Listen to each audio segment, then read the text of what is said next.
Welcome to Sleep Audiobooks.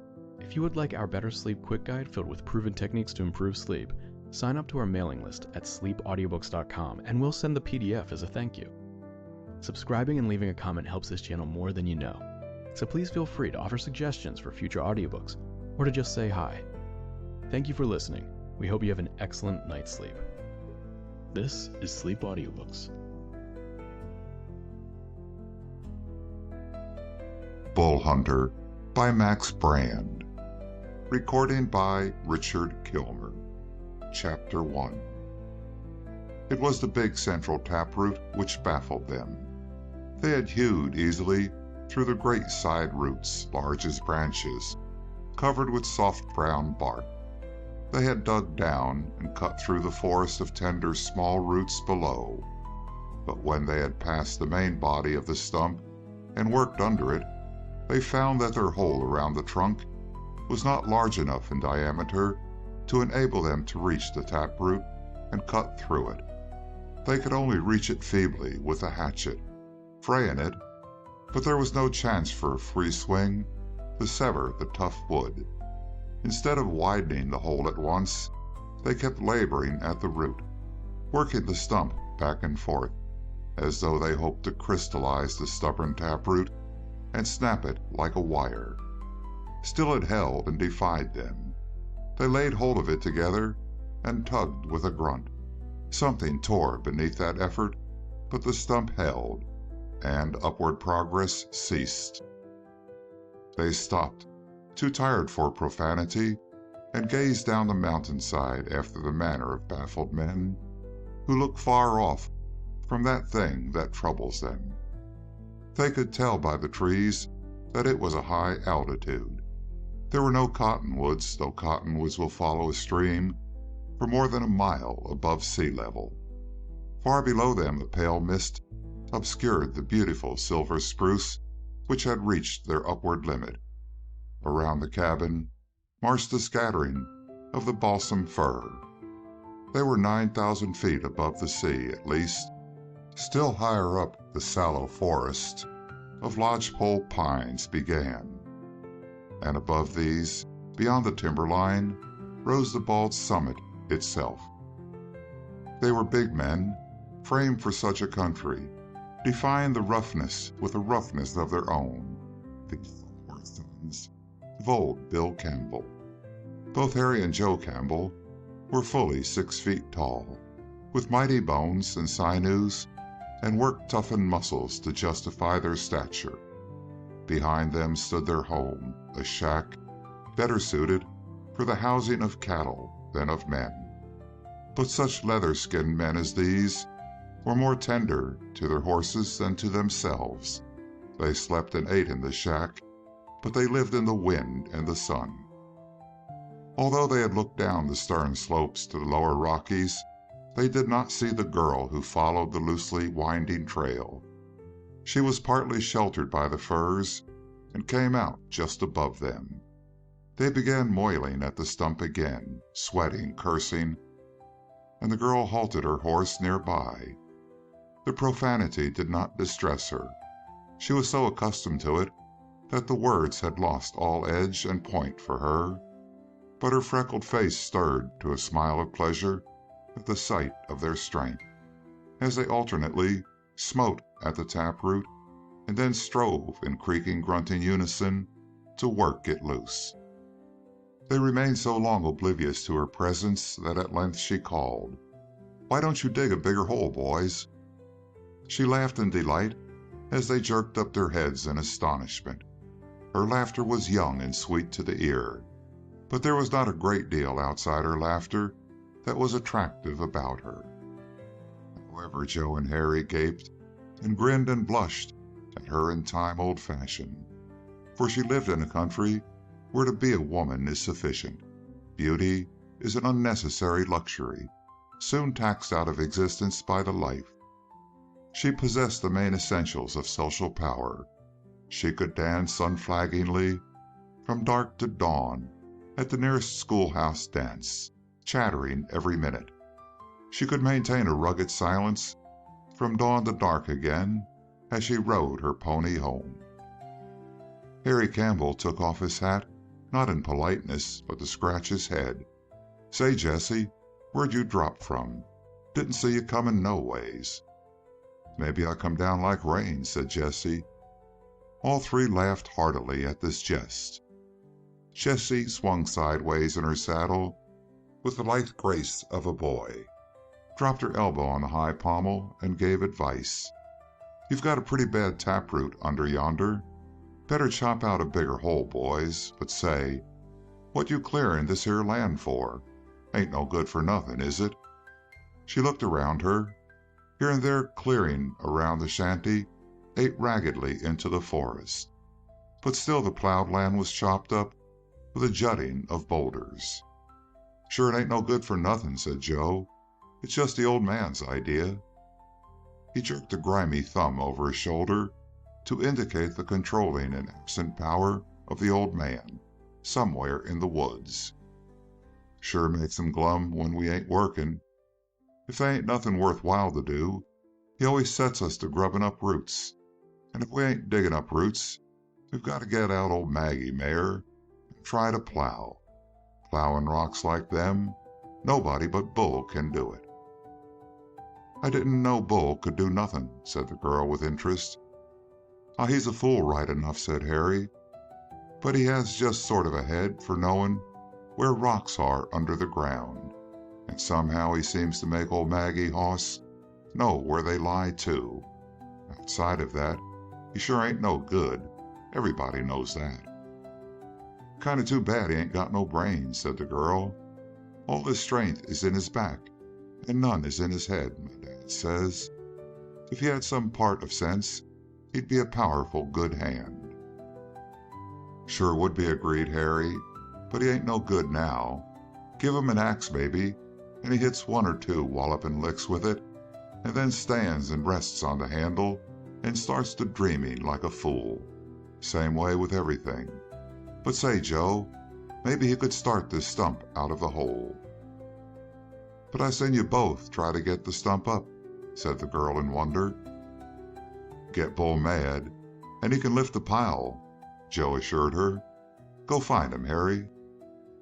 Harry obediently shouted, "Bull, oh Bull!" There was no answer. "Most likely he's reading," observed Joe. "He doesn't never hear nothing then. Go look for him, Harry." Big Harry strode to the door of the hut. "How come he understands books?" said the girl.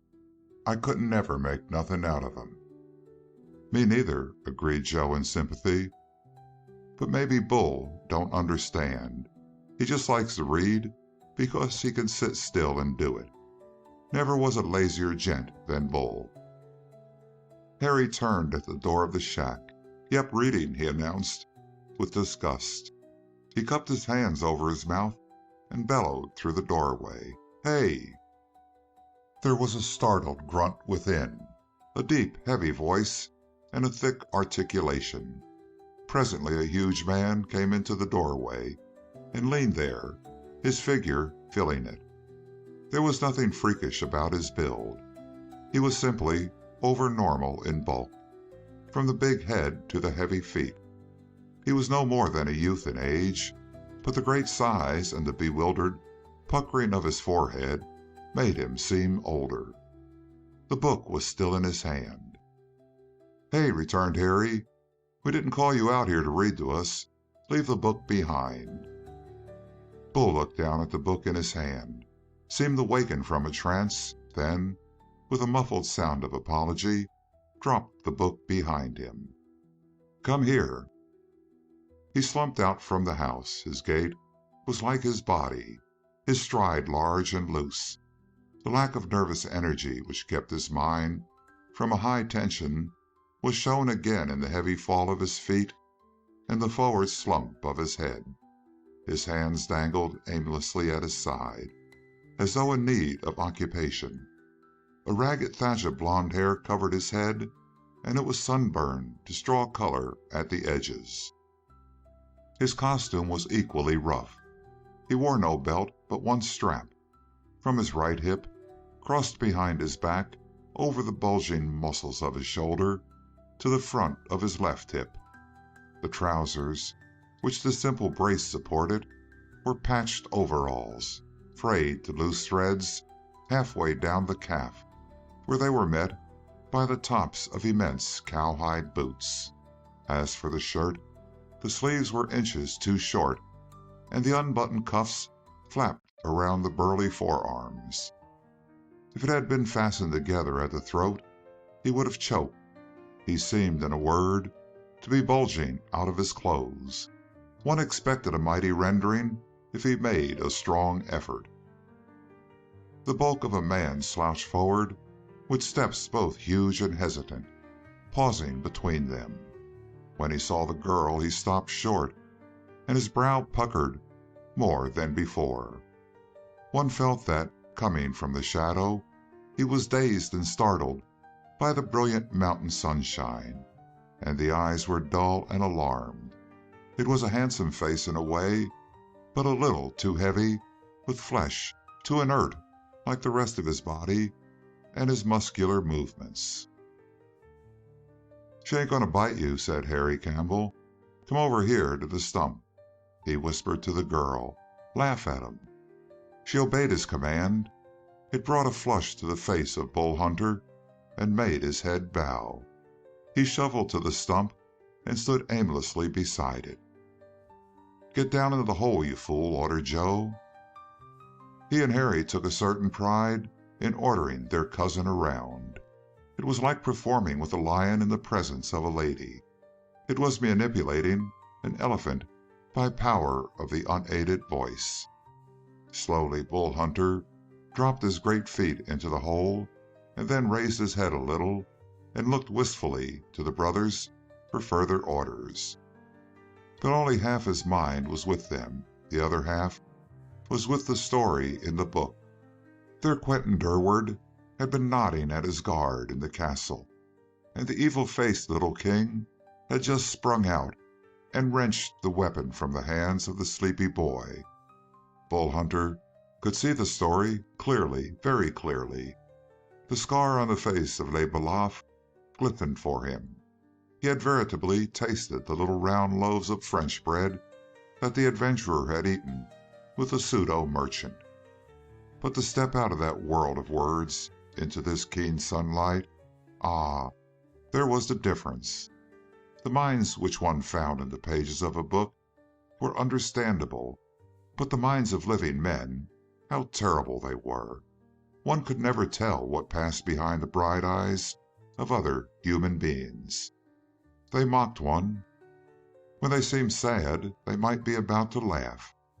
The minds of the two brothers eluded him, mocked him, slipped from beneath the slow grasp of his comprehension. They whipped him with their scorn. They dogged him with their wits. They bewildered him with their mockery. But they were nothing compared to the laughter of the girl. It went through him like the flash and point of La Balafre's long sword. He was helpless before that sound of mirth. He wanted to hold up his hands and cower away from her and from her dancing eyes.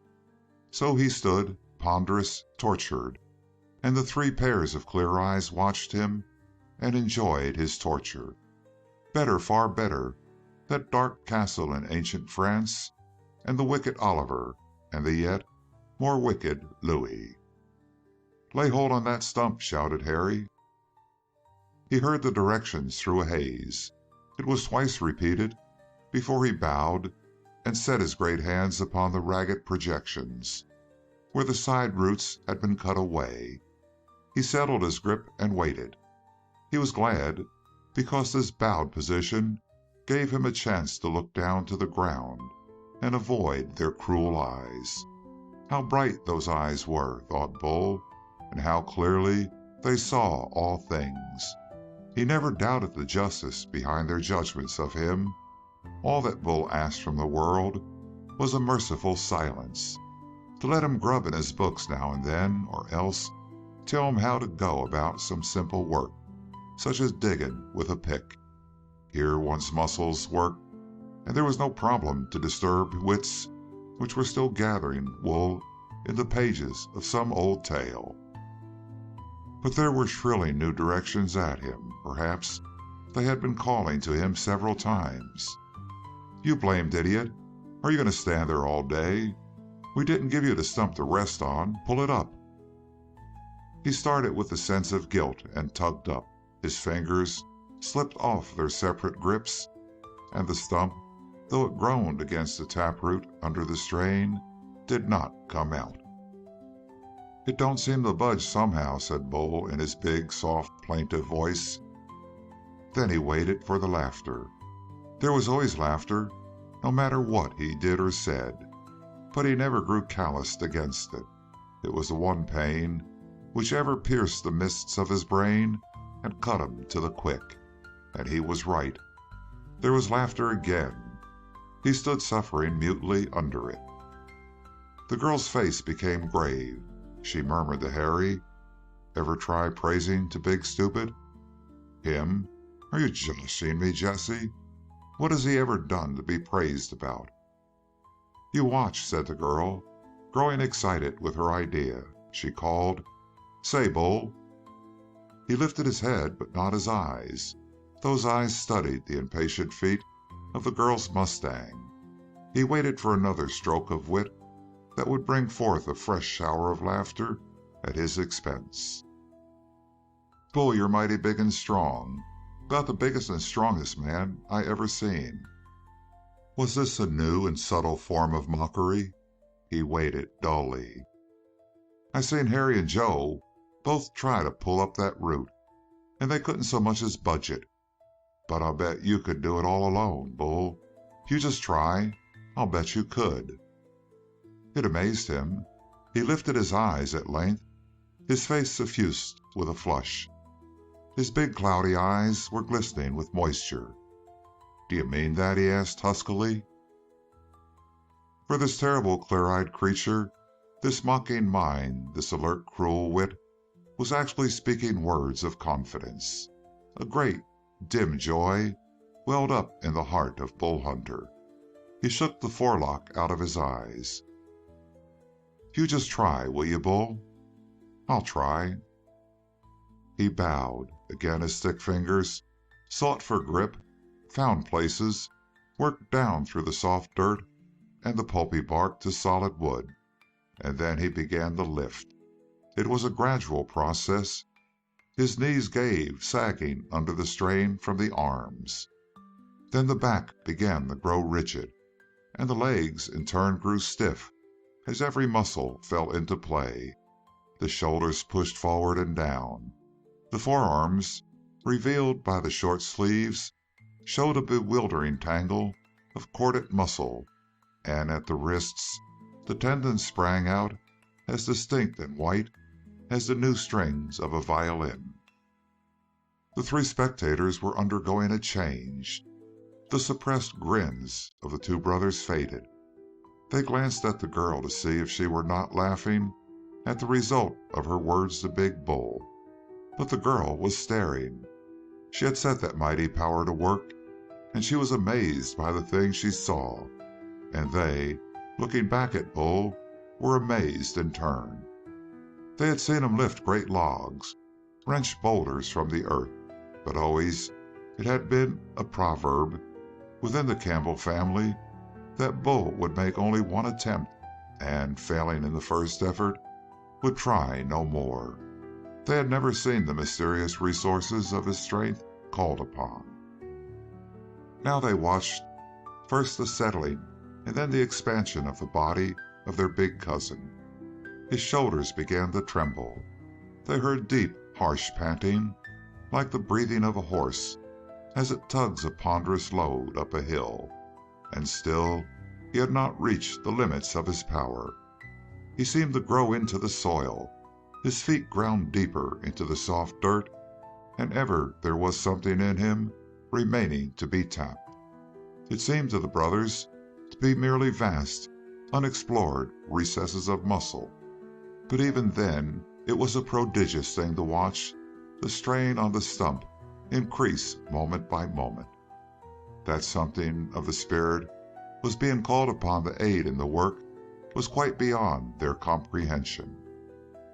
There was something like a groan from Bull, a queer animal sound that made all three spectators shiver where they stood, for it showed that the limit of that apparently inexhaustible strength had been reached, and that now the anguish of last effort was going into the work. They saw the head bowed lower. The shoulders were now bunching and swelling up on either side. Then came a faint rending sound, like cloth slowly torn. It was answered by something strangely like a snarl from the laborer. Something jerked through his body as though a whip had been flicked across his back. With a great rending and a loud snap, the big stump came up. A little shower of dirt spouted up with the parting of the taproot. The trunk was flung high, but not out of the hands of Bull Hunter. He whirled it around his head, laughing. There was a ring and clearness in that laughter that they had never heard before. He dashed the stump on the ground. "It's out!" exclaimed Bull. "Look there!" He strode upon them. As he straightened up, he became huger than ever. They shrank from him, from the veins which still bulged on his forehead, and from the sweat and pallor of that vast effort. The very mustang winced from this mountain of a man who came with a long, sweeping, springing stride. On his face was a strange joy, as of the explorer who tops the mountains and sees the beauty of the promised land beneath him. He held out his hand. "Lady, I got to thank you. You taught me how." But she shrank from his outstretched hand, as though she had labored to a larger end than she dreamed, and was terrified by the thing she had made. You've got a red stain on your hands. Oh!" He came to a stop sharply. The sharp edges, where the roots had been cut away, had worked through the skin, and his hands were literally caked with mud and stained red. Bull looked down at his hands vaguely. It came to Harry that Bull was taking up a trifle too much of Jessie's attention. The next thing they knew, she would be inviting him to come to the next dance down her way, and they would have the big hulk of a man shaming himself and his uncle's family. "Go back to the house," he ordered sharply. "We don't have no more need of you." Bull obeyed, stumbling along and still looking down at his wounded hands. End of Chapter 1. Chapter 2 of Bull Hunter by Max Brand. He left the three behind him, bewildered and frightened. Had lightning split the thick tree beside them, or an unexpected landslide thundered past and swept the ground away at their feet, they could have been hardly more disturbed. "Who'd have thought he could act like that?" remarked Joe. "My gosh, Jessie." They went and looked at the hole where the stump had stood. At the bottom was the white remnant of the taproot where it had burst under the strain. "It wasn't so much how he pulled up the stump," said the girl faintly. "But did you see his face, boys, after he heaved the stump up? Just pick that stump up, will you?" They went to the misshapen, ragged monster and lifted it, puffing under the weight. "All right." They dropped it obediently. "And he just swung it around his head like it was nothing," declared the girl. "Look how it smashed into the gravel where he threw it down. Why, I didn't know men were made like that. And his face, the way he laughed, why, he didn't look like no fool at all, boys, but just as if he'd waked up." "You act so interested," said Harry Campbell dryly, "that maybe you'd like to have us call him out again, so you can talk to him." Apparently she did not hear, but stared down into the mist of the late afternoon, warning her that she must start home. She seemed puzzled and a little frightened. When she left them, it was with a wave of the hand and with no words of farewell. They watched her go down the trail that jerked back and forth across the pitch of the slope. Twice her pony stumbled, a sure sign that the writer was absent-minded. "Jessie didn't seem to know what to make of it," said Harry. "Neither do I," returned his brother. Both of them spoke in subdued voices, as if they were afraid of being overheard. "And think if he'd ever lay a hold on one of us like that," said Harry. He went to the stump and examined the side of one of the roots. It was stained with crimson. "Look where his fingers worked through the dirt and the bark, right down to the solid wood," murmured Joe. They looked at each other uneasily. "My gosh," said Joe. "Think of the way I handled him the other night. He let me trip him up and throw him." He shuddered. "Why, if he'd had laid hold of me just once, he'd have squashed my muscles like they was rotten fruit." Of one accord they turned back to the house. At the door they paused and peered in, as into the den of a bear. There sat Bull on the floor. He risked his weight to none of the crazy chairs, still looking at his stained hands. They drew back and again looked at each other with scared eyes and spoke in undertones. "After this, maybe he won't want to follow orders. Maybe he'll get sort of free and easy and independent. If he does, you watch Dad give him his marching orders. Dad won't have no one lifting heads against him." "Neither will I," snapped Joe. "I guess we own this house. I guess we support that big hulk. I'm going to try him right quick." He went back to the door of the shack. "Bull, there ain't any wood for the stove tonight. Go chop some quick." The floor squeaked and groaned under Bull's weight as he rose, and again the brothers looked to each other. "All right," came cheerily from Bull Hunter.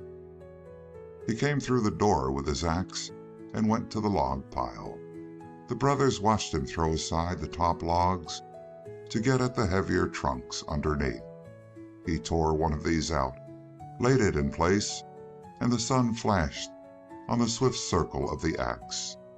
Joe and Harry stepped back as though the light had blinded them. "He didn't never work like that before," declared Joe. The axe was buried almost to the haft in the tough wood, and the steel was wrenching out with a squeak of metal against the resisting wood. Again the blinding circle and the indescribable sound of the axe's impact slicing through the wood.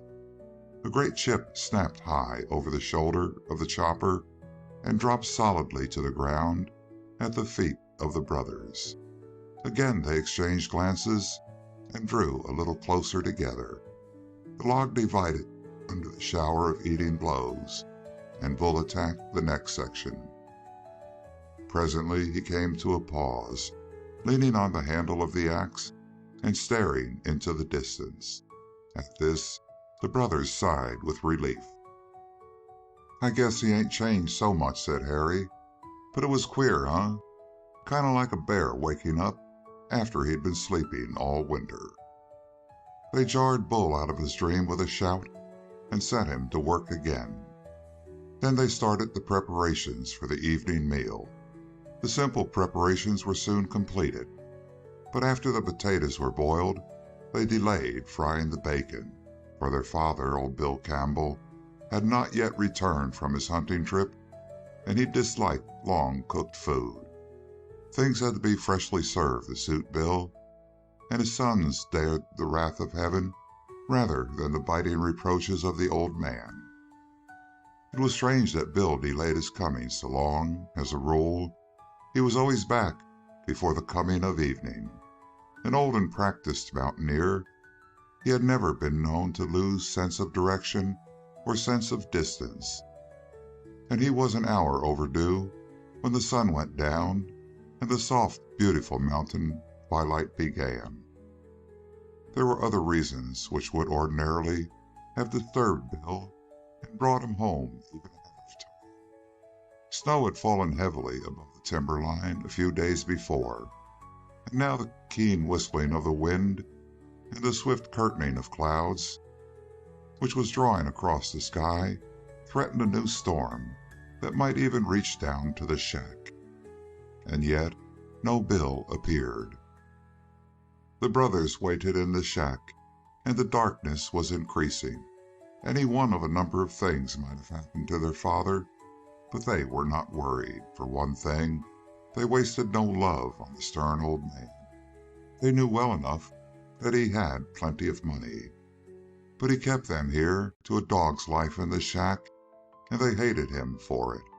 Besides, they had a keen grievance which obscured any worry about Bill.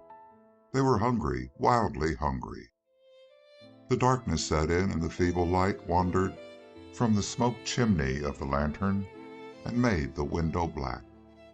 Outside, the wind began to scream, sighing in the distance among the firs, and then pouncing upon the cabin and shaking it as though in rage. The fire would smoke in the stove at every one of these blasts, and the flame leaped in the lantern. Bull Hunter had to lean closer to the light and frown to make out the print of his book. The sight of his stolid immobility merely sharpened their hunger, for there was never any passion in this hulk of a man. When he relaxed over a book, the world went out like a snuffed candle for him. He read slowly, lingering over every page, for now and again his eyes drifted away from the print, and he dreamed over what he had read. In reality, he was not reading for the plot, but for the pictures he found, and he dreaded coming to the end of a book also, for books were rare in his life. A scrap of a magazine was a treasure, a full volume was a nameless delight. And so he worked slowly through every paragraph and made it his, and dreamed over it until he knew every thought and every picture by heart. Once slowly devoured in this way, it was useless to reread a book. It was far better to simply sit and let the slow memory of it trail through his mind, link by link, just as he had first read it, with all the embroiderings which his own fancy had conjured up. Often the stupid pondering over a book would madden the two brothers. It irritated them till they would move the lantern away from him. But he always followed the light with a sigh and uncomplainingly settled down again. Sometimes they even snatched the book out of his hands. In that case, he sat looking down at his empty fingers, dreaming over his thoughts as contentedly as though the living pages were in his vision. There was small satisfaction in tormenting him in these ways. Tonight they dared not bother him. The stained hands were still in their minds, and the tremendous, joyous laughter as he whirled the stump over his head still rang in their ears. But they watched him with a sullen envy of his immobility, just as a man without an overcoat envies the woolly coat of a dog on a windy December day. Only one sound roused the reader. It was a sudden, loud snorting from the shed behind the house, and a dull trampling that came to him through the noise of the rising wind. It brought Bull lurching to his feet, and the stove jingled as his weight struck the yielding center boards of the floor. Out into the blackness he strode. The wind shut around him at once, and plastered his clothes against his body as if he had been drenched to the skin in water. Then he closed the door. "What brung him to life?" asked Harry. "Nothing. He just heard old Maggie snort. Always bothers him when Maggie gets scared of something, the old fool." Maggie was an ancient, broken-down draft horse. Strange vicissitudes had brought her up into the mountains via the logging camp. She was kept, not because there was any real hauling to be done for Bill Campbell, but because, having got her for nothing, she reminded him of the bargain she had been. Bull, apparently understanding the sluggish nature of the old mare by sympathy of kind, used to work her to the single plow among the reeds of their clearing. Here every autumn they planted seed that never grew to mature grain. but that was Bill Campbell's idea of making a home. Presently, Bull came back and settled with a slump into his old place. "Going to snow?" asked Harry. "Yep." "Feel it in the wind?"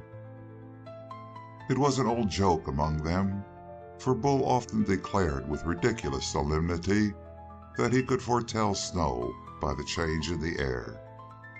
"Yep," answered Bull. "I felt the wind." He looked up at them abashed, but they were too hungry to waste breath with laughter. They merely sneered at him as he settled back into his book. And just as his head bowed, a far shouting swept down at them as the wind veered to a new point.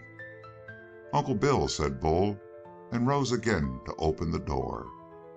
The others wedged in behind his bulk and stared into the blackness. End of Chapter 2. Chapter 3 of Bull Hunter by Max Brand. They stood with the wind taking them with its teeth and pressing them heavily back. They could hear the fire flare and flutter in the stove. Then the wind screamed again, and the wail came down to them. "Uncle Bill," repeated Bull, and lowering his head, strode into the storm. The others exchanged frightened glances and then followed, but not outside the shaft of light from the door. In the first place, it was probably not their father. Who could imagine Bill shouting for help? Such a thing had never been dreamed of by his worst enemies, and they knew that their fathers were legion. Besides, it was cold, and this was a wild goose chase, which meant a chilled hide and no game.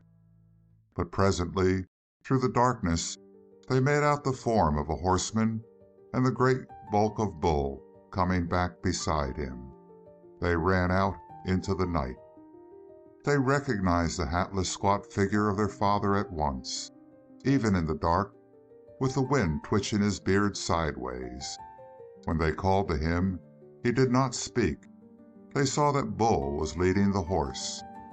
Plainly something was wrong, and presently they discovered that Bill Campbell was actually tied upon his horse. He gave no orders, and they cut the ropes in silence. Still, he did not dismount. "Bull," he commanded, "lift me off the horse." The giant plucked him out of the saddle and placed him on the ground, but his legs buckled under him, and he fell forward on his face. Any of the three could have saved him, but the spectacle of the terrible old man's helplessness benumbed their senses and their muscles. "Carry me in," said Bill at last. Bull lifted him and bore him gingerly through the door and placed him on the bunk. The light revealed a grisly spectacle. Crimson stains and dirt literally covered him. His left leg was bandaged below the knee. His right shoulder was roughly splinted with small twigs and swathed in cloth. The long ride, with his legs tied in place, had apparently paralyzed his nerves below the hips. He remained crushed against the wall, his legs falling in the odd position in which they were put down by Bull. It was illustrative of his character that, even in this crisis, not one of the three dared venture an expression of sympathy, a question, a suggestion. Crumpled against the wall, his head bowed forward and cramped, the stern old man still controlled them with the upward glance of his eyes through the shag of eyebrows. "Give me my pipe," he commanded. Three hands reached for it. Pipe, tobacco, matches were proffered to him. Before he accepted the articles, he swept their faces with a glance of satisfaction. Without attempting to change the position, which must have been torturing him, he filled the pipe bowl, his fingers moving as if he had partially lost control of them. He filled it raggedly, shreds of tobacco hanging down around the bowl. He bent his head to meet the left hand, which he raised with difficulty. Then he tried to light a match, but he seemed incapable of moving the sulphur head fast enough to bring it to a light with friction. Match after match crumbled as he continued his efforts. "Here, let me light a match for you, Dad." Harry's offer was received with a silent curling of the lips and a glint of yellow teeth beneath that made him step back. The old man continued his work. There were a dozen wrecked matches before the blood began to stir in his numbed arm and he was able to light the match and the pipe. He drew several breaths of the smoke deep into his lungs. For the moment, the savage hungry satisfaction changed his face. They could tell by that alteration what agonies he had been suffering before. Presently he frowned and set about changing his position with infinite labor. The left leg was helpless, and so was the right arm. Yet after much labor, he managed to stuff a roll of blankets into the corner, and then shift himself until his back rested against this support. But his strength deserted him again. His pipe was dropped down in the left hand. His head sagged back. Still they dared not approach him. His two sons stood about, shifting from one foot to another, as if they expected a blow to descend upon them at any moment, as if each labored movement of terrible old Bill Campbell caused them the agony which he must be suffering. As for Bull Hunter, he sat again on the floor, his chin dropped upon his great fist, and wondered for the first time at his uncle. It was the second great event to him, all in one day. First he had discovered that by fighting a thing, one can actually conquer. Second, he discovered that great fighter, his uncle, had been beaten. The impossible had happened twice between one sunrise and sunset. But men and the affairs of men could not hold his eyes over long. Presently, he dropped his head again and was deep in the pages of his book. At length, Bill Campbell heaved up his head. It was to glare into the scared faces of his sons. "How long are you going to keep me waiting for food?" The order snapped them into action. They sprang here and there, and presently the thick slices of bacon were hissing on the pan, and the clouds of bacon smoke wafted through the cabin. When they reached Bill Campbell, he blinked. Pain had given him a maddening appetite, yet he puffed steadily on his pipe and said nothing.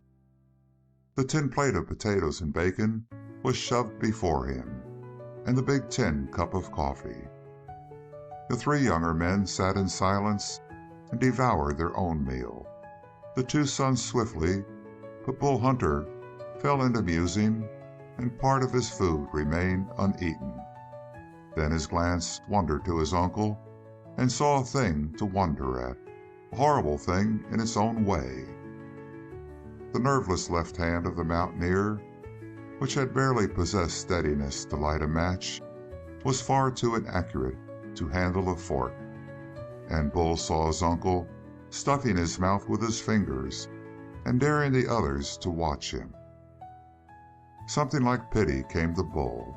It was so rare an emotion to connect with human beings that he hardly recognized it. For men and women, as he knew them, were brilliant, clever creatures, perfectly at home in the midst of difficulties that appalled him. But as he watched the old man feed himself like an animal, the emotion that rose in Bull was the sadness he felt when he watched old Maggie stumbling among the rocks. There was something wrong with the forelegs of Maggie, and she was only half a horse when it came to going downhill on broken ground. He had always thought of the great strength that once must have been hers, and he pitied her for the change. He found himself pitying Uncle Bill Campbell in much the same way. When Bill raised his tin cup, he spilled scalding coffee on his breast. The old man merely set his teeth and continued to glare his challenge at the three, but not one of the three dared speak a word, dared make an offer of assistance. What baffled the slow mind of Bull Hunter was the effort to imagine a force so great that battle with it had reduced the invincible Campbell to this shaken wreck of his old self. Mere bullets would tear wounds in flesh and break bones, but mere bullets could not wreck the nerves of a man so that his hand trembled as if he were drunk or hysterical with weariness. He tried to work out this problem. He conceived a man of gigantic size, vast muscles, inexhaustible strength, the power of a bear and the swift cunning of a wildcat. Such must have been the man who struck down Uncle Bill and sent him home a shattered remnant of his old self. There was another mystery. Why did the destroyer not finish his task? Why did he take pity on Uncle Bill Campbell and bind up the wounds he had himself made? Here the mind of Bull Hunter paused. He could not pass the mysterious idea of another man than himself pitying Uncle Bill. It was pitying a hawk in the sky. Harry was taking away the dishes and throwing them in the little tub of lukewarm water where the grease would be carelessly soused off them. "Did you get up that stump?" asked Uncle Bill suddenly. There was a familiar ring in his voice. Woe to them if they had not carried out his orders. All three of the young men quaked, and Bull laid aside his book. "We done it," answered Joe in a quavering voice. "You done it?" asked Bill. We dug her pretty well clear, then Bull pulled her up." Some of the wrath ebbed out of the face of Bill as he glanced at the huge form of Bull. "Stand up," he ordered. Bull arose. The keen eye of the old man went over him from head to foot slowly. "Some day," he said slowly, speaking entirely to himself, "some day, maybe." What he expected from Bull someday remained unknown. The dishwashing was swiftly finished. Then Uncle Bill made a feeble effort to get off his boots, but his strength had been ebbing for some time. His sons dared not interfere as the old man leaned slowly over and strove to tug the boot from his wounded leg. But Bull remembered, all in a flood of tenderness, some half-dozen small, kind things that his uncle had said to him. That was long, long ago, when the orphan came into the Campbell family. In those days his stupidity had been attributed largely to the speed with which he had grown, and he was expected to become normally bright later on. In those days Bill Campbell occasionally let fall some gentle word to the great boy with his big, frightened eyes, and the half-dozen instances came back to Bull in this moment. He stepped between his cousins and laid his hand on the foot of his uncle. It brought a snarl from the old man, the snarl that made Bull straighten and step back. But he came again and put aside the shaking hand of Uncle Bill. His cousins stood at one side, literally quaking. It was the first time that they had actually seen their father defied. They saw the huge hand of Bull settle around the leg of their father, well below the wound, and then the grip closed to avoid the danger of opening the wound when the boot was worked off. After this, he pulled the tight riding boot slowly from the swollen foot. Uncle Bill was no longer silent. The moment the big hand of his nephew closed over his leg, he launched a stream of curses that chilled the blood and drove his sons farther back into the shadow of the corner. He demanded that they stand forth and tear Bull limb from limb. He disinherited them for cowardice. He threatened Bull with a vengeance compared with which the thunderbolt would be a feeble flare of light. He swore that he was entirely capable of taking care of himself, that he would step down into his grave sooner than be nursed and petted by any living human being. All the while, the great bull leaned impassively over the wounded man and finally worked the boot free. That was not all. Uncle Bill had slipped over until he could reach a billet of wood beside his bunk. He struck at Bull's head with it, but the stick was brushed out of his palsied fingers with a single gesture, and, while Uncle Bill groaned with fury and impotence, Bull continued the task of preparing him for bed. He straightened the old body of the terrible Campbell. He heated water in the tub and washed away stains and dirt. He took off the stained bandages and replaced them with clean ones. His cousins helped in the latter part of this work. Weakness had reduced Uncle Bill to speechlessness. Finally, the head of Bill Campbell was laid on a double-folded blanket in lieu of a pillow. The pipe had been tamped full and lighted by Bull, and, crowning insult, set between Bill's teeth. When all this was accomplished, Bull retired to his corner, picked up his book, and was instantly absorbed. In the hushed atmosphere, it seemed that a terrible blow had fallen, and that another was about to fall.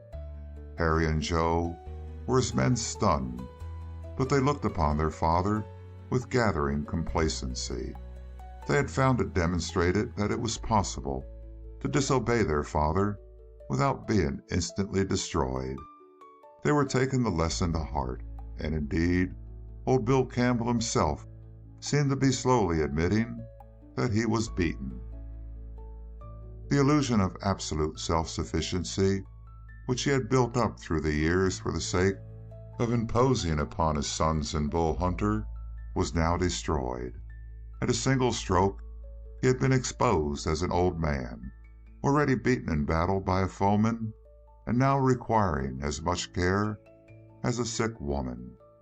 The shame of it burned in him, but the comfort of the smooth bunk and the filled pipe between his teeth was a blessing. He found to his own surprise that he was not hating Bull with a tithe of his usual vigor. He began to realize that he had come to the end of his period of command. When he left that sick bed, he could only advise. As a king about to die, he looked at his heirs and found them strong and sufficient and pleasing to the eye. Nowhere in the mountains were there two boys as tall, as straight, as deadly with rifle and revolver, as fierce, as relentless as these two boys of his. He had sharpened their tempers, and he rejoiced in the sullen ferocity with which they looked at him now, unloving, cunning, biding their time and finding that it had almost come. But he was not yet done. His body was wrecked. There remained his mind, and they would find it a great power. But he did not talk until the lights had been put out and the three youths were in their separate bunks. Then, without the light to show them his helpless body in the darkness, which would give his mind a freer play, he began to tell his story. It was a long narrative. Far back in the years he had prospected with a youth named Pete Reeve. They had located a claim, and they had gone to town together to celebrate. In the celebration, he had drunk with Reeve till the boys stupefied. Then he had induced Reeve to gamble for his share of the claim and had won it. Afterward, Pete swore to be even with him, but the years had gone by without another meeting of the men. Only today, riding through the mountains, he had come on a dried-up wisp of a man, with long iron-gray hair, a sharp, withered face, and hands like the claws of a bird. He rode a fine bay gelding, and had stopped Bill to ask some questions about the region above the timber line, because he was drifting south and intended to cross the summits. Bill had described the way, and suddenly, out of their talk, came the revelation of their identities. The one was Bill Campbell, the other was Pete Reeve. At this point in the story, Bull heaved himself slowly, softly up on one arm to listen. He was beginning to get the full sense of the words for the first time. This narrative was like a book done in a commoner language. End of chapter 3. Chapter 4 of Bull Hunter by Max Brand. The tale halted. To be defeated is one thing. To be forced to confess defeat is another. Uncle Bill determined on the bitterer alternative. He made a clean fight, declared Uncle Bill. First, he cussed me out proper. Then he went for his gat, and he beat me to the draw. There ain't no disgrace to that. You'll learn pretty soon that anybody might get beaten sooner or later if he fights enough men. And my gun hung in the leather. Before I got it on him, he shot me clean through the right shoulder. A placed shot, boys. He wanted to land me there. It tumbled me off my horse. I rolled away and tried to get my gun that had fallen on the ground. He shot me again through the leg and stopped me. Then he got off his horse and fixed up the wounds. He done a good job, as you seen. Bill, says he, you ain't dead, you're worse than dead. That right arm of yours is going to be stiff the rest of your days. You're a one-armed man from now on, and that one arm is the worst you got. That was why he sent me home alive, to make me live and keep hating him, the same he would have lived and hated me. But he made a mistake. Pete Reeve is a wise fox, but he made one mistake. He forgot that I might have somebody to send on his trail. He didn't know that I had 2 boys I'd raised so's they was each better with a gun nor me. He didn't dream of that. Curse him. But when you, Harry, or you, Joe, pump the lead into him, shoot him so he'll live long enough to know who killed him and why. As he spoke, there was a quality in his voice that seemed to find the boys in the darkness and point each of them out. Which one of you takes the trail? A little silence followed. Bull wondered at it. He's going by way of Johnstown, continued the wounded man. If one of you cuts across the summit toward Shantung, he's pretty well sure to cut it across Pete's trail, which is going to start. Well, you can match for the chance, because him that comes back with Pete Reeve marked off the slate is a man. That chilly silence made Bull's heart beat. To be called a man, to be praised by stern Bill Campbell, surely these were things to make anyone risk death. Is that the Pete Reeve, said Harry voice, that shot up Mike Rivers over the hill to the Tompkins place about 4 years back? That's him. Why? Again the silence. Then Bull heard the old man cursing softly, meditatively. One might also have said. Cut across for Johnstown, said Joe softly. In a storm like this, there won't be no trails left to find above the timber line. It'll be sure death. Listen. There was a lull in the wind, and in the breeze that was left, they could hear the whisper of the snow crushing steadily against the window. It's heavy fall right enough, declared Harry. And this Pete Reeve, why, he's a gunfighter, Dad. And what are you? Asked the old man. Ain't I labored and slaved all my life to make you handy with guns? What for do you think I wasted all of them hours showing you how to pull a trigger and where to shoot and how to get a gun out of the leather? To kill for meat, suggested Harry. Meat nothing. The kind of meat I mean walks on 2 feet and fights back. Maybe if we started together, ventured Joe. His father broke in. Boy, I ain't going to send out a pack of men to run down Pete Reeve. He met me single, and he fought me clean, and he's going to be pulled down by no pack of yellow dogs. Go one of you alone, or else both of you stay here. He waited, but there was no response. Is this the way my blood is showing up in my sons? Is this the result of all my training? After that, there was no more talk. The long silence was not broken by even the sound of breathing until someone began to snore. Then Bull knew that the sleep of the night had settled down. He lay with his hands folded behind his head, thinking.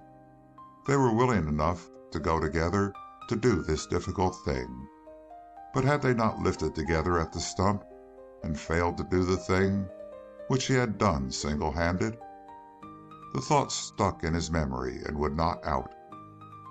And suppose he, Bull, were to accomplish this great feat and return to the shack, would not Bill Campbell feel doubly repaid for the living he had furnished for his nephew? More than once the grim old man had cursed the luck that saddled him with a stupid incubus. But the curses would turn to compliments if Bull left this little man, this cat-like and dangerous fighter, this Pete Reeve, dead on the trail. Not that all this was clear in the mind of Bull, but he felt something like a command pushing him on that difficult south trail, through the storm and the snow that would now be piling up above the timber line.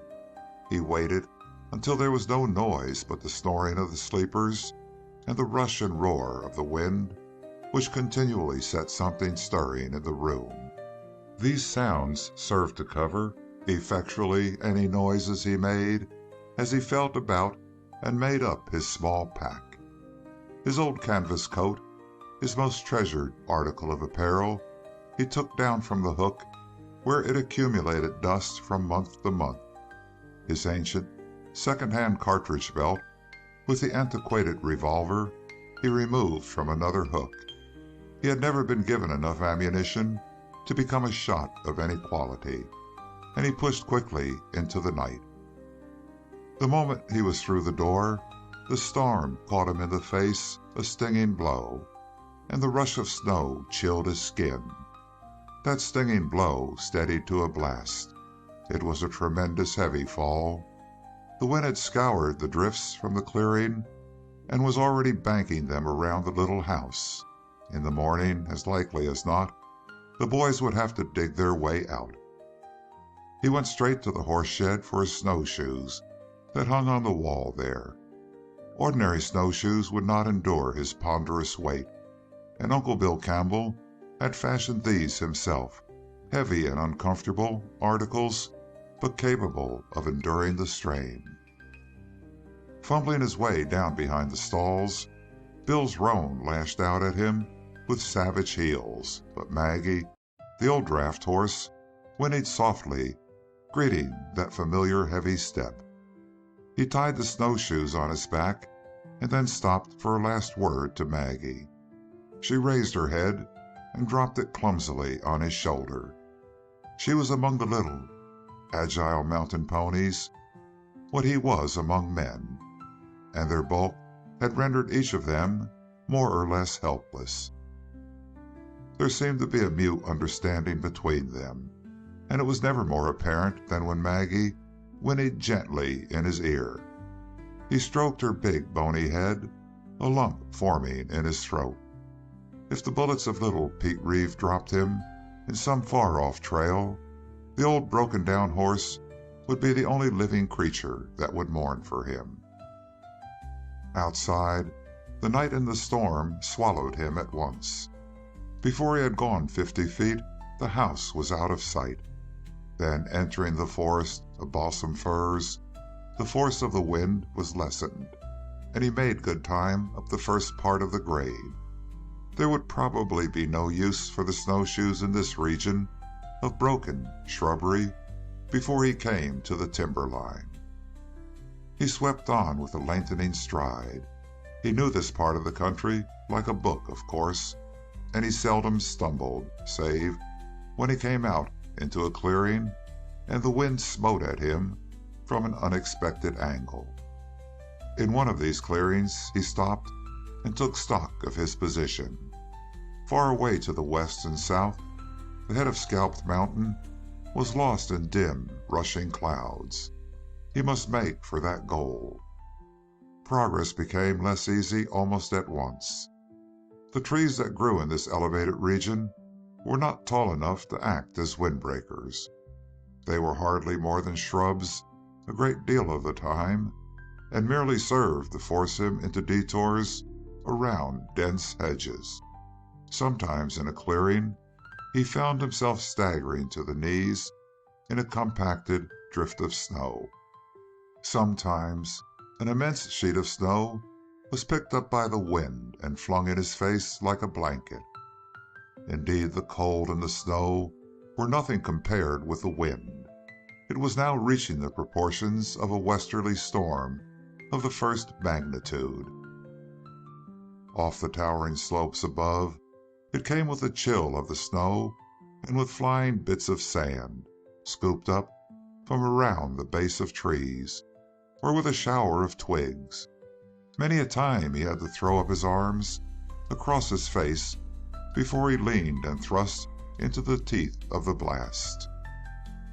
But he was growing accustomed to seeing through this veil of snow and thick darkness. All things were dreamlike in dimness, of course, but he could make out terrific cloud effects as the clouds gushed over the summit and down the slope a little way like the smoke of enormous guns. And again, a pyramid of mist was like a false mountain before him, a mountain that took on movement and rushed to overwhelm him, only to melt away and become simply a shadow among shadows above his head. Once or twice before the dawn he rested, not from weariness perhaps, but from lack of breath, turning his back to the west and bowing his head. Walking into the wind, it had become positively difficult to draw breath. Still it gained power incredibly. Up the side of Scalped Mountain, it was a steady weight pressing against him rather than a wind. And now and then, when the weight relaxed, he stumbled forward on his knees, for there was now hardly any shelter. He was approaching the timber line where trees stand as high as a man and a little higher. Dawn found him at the edge of the tree line. He flung himself on his face, his head on his arms, to rest and wait until the treacherous time of dawn should have passed. While the day grew steadily, his heart sank. He needed the rest, but the cold bit into him while he lay extended, and the peril of the summit would be before him for his march of the day. The wind mourned over him as if it anticipated his defeat. Never had there been such wind, he thought. It screamed above him. It dropped away in sudden lulls of more appalling silence. Then far off, he would hear a wave of the storm begin, wash across the crest, thunder in a canyon, and then break on the timber line with a prolonged and mighty roaring. Those giant approaches made him hold his breath, and when the wave of confusion passed, he found himself often breathless. Day came. He was on the very verge of the line, with a dense fence of stunted trees just before him, and the wilderness of snow beyond, sloping up to the crest, outlined in white against the solid gray sky. The Spartans of the forest were around him, fir, pine, spruce, birch, and trembling little aspens up there among the stoutest. All were of one height, clean-shaven by the volleys of the wind-driven sand and pebbles that clipped off any treetop that aspired above the mass.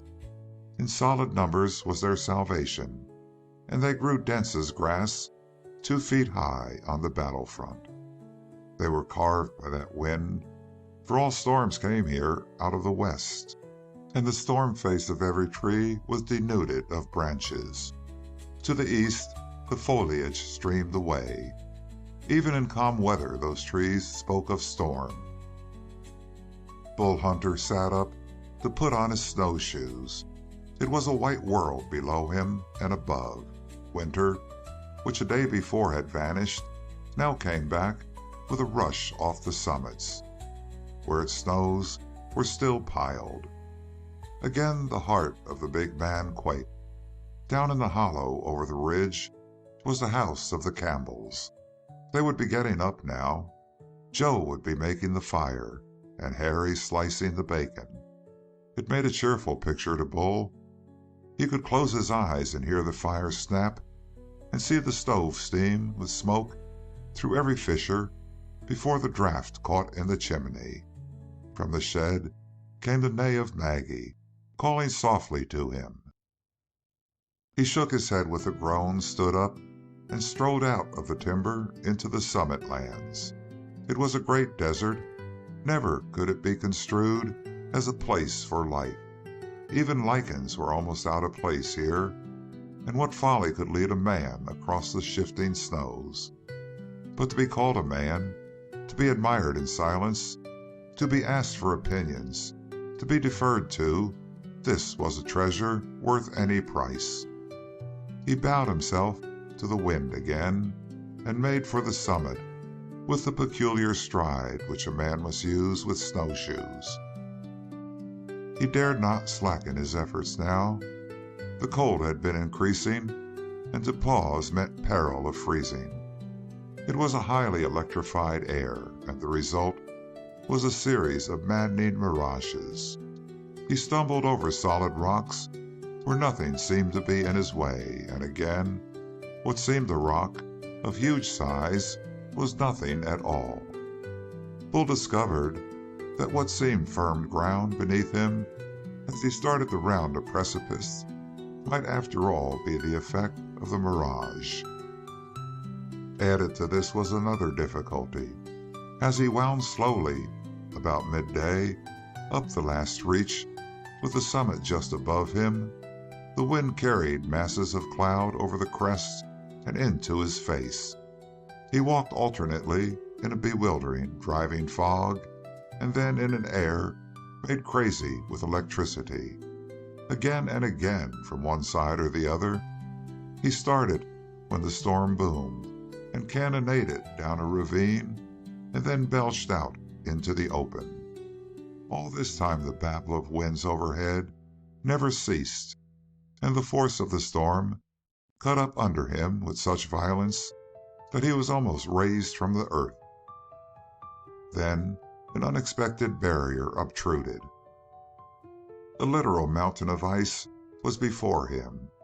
The snow of the recent fall had been whipped away, and the surface of the mountain, here perilously steeped, was now sleek and solid with ice.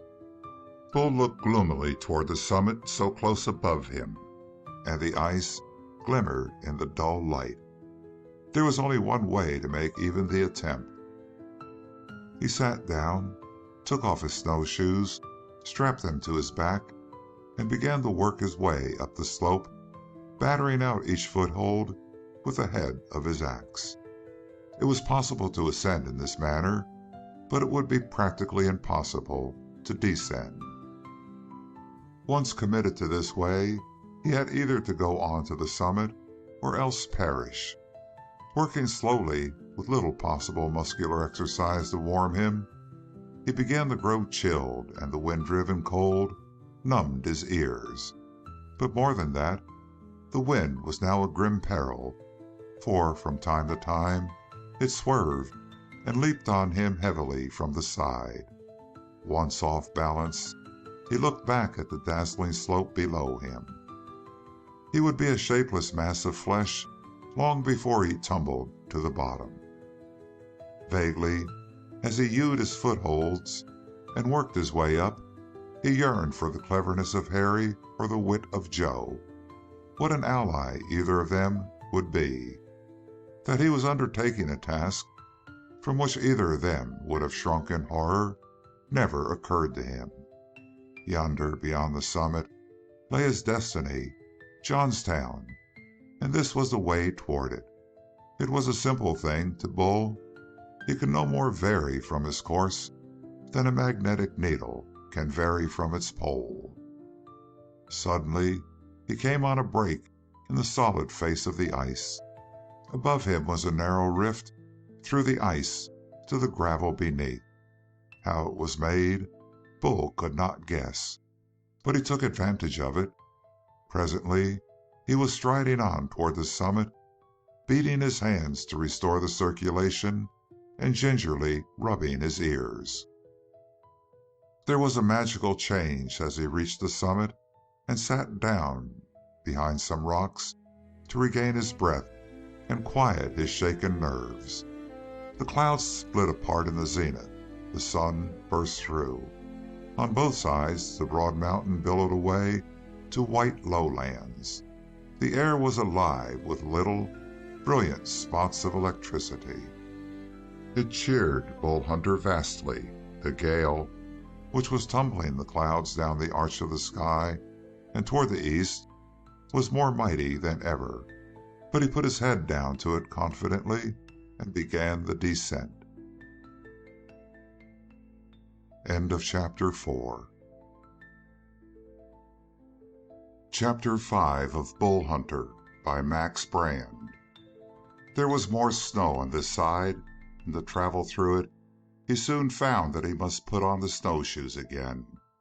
But after that the descent was actually restful compared with the labors of the climb. Yonder was the dark streak of the timberline again.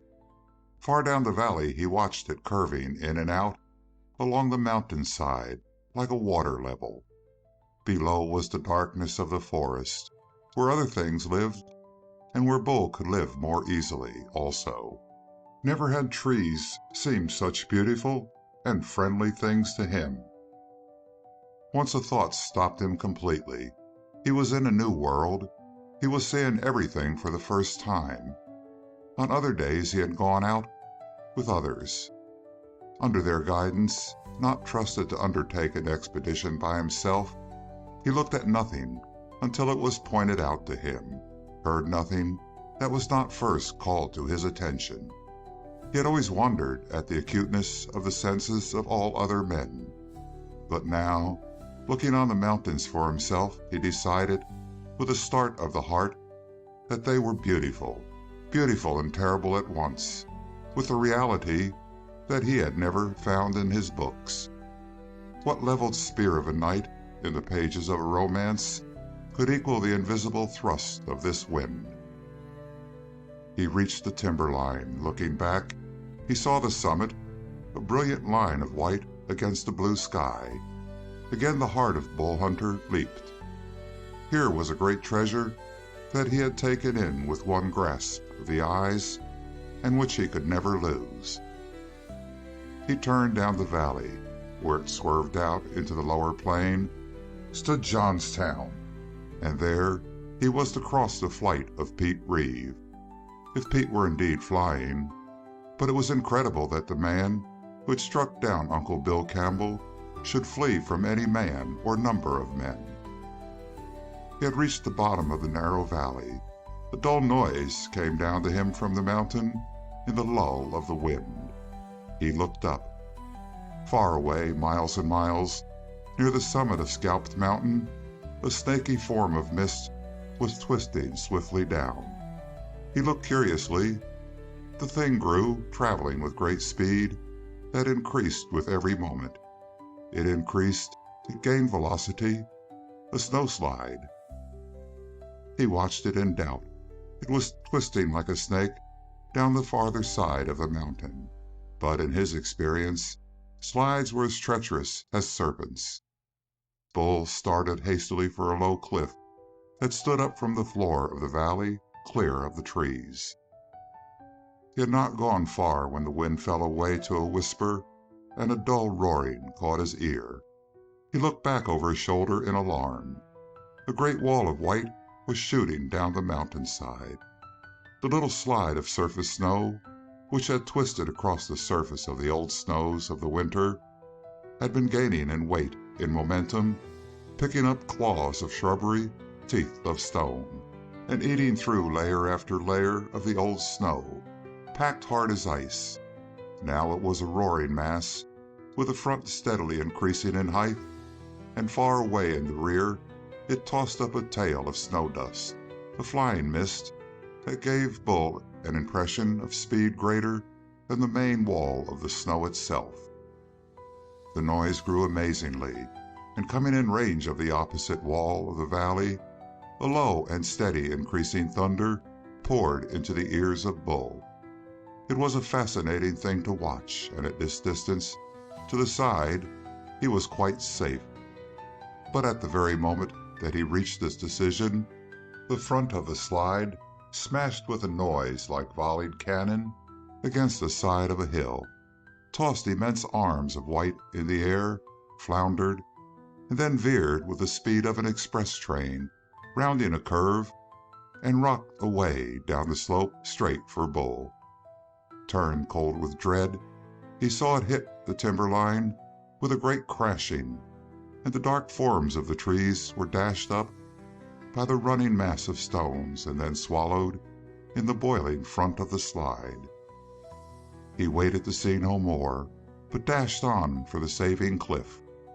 Once his back was turned, it seemed that the slide gained speed.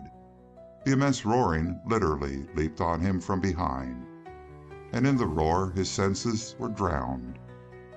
He could feel his knees weaken and buckle, but the cliff, now just before him, gave him fresh strength. But was the cliff high enough? He hurried up to higher ground and flung himself prostrate. The front of the slide was cutting down the heavily forested slope as though the trees were blades of grass before a keen scythe. The noise passed all description. Once he thought the mass was changing direction. It put out a massive arm to the left, licked down 500 trees at a gulp, and then, smashing its fist into a hillside, flung back into the valley floor, tossing the great trees in its top and pouring straight at him. He watched it in one of those dazes during which one sees everything. The whole body came like water down a chute, but one part of the front wall spilled out ahead and then the top, overtaking the rest, toppled, crashing to the bottom. And so it rushed out of sight beneath the cliff. But would it wash over the top? The first answer was an impact that shook the ground under him, and then he heard a noise like a huge ripping explosion. A dozen lofty geysers of snow streamed up into the air, dazzling against the sun, misty at the edges of each column, whose center was solid tons and tons of snow. Old pines and spruces, their branches shaved away in the tumult of the slide, were picked up and hurled like javelins over the cliff. A shower of fragments beat on the body of Bull, and then the main mass of snow washed up over the edge of the cliff in a great mound, and the slide was ended. He crawled slowly back to his feet. Far up the mountainside, beginning in a point, the track of the slide swept down in a broadening scar, black and raw, across forest and snow. Far down the valley, the last echoes of thunder were passing away to a murmur, and the valley floor beneath the cliff was a mass of snow and tree trunks. Bull took off the snowshoes and climbed along the valley wall until he could descend to the clear floor beneath him. Then he headed down toward Johnstown. It was well past midday when he escaped the slide, and it was the beginning of night when, at the conclusion of that first heroic march, he reached Johnstown. With hunger, his stomach cleaved to his back, and his knees were weak with the labor. Stamping through the snow to the hotel, he asked the idlers around the stove, "Has any of you gents seen a man named Pete Reeve pass through this town?" They looked at him in amazement. He had closed the door behind him, and now, with his battered hat pushed high on his head, he seemed taller than the entrance, taller and as wide, a mountain of a man. The efforts of the march had collected a continual frown on his forehead, and as he peered about from face to face, no one for a moment was able to answer, but each looked to his companion. It was the proprietor who answered finally, Talk was his commercial medium and staff of life. What sort of a looking man, Captain? Bull blinked at him. He was not used to honorary epithets such as this, and he searched the face of the proprietor carefully to detect mockery. To his surprise, the other showed signs of what Bull dimly recognized as fear. Fear of him, of Bull Hunter. "The way you look at me," said the other, and laughed uneasily, "I figure it's pretty lucky that I ain't this here Pete Reeve. That so, boys?" The boys joined in the laughter, but they kept it subdued, their eyes upon the giant at the door. He was leaning against the wall, and the sight of his outspread hand was far from reassuring. But Bull went on to describe his man. Not very big, hands like the claws of a bird's, iron gray hair, quick ways. That was Uncle Bill's description. "Sure, he's been here," said the owner. "I recognized him right off. He was through about dusk. He came over the mountains and just got past the summit," he said, "before the storm hit. Lucky, huh?" He looked at the battered coat of Bull. "Kind of appears you mightn't have been so lucky." "Me?" asked Bull gently. "Nope. I was at the timberline on the other side about daybreak today." There was a sudden and chilly silence. The men looked at one another.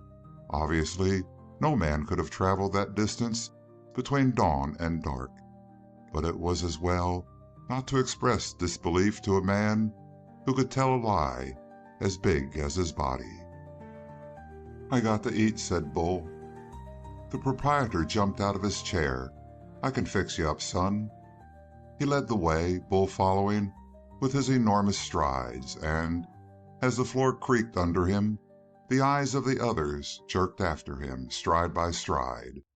It was beginning to seem possible that this man had done what he said he had done.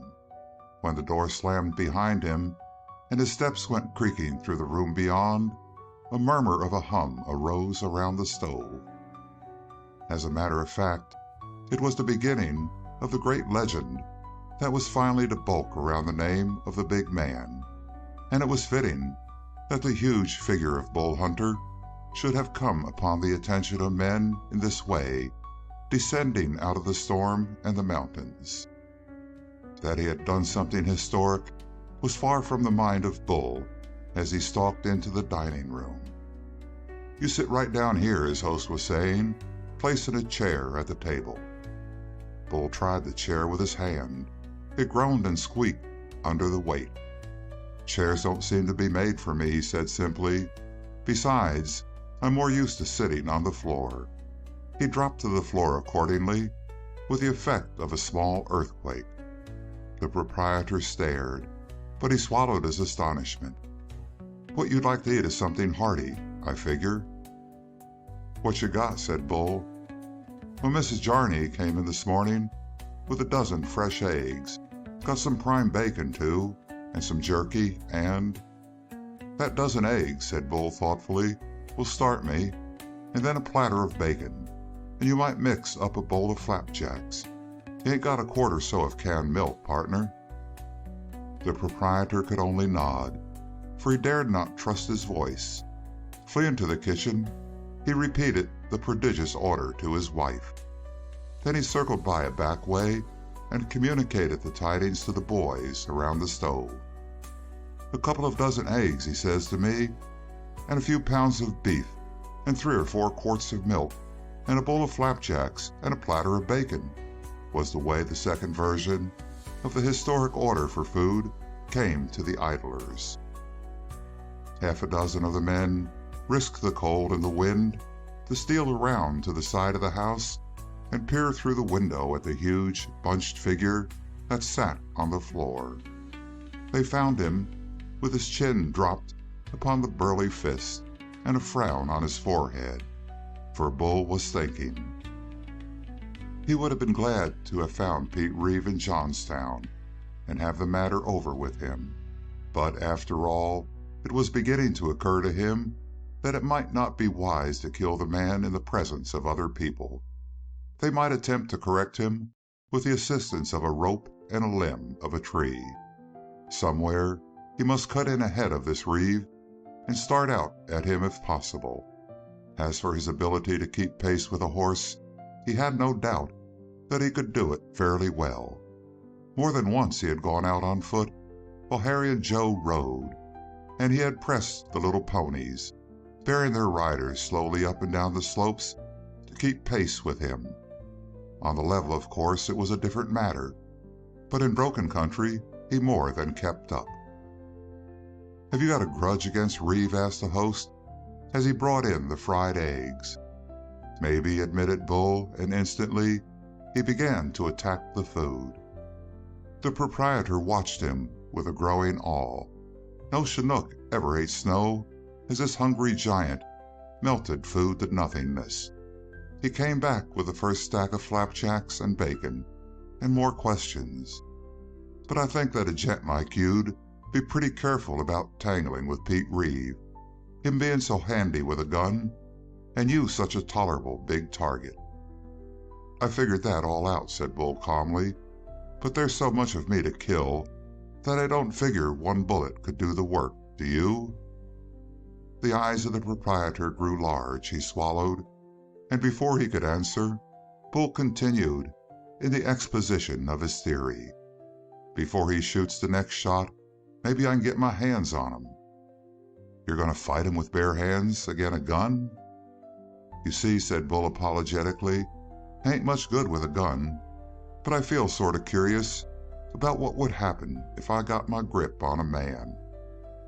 And that was the foundation on which another section of the Bull Hunter legend was built. End of Chapter 5. Chapter 6 of Bull Hunter by Max Brand. The bed on which Bull Hunter reposed his bulk that night was not the cot to which he had been shown by his host. One glance at the spindling wooden legs of the canvas-bottom cot was enough for Bull, and having wrapped himself in the covers, he lay down on the floor and was instantly asleep. While it was still dark, he wakened out of a dream in which Pete Reeve seemed to be riding far, far away on the rim of the world. 10 minutes later, Bull was on the trail out of Johnstown. There was only one trail for a horseman south of Johnstown, and that trail followed the windings of the valley. Bull planned to push across the ragged peaks of the Little Cloudy Mountains and head off the fugitive at Glen Crossing. 2 days of stern labor went into the next burst. He followed the cold stars by night and the easy landmarks by day, and for food he had the stock of raisins he had bought at Johnstown. He came out of the heights and dropped down into Glen Crossing in the gloom of the second evening. But raisins are meager support for such a bulk as that of Bull Hunter. It was a gaunt-faced giant who looked in at the door of the shop where the blacksmith was working late. The mechanic looked up with a start at the deep voice of the stranger, but he managed to stammer forth his tidings. Such a man as Pete Reeve had indeed been in Glen Crossing, but he had gone on at the very verge of day and night. Bull Hunter set his teeth, for there was no longer a possibility of cutting off Pete Reeve by crossing country. The immense labors of the last 3 days had merely served to put him on the heels of the horseman, and now he must follow straight down country and attempt to match his long legs against the speed of a fine horse. He drew a deep breath and plunged into the night out of Glen Crossing on the south trail. At least he would make one short, stiff march before the weariness overtook him. That weariness clouded his brain 10 miles out. He built a fire in a cover of pines and slept beside it. Before dawn he was up and out again. In the first gray of the daylight he reached a little store at a crossroad, and here he paused for breakfast. The tousled girl, rubbing the sleep out of her eyes, served him in the kitchen. The first glimpse of the hollow cheeks and the unshaven face of Bull Hunter quite awakened her. Bull could feel her watching him as she glided about the room. He sunk his head between his shoulders and glared down at the table. No doubt she would begin to jibe at him before long. Most women did. He prepared himself to meet with patience that incredible sting and penetrating hurt of a woman's mockery. But there was no mockery forthcoming. The sun was still not up when he paid his bill and hastened to the door of the old building. Quick footsteps followed him. A hand touched his shoulders, and he turned and looked suspiciously down into the face of the girl. It was a frightened face, he thought, and very pretty. At some interval between the time when he first saw her and the present, she had found time to rearrange her hair and make it smooth. Color was pulsing in her cheeks.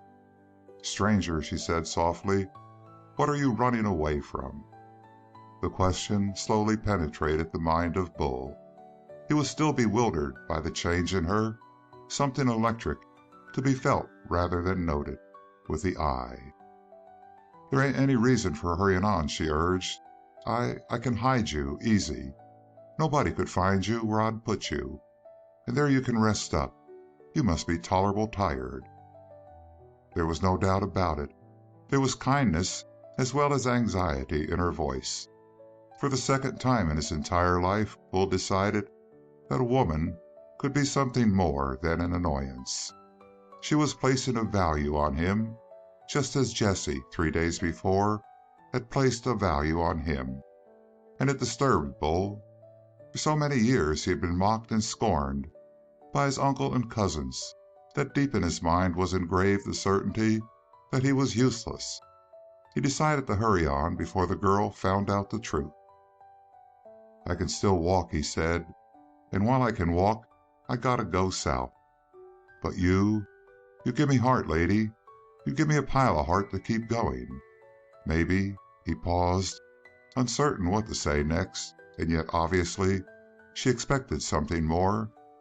"I'll get a chance to come back this way, and if I do, I'll see you. You can lay to that. I'll see you." He was gone before she could answer, and he was wondering why she had looked down with that sudden color and that queer, pleased smile. It would be long before Bull understood, but, even without understanding, he found that his heart was lighter, and an odd warmth suffused him. The rising of the sun found him in the pale desert, with the magic of the hills growing distant behind him, and he settled to a different step through the thin sand, a short choppy step.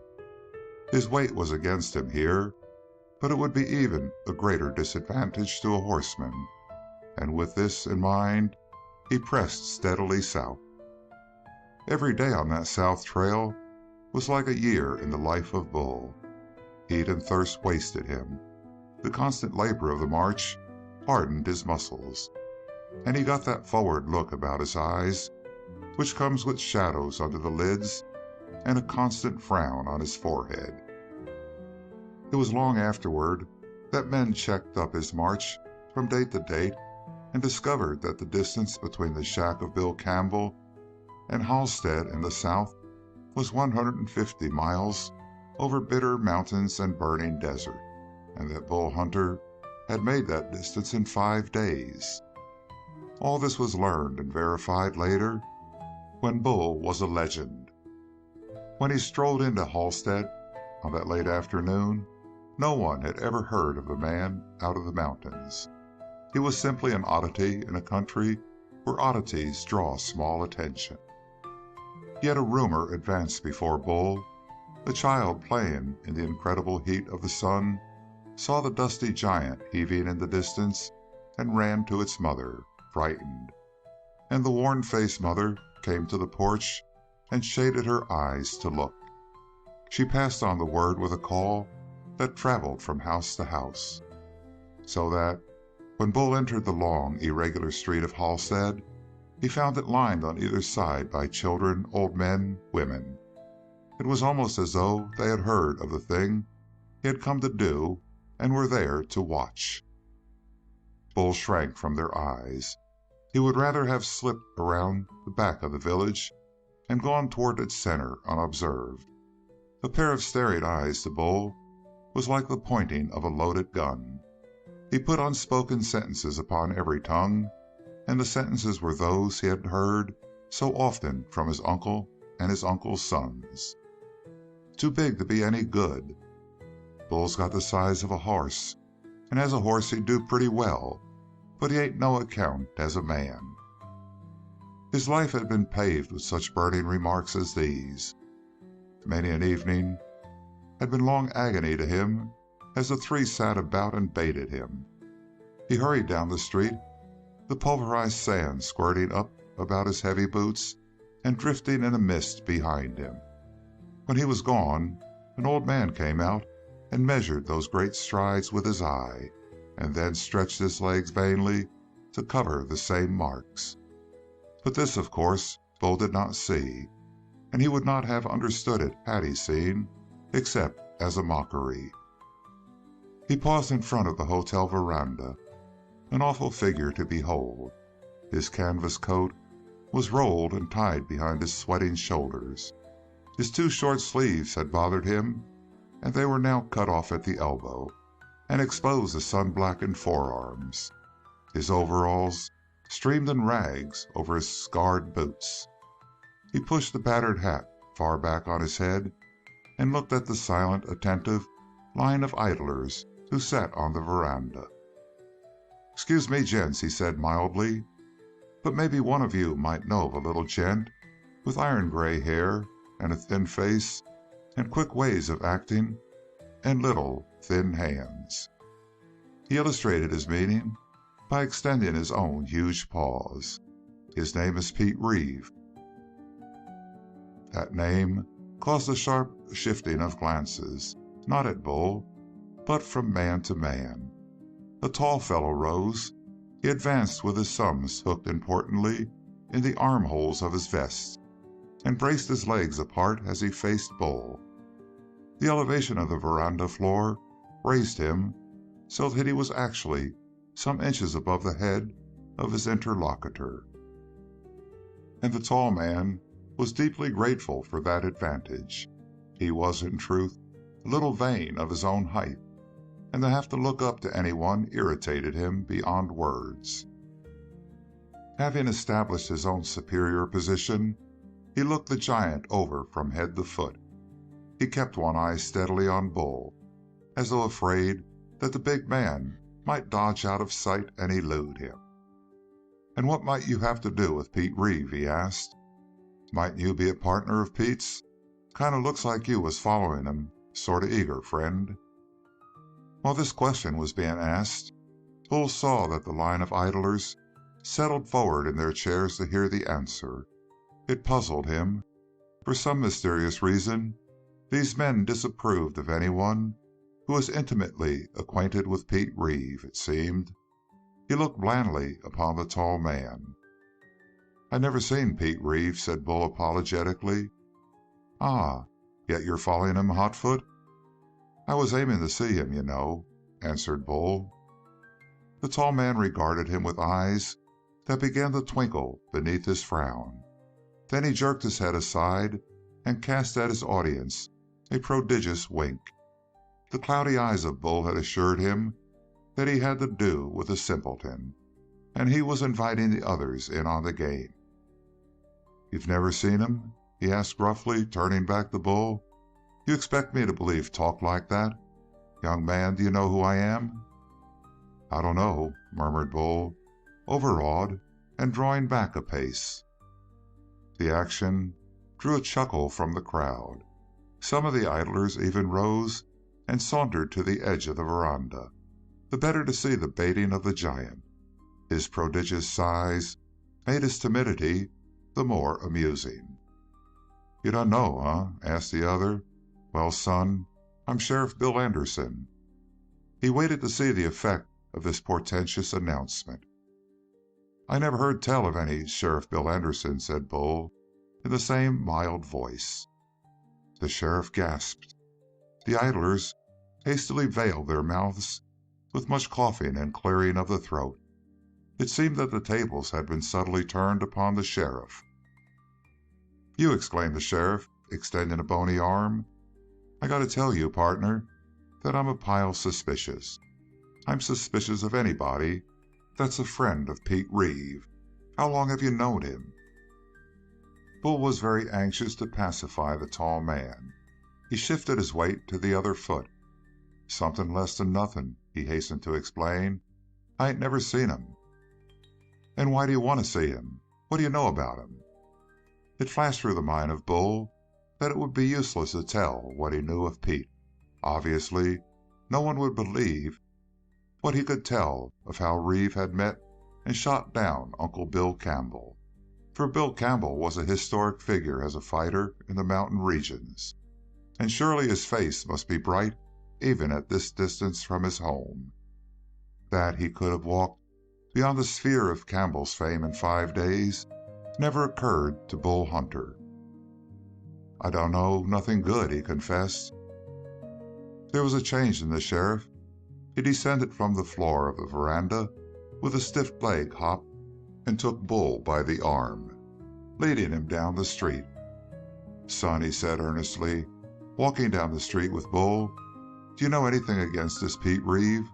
I want to know, because I got Pete behind bars for murder." "Murder?" asked Bull. "Murder, regular murder, something he'll hang for.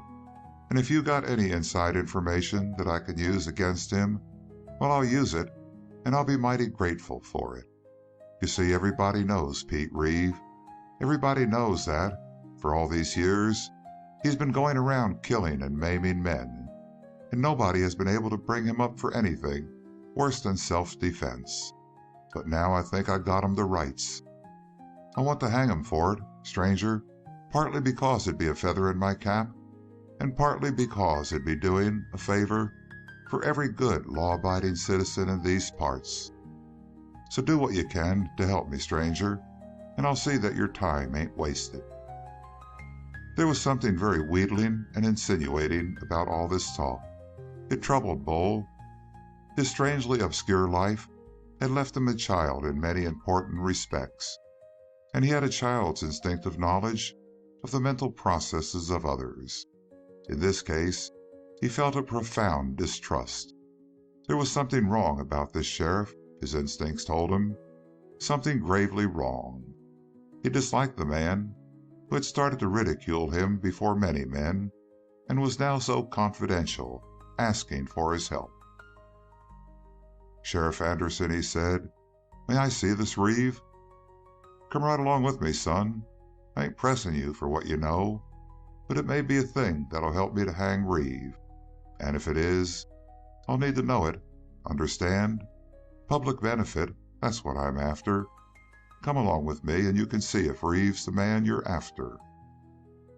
They crossed the street through a little maelstrom of fine dust which a wind circle had picked up, and the sheriff led Bull into the jail. They crossed the tawdry little outer room, with its warped floor creaking under the tread of Bull Hunter.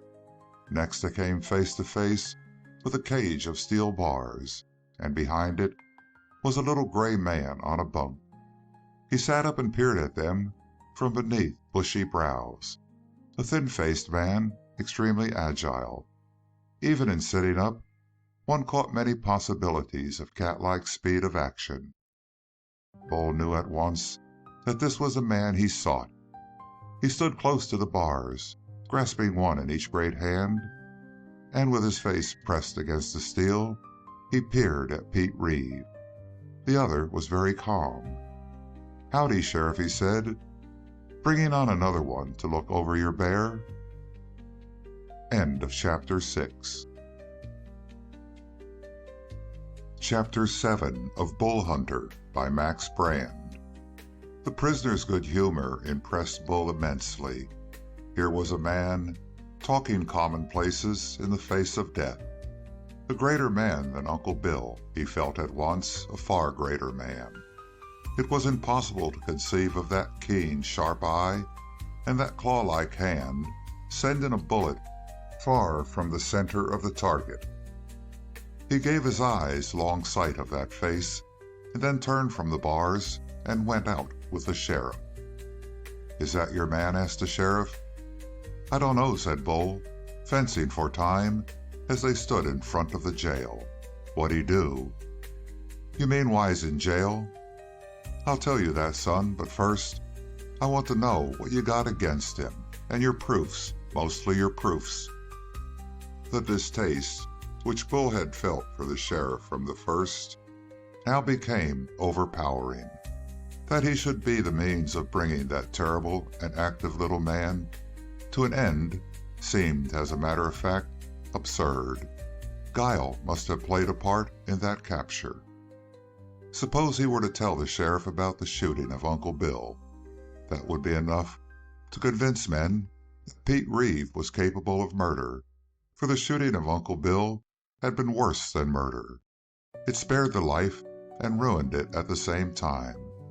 But suppose he added his evidence and allowed the law to take its course with Pete Reeve, where would be his own reward for his long march south and all the pain of travel and the crossing of the mountains at the peril of his life? There would be nothing but scorn from Uncle Bill when he returned, and not that moment of praise for which he yearned. To gain that great end, he must kill Pete Reeve, but not by the aid of the law. "I don't know," he said to the sheriff, who waited impatiently. "I figure that what I know wouldn't be no good to you." The sheriff snorted. "You've been letting me waste all this time on you?" he asked Bull. "Why didn't you tell me that in the first place?" Bull scratched his head in perplexity, but as he raised the great arm and put his hand behind his head, the sheriff winced back a little. "I'm sorry," said Bull. The sheriff dismissed him with a grunt of disgust and strode off. Bull started out to find information. The idea was growing slowly in his mind. He must kill Pete Reeve, and to accomplish that great end, he must first free him from the jail. He went back to the hotel and went into the kitchen to find food. The proprietor himself came back to serve him. He was a pudgy little man with a dignified pointed beard, of which he was inordinately proud. "It's between times for meals," he declared, "but you being the biggest man that ever come into the hotel, I'll make an exception." And he began to hunt through the cupboard for cold meat. "I seen Pete Reeve," began Bull bluntly. "How come he's in jail?" "Him?" asked the other. "Ain't you heard?" "No." The little man sighed with pleasure. He had given up hope of finding a new listener for that oft-told tale. "It happened last night," he confided. "Along late in the afternoon, in rides Johnny Strange. He tells us he was out to Dan Armstrong's place when about noon a little gray-headed man that give the name of Pete Reeve came in and asked for chow. Of course Johnny Strange pricks up his ears when he hears the name. We all heard about Pete Reeve off and on, as about the slickest gunman that the ranges ever turned out. So he looks Pete over and wonders at finding such a little man." The proprietor drew himself up to his full height. He didn't know that size don't make the man. Well, Armstrong trotted out some chuck for Reeve, and after Pete had eaten, Johnny Strange suggested a game. They sat in at three-handed stud poker. Things went along pretty good for Johnny. He made a considerable winning. Then it come late in the afternoon, and he seen he'd have to be getting back home. He offered to bet everything he'd won, or double or nothing, and when the boys didn't want to do that, it'd give him a clean hand to stand up and get out. He got up and said goodbye, and hung around a while to see how the next hands went. So far as he could make out, Pete Reeve was losing pretty steady. Then he come on in.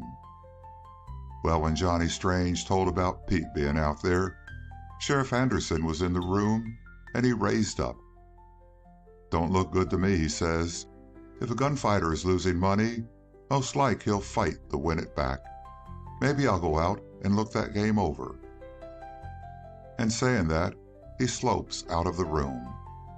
Well, none of us took much stock in the sheriff going out to take care of Armstrong.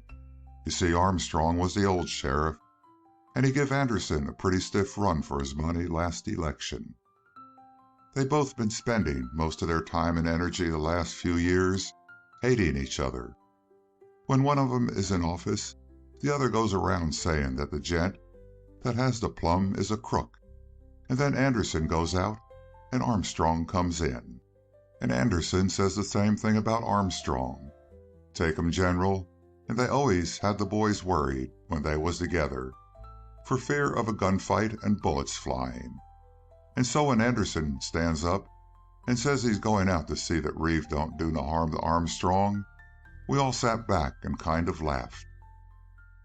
But we laughed at the wrong thing. Long about an hour or so after dark, we hear two men come walking up the veranda, and one of 'em we knowed by the sound was the sheriff. "How could you tell by the sound?" asked Bull innocently. "Well, you see, the sheriff always wears steel rims on his heels, like he was a horse. He's kind of close with his money, is old Anderson. I'll tell a man." We hear the ring of them heels on the porch, and pretty soon in comes the sheriff, herding a gent in ahead of him. And who do you think the gent was? It was Reeve, yes, sir. The old sheriff had stepped out and grabbed his man. He wasn't there quick enough to stop the killing of Armstrong, but he got there fast enough to nab Reeve. Seems that when he was riding up to the house, he heard a shot fired, and then he seen a man run out of the house and jump on his horse. And the sheriff didn't stop to ask no questions. He just out with his gat and drills the gent's horse. And while Reeve was struggling on the ground, with the horse flopping around and dying, the sheriff runs up and sticks the irons on Reeve. Then he goes into the house and finds Armstrong lying shot through the heart, clear as day. Reeve loses a lot of money, and when it comes to a pinch, he hates to see that money gone when he could get it back for the price of one slug. So he outs with his gun and shoots Armstrong. And the worst part of it was that Armstrong didn't have no gun on at the time. The sheriff found Armstrong's gun hanging on the wall along with his cartridge belt. Yep, it was plain murder, and Pete Reeve will hang as high as the sky, and a good thing, too. This story was a shock to Bull for a reason that would not have affected most men. That a man who had had the courage to stand up and face Uncle Bill in a fair duel should have been so cowardly, so venomous, as to take a mean advantage of a gambling companion seemed to Bull altogether too strange to be reasonable. Certainly, if he had had a difference with this fellow, thought Bull, Pete Reeve was the man to let the other use his own weapons before he fought. But to shoot him down across the table, unwarned, this was too much to believe. And yet it was the truth, and Pete Reeve was a hang for it. The big man sat shaking his head. "And they found the money on Pete Reeve?" he asked gloomily. "They found the money he took off this Armstrong?" "That's the funny part of the yarn," said the proprietor glibly. "Pete had the nerve to shoot the gent down in cold blood, but when he seen him fall, he lost his nerve. He didn't wait to grab the money, but ran out and jumped on his horse and tried to get away. So there you are. But it pretty often happens that way. Take the oldest gunfighter in the world, and if his stomach ain't resting just right, it sort of upsets him to see a crimson stain. I seen it happen that way with the worst of 'em, and in the old days they used to be a rough crowd in my barroom. They don't turn out that style of gent no more." He sighed as his mind flickered back into the heroic past. "And Reeve, he admits he done the killing?" Bull asked hopelessly. "Him? Nope. He's too foxy for that. But the only story he told was so foolish that we laughed at him, and he ain't had the nerve to try to bluff us ever since. He says that he was sitting peaceable with Armstrong, when all at once, without no warning, there was a shot from the window, The east window, I remember he was particular to say, and Armstrong dropped forward on the table, shot through the heart. Reeve says that he didn't wait to ask no questions. He blew the candle out, and having got the darkness on his side, he made a jump through the door and got on to his horse. He says that he wanted to break away to the trees and try to get a shot at the murderer from cover. But the minute he got onto his horse, he had his horse shot from under him. Was there any shots fired then? Yep. Reeve says that he fired a couple of times when he fell, but the sheriff says that Reeve only fired once, as his horse was falling, and that the other shot that was found fired out of Reeve's gun was fired into the heart of Armstrong. Oh, there ain't no doubt about it. All Reeve has got is a cock and bull yarn that would make a fool laugh. Although Bull had been many times assured by his uncle and his cousins that he was a fool of the first magnitude, he was in no mood for laughter. Somewhere in the tale there was something wrong, for his mind refused to conjure up the picture of Reeve pulling his gun and shooting across the table into the breast of a helpless, unwarned man. That would not be the method of a man who could stand up to Uncle Bill. That would not be the method of a man who sat on his bunk and looked so calmly into the face of the sheriff. Bull stood up and dragged his hat firmly over his eyes. I'd kind of like to see the place where that shooting was done, he declared. You got lots of time before night, said the proprietor. Ain't more than a mile and a half out the north trail. Take the path right out there, and you can ride out inside of 5 minutes. There was no horse for Bull Hunter to ride, but having thanked his host, he stepped out into the cooler sunshine of the late afternoon. The trail led through scattering groves of cottonwood most of the way, for it was bottom land, partially flooded in the winter season of rain, and, even in the driest and hottest part of summer, marshy in places. He followed the twisting little trail through spots of shadow and stretches of open sky until he reached the shack, which was obviously that of the dead Armstrong. The moment he entered the little cabin, he received proof positive. The furniture had not apparently been disturbed since the shooting. The table still leaned crazily, as though it had not recovered from a violent shock on one side. One chair was overturned. A box had been smashed to splinters, probably by having someone put a foot through it. Bull examined the deal table. Across the center of it, there was a dark stain, and on the farther side, 2 hands were printed distinctly into the wood, in the same dull color. The whole scene rose revoltingly distinct in the mind of Bull. Here sat Dan Armstrong, playing his cheerful game, laughing and jesting, because, forsooth, he was the winner. And there on the opposite side of the table sat Pete Reeve, the guest in the house of his host, growing darker and darker as the money was transferred from his pocket to the pocket of the jovial Armstrong. Then the sudden taking of offense at some harmless jest, the cold flash of steel as Reeve leaned and jumped to his feet, and then the explosion of the revolver, with Armstrong settling slowly, limply forward on the table.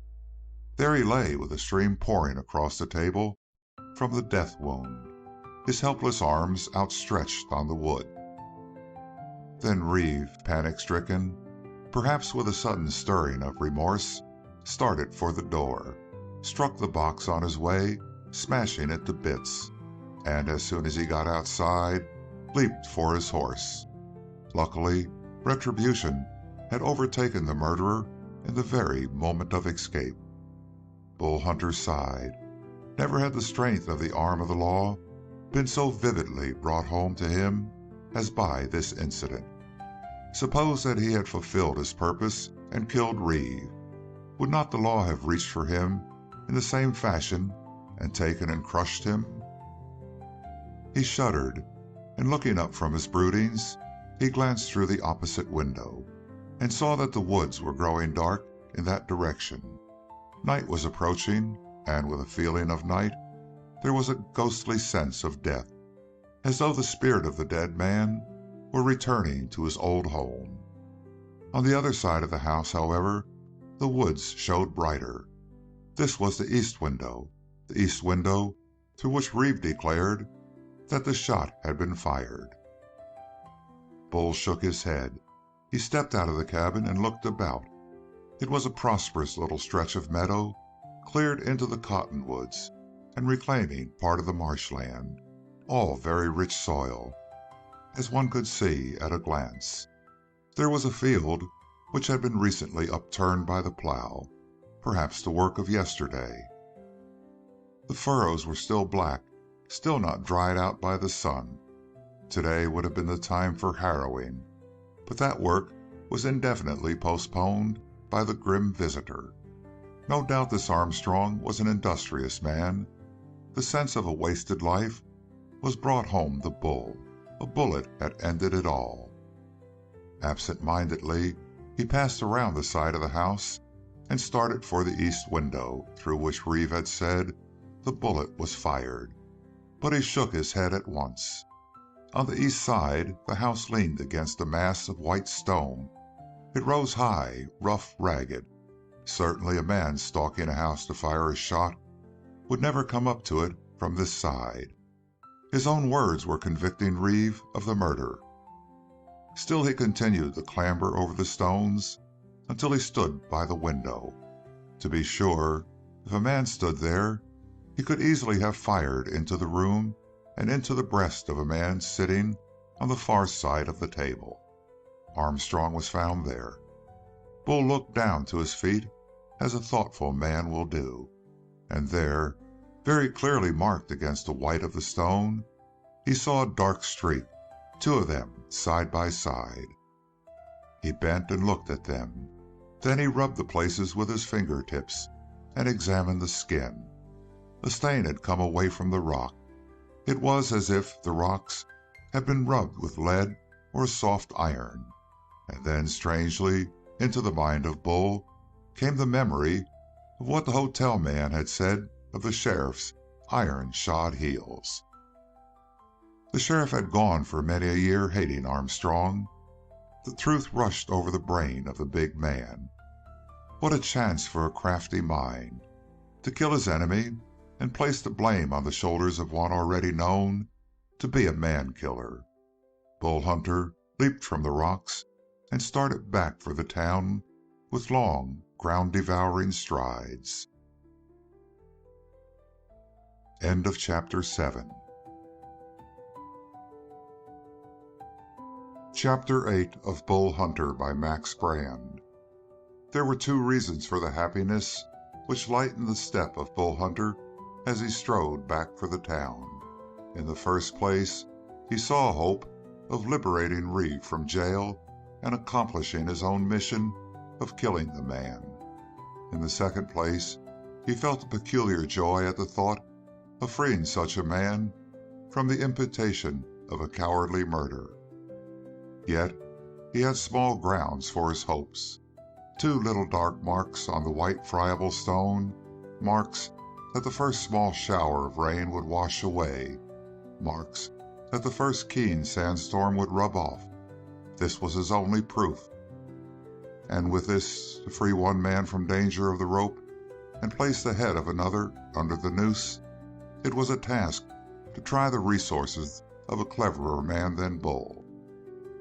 Indeed, the high spirits of Bull in some measure left him as he drew nearer and nearer to the village. How could he convict the sheriff? How, with his clumsy wits and his clumsy tongue, could he bring the truth to light? Had he possessed the keen eyes of his uncle, he felt that a single glance would have made the guilt stand up in the face of Anderson. But his own eyes, alas, were dull and clouded. Thoughtfully, with bowed head, he held his course. A strange picture, surely, this man who so devotedly wished to free another from the danger of the law in order that he might take a life into his own hands. But the contrast did not strike home to Bull. To him everything he did was as clear as day. But how to go to work? If the man were like himself, it would be an easy matter. More than once he remembered how his cousins had shifted the blame for their own boyish pranks upon him. In the presence of their father, they would accuse Bull with a well-planned lie, and the very fact that he had been accused made Bull blush and hang his head. Before he could be heard in his own behalf, the cruel eye of his uncle had grown stern, and Bull was condemned as a culprit. The only time you show any sense, his uncle had said more than once, is when you want to do something you hadn't ought to do. Steadily through the years he had served as a scapegoat for his cousins. They set a certain value upon him for his use in this respect. Ah, if only he had that keen, embarrassing eye of Bill Campbell, with which to pierce to the guilty heart of the sheriff and make him speak. The eye of his uncle was like the eye of a crowd. It was an audience in itself, and condemned or praised with the strength of numbers. It was this thought of numbers that brought the clue to a possible solution to Bull Hunter. When it came to him, he stopped short in the road, threw back his head, and laughed. "And what's all the celebration about?" asked a voice behind him. He turned and found Sheriff Anderson on his horse directly behind him. The soft loam of the trail had covered the sound of the sheriff's approach.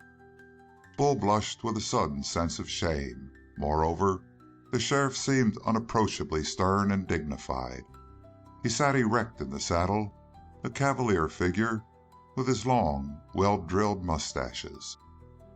"I dunno," said Bull vaguely, pushing his hat back to scratch his thatch of blond hair. "I didn't know it was celebrating particular." The sheriff watched him with small, evil eyes. "You've been snooping around, son," he said coldly, "and we folks in this part, we don't like snoopers, understand?" "No," said Bull frankly, "I don't exactly figure what you mean." Then he dropped his hand to his hip. "Get your hand off that gun," said the sheriff, his own weapon flashing instantly in the light. It had been a move like lightning. Its speed stunned and baffled Bull Hunter. Something cold formed in his throat, choking him, and he obediently drew his hand away. He did more. He threw both immense arms above his head and stood gaping at the sheriff. The latter eyed him for a moment with stern amusement, and then he shoved the gun back into its holster. "I guess there ain't much harm in you," he said more to himself than to Bull, "but I hate a snooper worse than I do a rat. You can take them arms down." Bull lowered them cautiously. "You hear me talk?" asked the sheriff. "I hear," said Bull obediently. "I don't like snoopers, which means that I don't like you none too well. Besides, who in thunder are you? A wandering vagrant, you look to me, and we've got a law against vagrants. You amble along on your trail pretty pronto, and no harm will come to you. But if you're around town tomorrow, well, you've heard me talk." It was very familiar talk to Bull, not the words, but the commanding and contemptuous tone in which they were spoken. Crestfallen, he submitted. Of one thing he must make sure, that no harm befell him before he faced Pete Reeve and Pete Reeve's gun. Then he could only pray for courage to attack. But the effect of the sheriff's little gunplay entirely disheartened Bull at the prospect of facing Pete. With a non-committal rejoinder, he started down the road, and the sheriff put the spurs to his horse and plunged by at a full gallop, flinging the dust back into the face of the big man. Bull wiped it out of his eyes and went on gloomily. He had been trodden on in spirit once more, but after all, that was so old a story that it made little difference. It convinced him, however, of one thing. He could never do anything with the sheriff man to man. Certainly he would need the help of a crowd before he faced the tall man and his cavalier mustaches. He waited until after supper at the hotel. It was a miserable meal for Bull. He had already eaten, and could not find a way of refusing the invitation of the proprietor to sit down again. Seated at the end of the long table, he looked miserably up and down it. Nobody had a look for him except one of contempt. The sheriff, it seemed, had spread a story around about his lack of spirit, and if Bull remained long in the village, he would be treated with little more respect than he had been in the house of his uncle. Even now they held him in contempt. They could not understand, for instance, why he sat so far forward. He was resting most of his weight on his legs, for fear of the weakness of the chair under his full bulk. But that very bulk made them whisper their jokes and insults to one another. When the long nightmare of that meal was ended, Bull began making his rounds. He had chosen his men. Every man he picked was sharp-eyed like Uncle Bill Campbell. They were the men whose in-looking eyes would baffle the sheriff. They were the men capable of suspicions, and such men Bull needed, not dull-glancing people like himself. He went first to the proprietor of the hotel. "I got something to say to the sheriff," he declared, "and I want to have a few important gents around town to be there to listen and hear what I got to say. I wonder, could you be handy?" He was surprised at the avidity with which his invitation was accepted. It was a long time since the hotel owner had been referred to as an important man. Then he went with the same talk to 5 others: the blacksmith, the carpenter, an odd jobber, the storekeeper, and 2 men whom he had marked when he first halted near the hotel veranda. To his invitation, each of them gave a quick assent. There had been something mysterious in the manner in which this timid-eyed giant had descended upon the town from nowhere, and now they felt they were about to come to the heart of the reason for his visit. The invitation to the sheriff was delivered by the proprietor of the hotel, and he said just enough, and no more, to bring the sheriff straight to the hotel. Anderson arrived with his best pair of guns in his holsters, for the sheriff was a 2-gun man of the best variety. He came with the aggressive manner of one ready to beat down all opposition, but when he stepped into the room his manner changed, for he found sitting about the table in the dining room, which was to be the scene of the conference, the 6 most influential men of the town, men strong enough to re-elect him next year or to throw him permanently out of office. At the lower end of the table stood Bull Hunter, his arms folded, his face blank, standing with the light from the lamp shining upon his face. The other seated, he seemed a man among pygmies. "Shall I lock the door?" asked the proprietor, and he turned to Bull, as if the latter had the right to dictate. Bull nodded. "All right, Sheriff," the proprietor went on to explain. "Our young friend yonder says he's got something to say to you. He asked each of us to hang around and be a witness. Are you ready?" "Judd," burst out the sheriff, "you're an idiot. This overgrown booby needs a horsewhipping, and that's the sort of answer I'd like to make to him." Having delivered this broadside, he strode up and confronted Bull. It was a very poor move. In the first place, the sheriff had insulted one of the men who was about to act as his official judge. In the second place, by putting himself so close to Bull, he made himself appear a trifle ludicrous. Also, if he expected to throw Bull out of the poise with his blustering, he failed. It was not that Bull did not feel fear, but he had seen a curious thing, the sinewy, long neck of the sheriff, and he was wondering what would happen if one of his hands should grip that throat for a single instant. He grew so fascinated by this study that he forgot his fear of the sheriff's guns. Anderson hastened to retreat from his false position. "Gents," he said, "excuse me for getting edgy, but if you want me to listen to this fellow's talk—" "Hunter is his name, Bull Hunter," said the proprietor. The sheriff took his place at the far end of the long table. Like Bull, he preferred to stand. "Start in your talk," he commanded. "It looks to me," said Bull gently, "that there's only one gent here that's wearing a gun."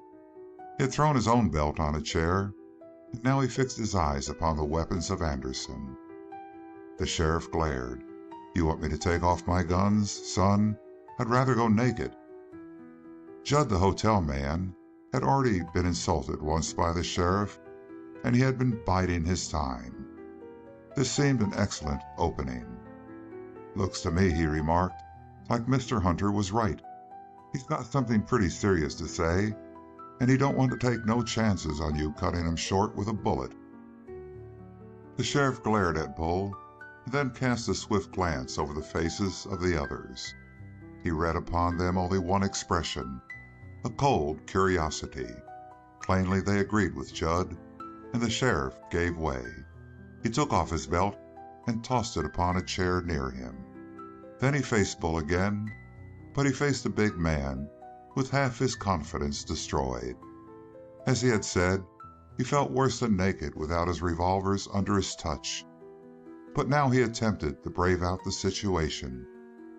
"Well," he said jocularly, "what are you going to accuse me of, Bull Hunter?" "I'm just going to tell a little story that I've been thinking about," said Bull. "Story nothing," exclaimed Anderson. "Wait a minute," broke in Judd. "Let him tell this his own way. I think you'd best, Sheriff."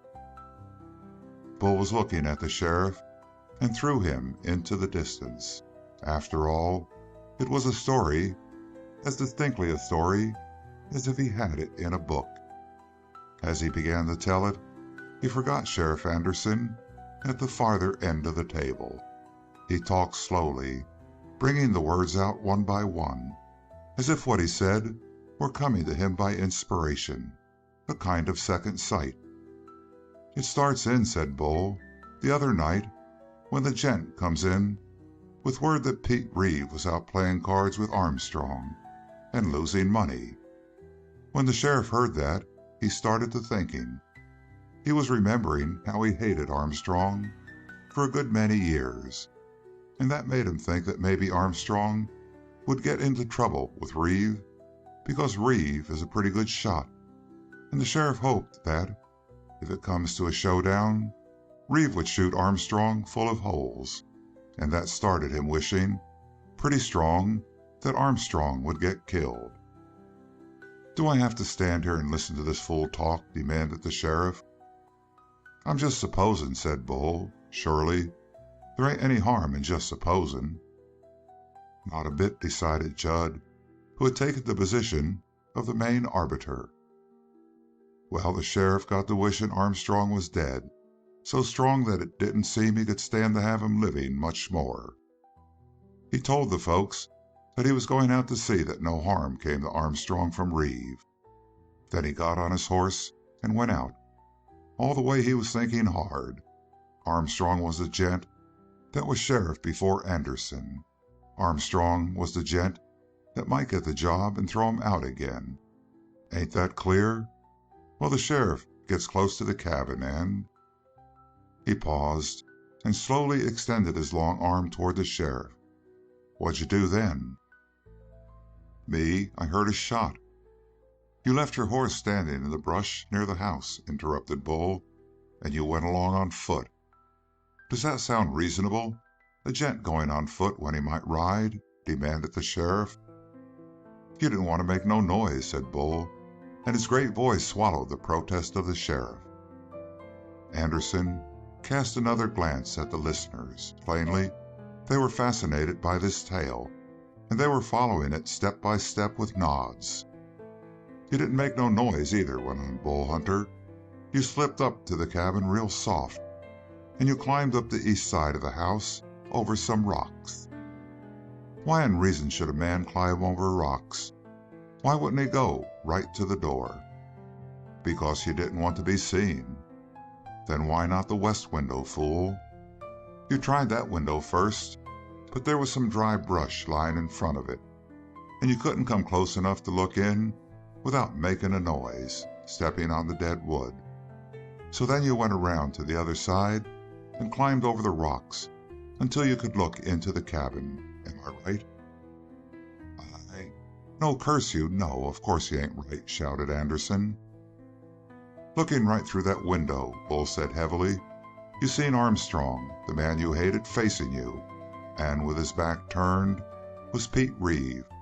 You said to yourself, 'Drop Armstrong with a bullet, catch Reeve, and put the blame on him.' Then you pulled your gun." He pushed aside the ponderous armchair which stood beside him at the head of the table. "Say," shouted the sheriff, paler than ever now, "what are you accusing me of?" "Murder," thundered Bull Hunter. The roar of Bull's voice chained every one in his place, the sheriff with staring eyes, and Judd in the act of raising his hand. "I'll jail you for slander," said the sheriff, fighting to assurance and knowing that he was betrayed by his pallor and the icy perspiration which he felt on his forehead. "Anderson," said Bull, "I seen the marks of them iron heels of yours on the rock." That was a little thing, of course. As evidence, it would not have convinced the most prejudiced jury in the world.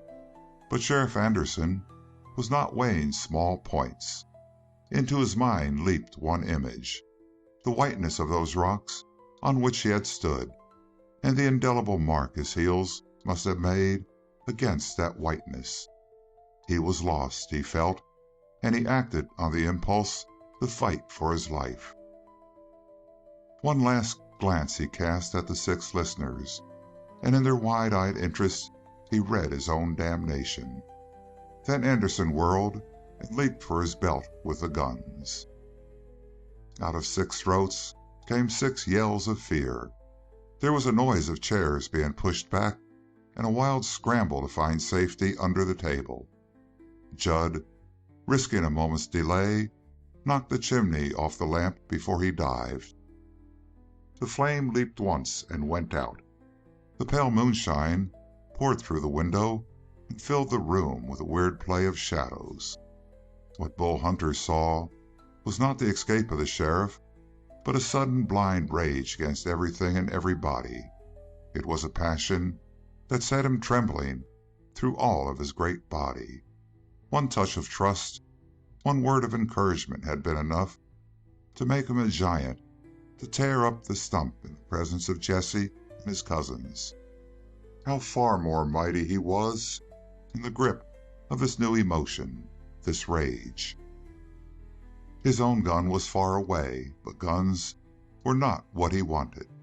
They were uncongenial toys to his great hands. Instead, he reached down and caught up that massive chair of oak, built to resist time, built to bear even such a bulk as that of Bull Hunter with ease. Yet he caught it up in one hand, weighed it behind his head at the full limit of his extended arm, and then, bending forward, he catapulted the great missile down the length of the table. It hit the lamp on the way and splintered it to small bits, its momentum unimpeded. Hurtling on across the table, it shot at the sheriff as he whirled with his guns in his hands. Fast as the chair shot forward, the hand of the sheriff was faster still. Bull saw the big guns twitch up, silver in the moonshine. They exploded in one voice, as if the flying mass of wood were an animate object. Then the sheriff was struck and hurled crashing along the floor. End of Chapter 8. Chapter 9 of Bull Hunter by Max Brand. At that fall, the 6 men scampered from beneath the table to seize the downed man. There was no need of their haste. Sheriff Anderson was a wreck rather than a fighting man. One arm was horribly crumpled beneath him. His ribs were shattered. There was a great gash where the rung of the chair had cut into the bone like a knife. They stood chattering about the falling man, straightening him out, feeling his pulse, making sure that he, who would soon hang at the will of the law, was alive. Outside, voices were rushing toward them, doors slamming. Bull Hunter broke through the circle, bent over the limp body, and drew a big bundle of keys from a pocket. Then, without a word, he went back to the far end of the room, buckled on his gun belt, and in silence left the room. The others paid no heed. They and the newcomers who had poured into the room were fascinated by the work of the giant rather than the giant's self. They had a lantern, swinging dull light and grotesque shadows across the place now, and by the illumination, two of the men went to the wall and picked up the great oaken chair. They raised it slowly between them, a battered mass of disconnected wood.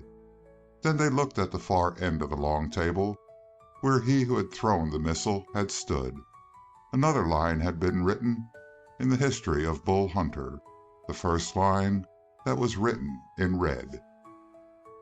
Bull himself was on his way to the jail. He found it unguarded. The deputy had gone to find the cause of the commotion at the hotel. The steel bars, moreover, were sufficient to retain the prisoner and keep out would-be rescuers. In the dim light of his lantern, Bull saw that Pete Reeve was sitting cross-legged on his bunk, like a little dried-up idol, smoking a cigarette. His only greeting to the big man was a lifting of the eyebrows. But when the big key was fitted into the lock and the lock turned, he showed his first signs of interest. He was standing up when Bull opened the door and strode in. "Have you got your things?" said Bull curtly. "What things, big fella?" "Why, guns and things, and your hat, of course." Pete Reeve walked to the corner of the cell and took a sombrero off the wall. "Here's the hat," he answered, "but they ain't passing out guns to jailbirds, not in these parts." "You ain't a jailbird," answered Bull, "so we'll get that gun. Know where it is?" Reeve followed without a question through the open door, only stopping as he passed beyond the bars to look back to them with a shudder. It was the first sign of emotion he had shown since his arrest. But his step was lighter and quicker as he followed Bull into the front room. "In that closet yonder," said Reeve, pointing to a door. "That's where they keep the guns." Bull shook out his bundle of keys into the great palm of his hand. "Not those keys. The deputy has the key to the closet," said Pete. "I saw Anderson give it to him." Bull sighed. "I ain't got much time, partner," he said. Approaching the door, he examined it wistfully. "But maybe there's another way." He drew back a little, raised his right leg, and smashed the heavy cowhide boot against the door. The wood split from top to bottom, and Bull's leg was driven on through the aperture. He paused to wrench the fragments of the door from lock and hinges, and then beckoned to Pete Reeve. "Look for your gun in here, Reeve." The little man cast one twinkling glance at his companion, and then was instantly among the litter of the closet floor. He emerged, strapping a belt about him, the holster tugging far down, so that the muzzle of the gun was almost at his knee. Bull appreciated the diminutive size of the man for the first time, seeing him in conjunction with the big gun on his thigh. There was an odd change in the little man also, the moment his gun was in place. He tugged his broad-brimmed hat a little lower across his eyes and poised himself as if on tiptoe. His glance was a constant flicker about the room until it came to rest on Bull. "Suppose you let me in on the meaning of all this. Who are you, and where do you figure on letting me loose? What in thunder is it all about?" "We'll talk later. Now you got to get started." Bull waved to the door. Pete Reeve darted past him with noiseless steps and paused a moment at the threshold of the jail. Plainly, he was ready for fight or flight, and his right hand was toying constantly with the holstered butt of his gun. Bull followed to the outside. "Horses?" asked the little man curtly. "On foot," answered Bull, with equal brevity. and he led the way straight across the street. There was no danger of being seen. All the life of the town was drawn to the center about the hotel. Lights were flashing behind its windows. Men were constantly pounding across the veranda, running in and out. Bull led the way past the building and cut for the cottonwoods. "And now?" demanded Pete Reeve. "Now, partner?" The word stung Bull. It had not been applied to him more than half a dozen times in his life, together with its implications of free and equal brotherhood. To be called partner by a great man who had conquered terrible Uncle Bill Campbell. "They's a mess in the hotel," said Bull, explaining as shortly as he could. "Seems that Sheriff Anderson was the gent that done the killing of Armstrong. It got found out, and the sheriff tried to get away. Lots of noise and trouble." "Ah," said Reeve. "It was him, then, the old hound. I might have knowed. But I kept figuring that there was two of 'em. Well, the sheriff was a handy boy with his gun. Did he drop anybody before they got him? I heard two guns go off like one. Them must have been the sheriff's cannons." "They was," said Bull, "but the bullets didn't hit nothing but wood." "Wild, huh? Shot into the wall?" "Nope, into a chair." The little man was struggling and panting, sometimes breaking into a trot to keep up with the immense strides of his companion. "A chair? You don't say so." Bull was silent. "How come he shot at a chair? Drunk?" "The chair was sailing through the air at him." Returned Pete Reeve. "Somebody throwed a chair at him, and the sheriff got rattled and shot at it instead of dodging? Well, I've seen a pile of funnier things than that happen in gunplay, off and on." "Who threw the chair?" "I did." "You?" He squinted up at the lofty form of Bull Hunter. "What name did you say?" he asked gently. "Hunter is my name. Mostly they call me Bull." "You got the size for that name, partner. So you cleaned up the sheriff with a chair," he sighed.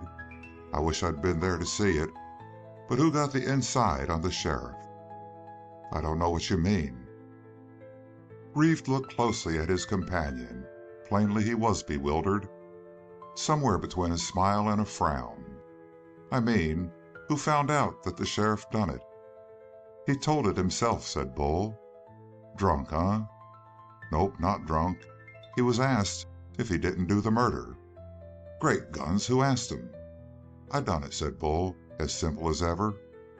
Reeve bit his lip. He had just put Bull down as a simple-minded hulk. He was forced to revise his opinion.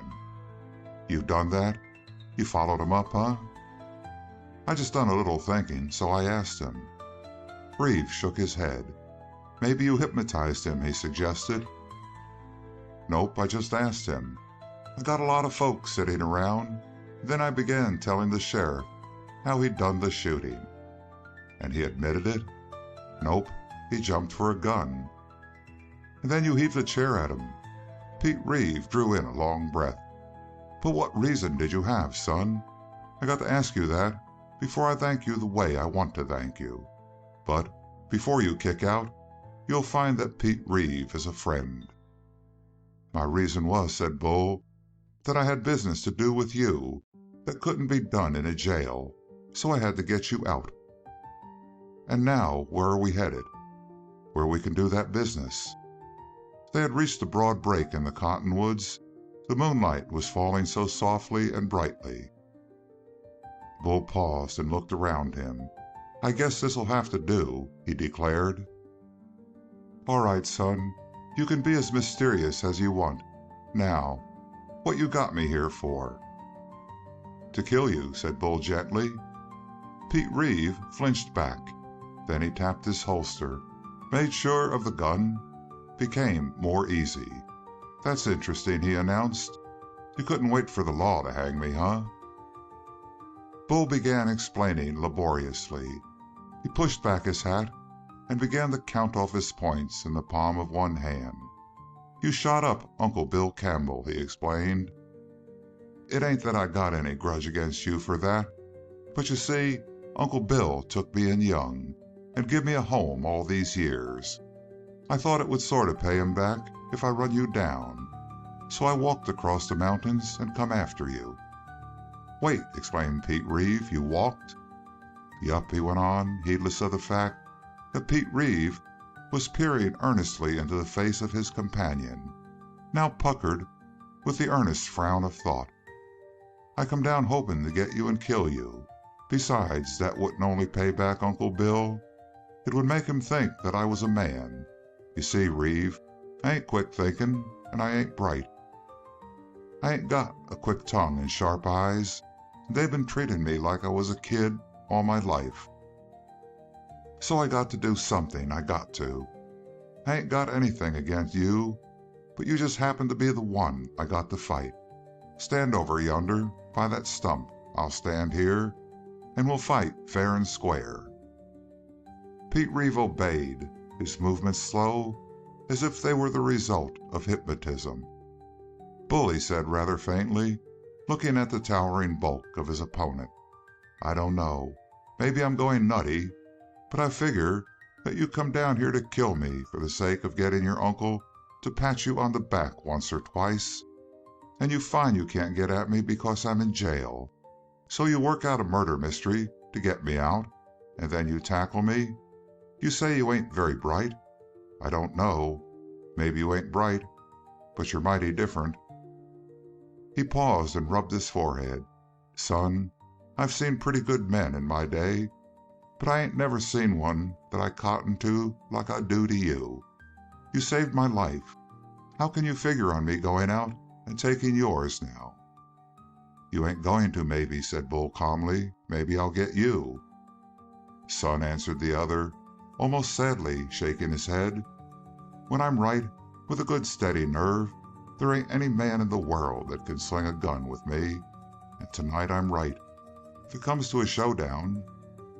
But are you pretty good with a gun yourself, Bull?" "No," answered Bull frankly. "I ain't any good compared to an expert like you, but I'm good enough to take a chance." "Them sort of chances ain't taken twice, Bull." "You see," said Bull, "I'm going to make a rush as I pull the gun. If I get you before I'm dead, well, all I ask is to lay my hands on you, you see?" The little man shuddered and blinked. "I see," he said, and swallowed with difficulty. "But in the name of reason, Bull, have sense. Let me talk. I'll tell you what that uncle of yours was." "Don't talk," exclaimed Bull Hunter. "I sort of like you, partner, and it sort of breaks me down to hear you talk. Don't talk, but listen. The next time that frog croaks, we go for our guns, huh? That frog off in the marsh." He had hardly spoken before the ominous sound was heard, and Bull reached for his gun. For all his bulk of hand and unwieldy arms, the gun came smoothly, swiftly into his hand. He would have had an ordinary man covered long before the latter had his gun muzzle clear of the leather. But Pete Reeve was no ordinary man. His arm jerked down. His fingers flickered down and up. They went down empty. They came up with the burden of a long revolver shining in the moonlight, and he fired before Bull's gun came to the level for a shot. Only Pete Reeve knew the marvel of his own shooting this day. He had sworn a solemn and silent oath that he would not kill this faithful, courageous fellow from the mountains. He could have planted a bullet where the life lay at any instant of the fight, but he fired for another purpose. The moment Bull reached for his weapon, he had lurched forward, aiming to shoot as he ran. Pete Reeve set himself a double goal. His first intention was to disarm the giant. The other was to stop his rush. For once, within the grip of those big fingers, his life would be squeezed out like the juice of an orange. His task was doubly difficult in the moonlight, but the first shot went home nicely, aimed as exactly as a scientist finds a spot with his instruments. Where the moon's rays splashed across the bare right forearm of Bull, he sent a bullet that slashed through the great muscles. The revolver dropped from the nerveless hand of the giant, but Bull never paused. On he came, empty-handed, but with the power of death, as the little man well knew, in the fingers of his extended left hand. He came with a snarl, a savage intake of breath, as he felt the hot slash of Pete's bullet. But Reeve, standing erect, like some sort of duelist of old, his left hand tucked in the hollow of his back, took the great gambling chance and refused to shoot to kill. He placed his second shot more effectively, for this time he must stop that tremendous body advancing upon him. He found one critical spot, between the knee and the thigh, halfway up the inside of the left leg. He drove that second bullet with the precision of a surgeon. The leg crumpled under Bull and sent him pitching forward on his face. Perhaps the marsh ground was unstable, but it seemed to Pete Reeve that the very earth quaked beneath his feet as the big man fell. He swung his gun wide and leaned to see how serious was the damage he had done. Bleeding would be the greater danger. But that fraction of a second brought him into another peril. The giant heaved up on his sound right leg and his sound left arm and flung himself forward, two limbs dangling uselessly. With a hideously contorted face, Bull swung his left arm in a wide circle for a grip and scooped in Pete Reeve as the latter sprang back with a cry of horror. The action swept Pete in and crushed his gun hand and arm against the body of his assailant, paralyzing his only power of attack or defense. Reeve was carried down to the ground as if beneath the bulk of a mountain. There was no question of sparing life now. Pete Reeve began to fight for his life. He wrestled at his gun to tug it free, but found it anchored. He pulled the trigger, and the gun spoke loud and clear, but the bullet plunged into empty space. Then he felt that left arm begin to move, and the hand worked up behind his back like a great spider. Higher it rose, and the huge, thick fingers reached up and around his throat, fumbling to get at the windpipe. Pete Reeve made his last effort. It was like striving to free himself from a ton's weight. Hysteria of fear and horror seized him, and his voice gave utterance to his terror. As he screamed, the big fingers joined around his throat. Any further pressure would end him. He looked up into the glaring eyes and the contorted face of the giant. The rasping, panting breathing paralyzed his senses. There was a slight inward contraction of the grip, then it ceased. Miraculously, he felt the great hand relax and fall away. The bulk was heaved away from him, and staggering to his own feet, he saw Bull Hunter supported against a tree, one leg useless, one arm streaming. "I couldn't seem to do it," said Bull Hunter thickly. "I couldn't no way seem to do it, Reeve. You see, I sort of like you, and I couldn't kill you, Pete." When Pete Reeve recovered from his astonishment, he said, "You can do more. You can go home and tell that infernal hound of an uncle of yours that you had the life of Pete Reeve under your fingertips and that you didn't take it. It's the second time I've owed my life, and both times in one day, and both times to one man. You tell your uncle that." The big man sagged still more against the tree. "I'll never go home, Pete, unless ghosts walk, and I'll never tell Uncle Bill anything unless the ghosts talk. I'm dying pretty pronto, I think, Pete." "Dying? You ain't hurt bad, Bull." "It's the bleeding. All the senses is running out of my head like water, and the moon is turning black, and—" He slumped down at the foot of the tree. End of Chapter 9.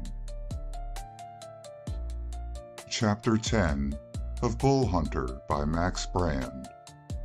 When old Farmer Morton and his son came in their buckboard through the marshes, they heard the screaming of Pete Reeve for help. Leaving their team, they bolted across country to the open glade. There they found Pete still shouting for help, kneeling above the body of a man, and working desperately to arrange an effectual tourniquet. They ran close and discovered the two men. Old Morton knew enough rude surgery to stop the bleeding. It was he who counted the pulse and listened to the heart. Low, he said, very low. Life is just flickering, stranger. If they's as much light of life in him, said Pete Reeve, as the flicker of a candle, I'll fan it up till it's as big as a forest fire. Man, he's got to live. Said Morton. And how come the shooting? Stop your fool questions, said Reeve. Help me get him to town and to a bed. It was useless to attempt to carry that great loose-limbed body. They brought the buckboard perilously through the shrubbery, and then managed, with infinite labor, to lift Bull Hunter into it. With Pete Reeve supporting the head of the wounded man and cautioning them to drive gently, they managed the journey to the town as softly as possible. At the hotel, a strong-armed cortege bore Bull to a bed, and they carried him reverently. Had his senses been with him, he would have wondered greatly, and had his uncle or his uncle's sons been there, they would surely have laughed uproariously. In the hotel room, Pete Reeve took command at once. He's too big to die, he told the dubious doctor. He's got to live. And the minute you say he can't, out you go, and another doc comes in. Now, do your work. The doctor, haunted by the deep, fiery eyes of the gunfighter, stepped into the room to minister to his patient. He had a vague feeling that, if Bull Hunter died, Pete Reeve would blame him for lack of care. In truth, Pete seemed ready to blame everyone. He threatened to destroy the whole village if a dog was allowed to howl in the night, or if the baby next door were permitted to cry in the day. Silence settled over the little town, silence and the fear of Pete Reeve. Pete himself never left the sick room. Wide-eyed, silent-footed, he was ever about. He seemed never to sleep, and the doctor swore that the only reason Bull Hunter did not die was because death feared to enter the room while the awful Pete Reeve was there. But the long hours of unconsciousness and delirium wore away. Then came the critical period when a relapse was feared. Finally, the time came when it could be confidently stated that Bull was recovering his health and his strength. All this filled a matter of weeks. Bull was still unable to leave his bed. He was dull and listless, bony of hand, and liable to sleep many hours through the very heart of the day. At this point of his recovery, the door opened one day, and, in the warmth of the afternoon, a big man came into the room, shutting the door softly behind him.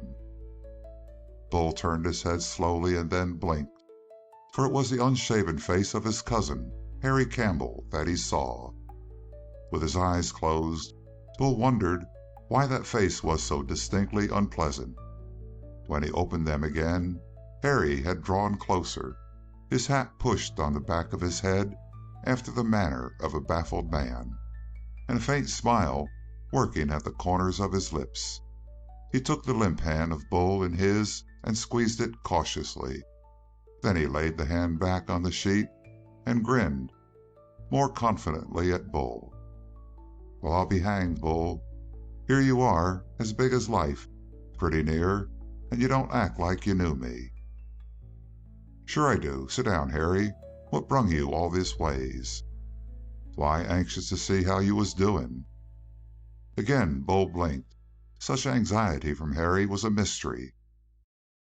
"They ain't talking about much else up our way," said Harry, "but how you come across the mountains in the storm, and how big you are, and how you got the sheriff, and how you rushed Pete Reeve bare-handed. Sure is some story. All the way down, I just had to say that I was Bull Hunter's cousin to get free meals." He licked his lips and grinned again. "So I come down to see how you was."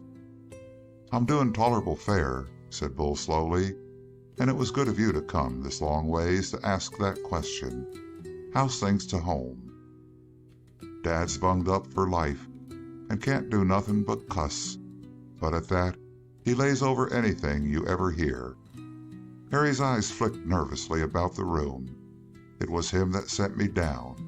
Where's Reeve? This was in a whisper. Bull gestured toward the next room. Asleep. Can he hear if I talk? Asleep, said Bull. Been up with me 2 days. I took a bad turn a while back. Pete's helping himself to a nap, and he needs one. Now listen, said Harry. Dad figured this out, and Dad's mostly never wrong. He says Reeve shot up Bull. Now he's hanging around, trying to make up by nursing Bull, according to reports, because he's afraid of what Bull will do when he gets back on his feet. But Bull has got to know that, even when he's back on his feet, he can't beat Reeve. Not while Reeve can pull a gun. Nobody can beat that devil. If he wants to beat Reeve, just take advantage of him while Reeve ain't expecting anything. Which means while Bull is sick. Do you get what Dad means? Sort of, said Bull faintly. He shut out the eager, dirty, unshaven face. I'll just close my eyes against the light. I can hear you pretty well. Go on. Here's the idea. Everybody knows you hate Reeve, and Reeve fears you. Otherwise, would he act like this? Aside from being afraid of lynching, in case you should die? No, he wouldn't. Well, one of these days, you take this gun, here Harry shoved one under the pillow of Bull, and call Pete Reeve over to you. And when he leans over your bed, blow his brains out. That's easy, and it will do what you want to do someday. You hear? Then you can say that Reeve started something, that you shot in self-defense. Everybody will believe you, and you'll get one big name for killing Reeve. You follow me? Bull opened his eyes, but they were squinting as though he was in the severest pain. Listen, Harry, he said at last. I've been thinking things out. I owe a lot to your dad for taking me in and keeping me. But all I owe him, I can pay back in cash someday. I don't owe him no love. Not you, neither. Harry had risen to his feet with a snarl. Sit down, said Bull, letting his great voice swell ever so little. I'm pretty near dead, but I'm still man enough to wring the neck of a skunk. Sit down.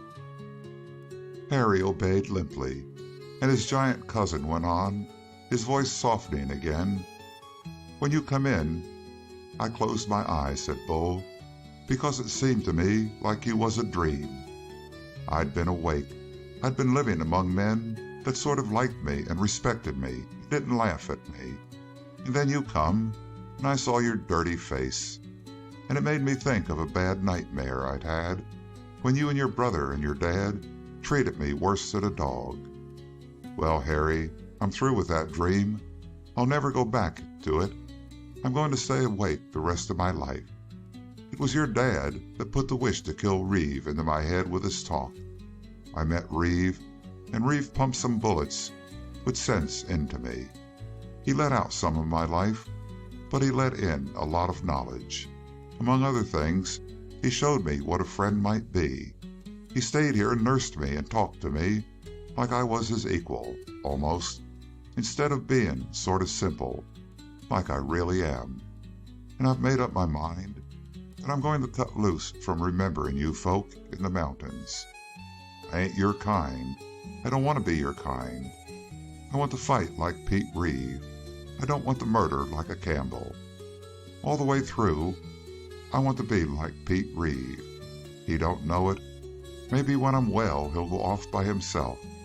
But whether he's near or far, I've adopted him. I'm going to pattern after him. And the happiest day of my life will be when I earn the right to have this man that I tried to kill come and take my hand and call me friend. I guess that answers you, Harry. Now get out and take my talk back to your dad. And don't trouble me no more. You spoil my sleep. As he spoke, The door of the next room opened softly. Pete Reeve stood at the entrance. Harry, shaking with fear, backed toward the other door, then leaped far out, and whirled out of sight with a slam and clatter of feet on the stairs. Pete Reeve came slowly to the bedside. "I was awake, son," he said, "and I couldn't help hearing." Bull flushed heavily. "It's the best thing I ever heard," said Pete. "The best thing that's ever come to my ears, partner." With that word their hands joined. In reality, far more than he dreamed, Bull had been born again. End of Chapter 10. Chapter 11 of Bull Hunter by Max Brand. When they were together, they made a study in contrasts. By seeing one, it was possible to imagine the other. For instance, seeing the high, narrow forehead, peaked face, the gray-flecked hair of Pete Reeve, his nervous step, his piercing and uneasy eyes, seeing this man with his body, from which all spare flesh was wasted, so that he remained only muscle and nerve, it was easy to conjure up the figure of Bull Hunter by thinking opposites. Their very voices held a world of difference. The tone of Pete Reeve was pitched a little high, hard, and somewhat nasal, and when he was angry, his words came shrill and ringing. The mere sound of his voice was irritating. It put one on edge with expectancy of action, whereas the full, deep, slow, musical voice of Bull Hunter was a veritable sleep producer. Men might fear Charlie Bull Hunter because of his tremendous bulk, but children, hearing his voice, were unafraid. The motions of Pete Reeve were as fast and as deft as the whiplash striking of a snake. The motions of Bull Hunter were premeditated and cautious, as befitting one whose hands might crush what they touch, and whose footfalls made a flooring groan. He sat cross-legged on the floor, his back against the wall. They had moved a ponderous stool into the room so that Bull might have something on which to sit, but long habit had made him uneasy in a chair, and he kept to the floor by preference, with the great square chin resting on his fist and his knee supporting his elbow. That position pressed the forearm against the biceps, and the big muscles bulged out on either side, vast as the thigh of a strong man. With lion-like wrinkles of attention between his eyes, he listened to the exposition of the little man, and followed his movements with patient submission, like a pupil to whom a great master has consented to unfold the secrets of his brushwork. In such a manner did Bull Hunter drink in the words and acts of Pete Reeve, and indeed, where guns were the subject of conversation, it would have been hard to find a man more thoroughly equipped to pose as an expert than Pete Reeve. That fleshless hand, all speed of motion as it whipped out the gun from the nerve and sinew, and became an incredible ghost, with the holster and the long, heavy Colt danced and flashed at his fingertips as though it were a gilded shadow. As he worked, he talked, and as he talked, he strode constantly back and forth through the room with his light, falling, mincing steps. He grew excited, he flushed. There came a thrill and a ring and a deepening of the voice, for the master was indeed talking of the secrets of his craft. 1,000 men of the mountains and the cattle ranges, men who for personal pride or physical need studied accuracy and speed in gunplay, would have paid untold prices to learn these secrets from the lips of the little man. To Bull Hunter, the mysteries were revealed for nothing, freely, and drilled and drummed into him through the weeks of his convalescence. And still, the lessons continue now that he was hale and hearty once more, as the clean-swept platters from which he ate 3 times a day gave evidence. "I practiced, you admit," said Bull in his slow voice, as Pete Reeve came to a pause. "But I haven't got your way with a gun, Pete. You've got a genius for it. I don't blame you for laughing at me when I try to get out my gun fast. I can shoot straight.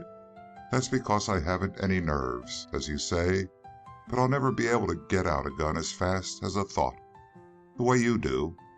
Fact is, Pete, I don't think fast, you know." "Shut up," exploded Pete Reeve, who had been inwardly chafing with impatience during the whole length of his speech. "Sometimes you talk like a fool, Bull, and this is one time." Bull shook his head. "My arms are too big," he said sadly. "The muscle gets in my way. I can feel it bind when I try to jerk out the gun fast. Better give up the job, Pete. I sure appreciate all the pains you've taken with me, but I'll never be a gunfighter." Pete Reeve shook his head with a sigh and then dropped into a chair, growing suddenly inert. "No use," he groaned. "All because you ain't got any confidence, Bull." He leaned forward in his sudden way. "Know something? I've been keeping it back, but now I'll tell you the straight of it. You're faster with a gun right now than 4 men out of 5. Bull gaped in amazement. "Fact," cried Reeve. "You get it out slicker than most, and after it's out, you shoot as straight as any man I've ever seen. Trouble is, you don't appreciate yourself. You've had it drilled into you so long that you're stupid that now you believe it. All nonsense. You've got more than 1,000,000 have, and you're fast right now on the draw. Once get a hold of how important it is, and you keep trying. But you think it's only a game. You just play at it. You don't work. I wish you could have seen me when I was first practicing with a gun. I lived with it. Hours every day it was my companion. And right up to now, there ain't a day goes by that I don't spend some time keeping on edge with my revolver. Bull, you'll have to do the same thing, you hear?" He sprang up again. It was impossible for him to remain seated a long time. "You think it don't mean much? Look here." The Colt flicked into his hand and lay trembling in his palm, and as he talked, it shifted smoothly, as if of its own volition, forward toward his fingertips, backward, to the side, dropping out until it seemed about to fall, only to be caught with one finger through the trigger guard and spun up again. Always the heavy weapon was in motion, as though some of the nervous spirit of Reeve had entered the heavy metal. It responded to his thoughts rather than to his muscles. Bull Hunter gazed enchanted. He was accustomed to forgetting himself and admiring others. "Look here," went on the little man. "Look at me. I weigh about 120. I'm skinny. I'm a runt. And look at you. You weigh, heaven knows what. No fat, but all muscle from your head to your feet. You're the strongest man that I've ever seen. Take me. I'm not a coward, but you, Bull, you don't know what fear means. Well, there you are, without fear, and stronger than 3 strong men. You're pretty fast with a gun, and you shoot straight as a hawk looks. And still, if we stood face to face and went for our guns, I'd live, and you with your muscle would be dead, Bull." "I know," Bull nodded. "That's what this gun means," cried Pete. "This gun and the fact that I can get it out of the leather faster than you. Not very much faster, but by just as much quicker as it takes for an eyelid to wink. That ain't much time, but it's enough time to mean life or death. That's all. I'm not the only man that's faster than you are. They's others. I've never been beat to the draw, but they's some that shot so close to me that it sounded like one gun going off, with a sort of stammer. And any one of those men would have shot you dead, Bull, if you'd fought him. Now, knowing that, tell me, are you going to keep practicing?" "I'll keep trying, Pete, but I'll never get much faster. You see, my arm, it's too big, too heavy. It gets in my way, handling a little thing like a revolver." Pete spun the big Colt and shoved it back into the holster so incredibly fast that the steel hissed against the leather. "There you go, running yourself down," he muttered. He began to pace the room again, biting his nether lip, and now and then shooting side glances at Bull, glances partly guilty and partly scornful. Presently he came to a halt. He had also come to a new resolution, one that cost him so much that beads of perspiration came out on his forehead. "Bull," he said gravely, "I'm going to tell you the secret." "You've told me a dozen already," Bull sighed. "You've taught me how to swing the muzzle up, not too far up, and how to lean back instead of forward, and how to harden the arm muscles just as I pull the trigger, and how to squeeze with the whole hand and keep my wrist stiff, and how—" "None of them things counts," said Pete gravely, almost sadly, "compared to what I'm going to tell you. Stand up." It was plain that he was going to give something from the depths of his mind.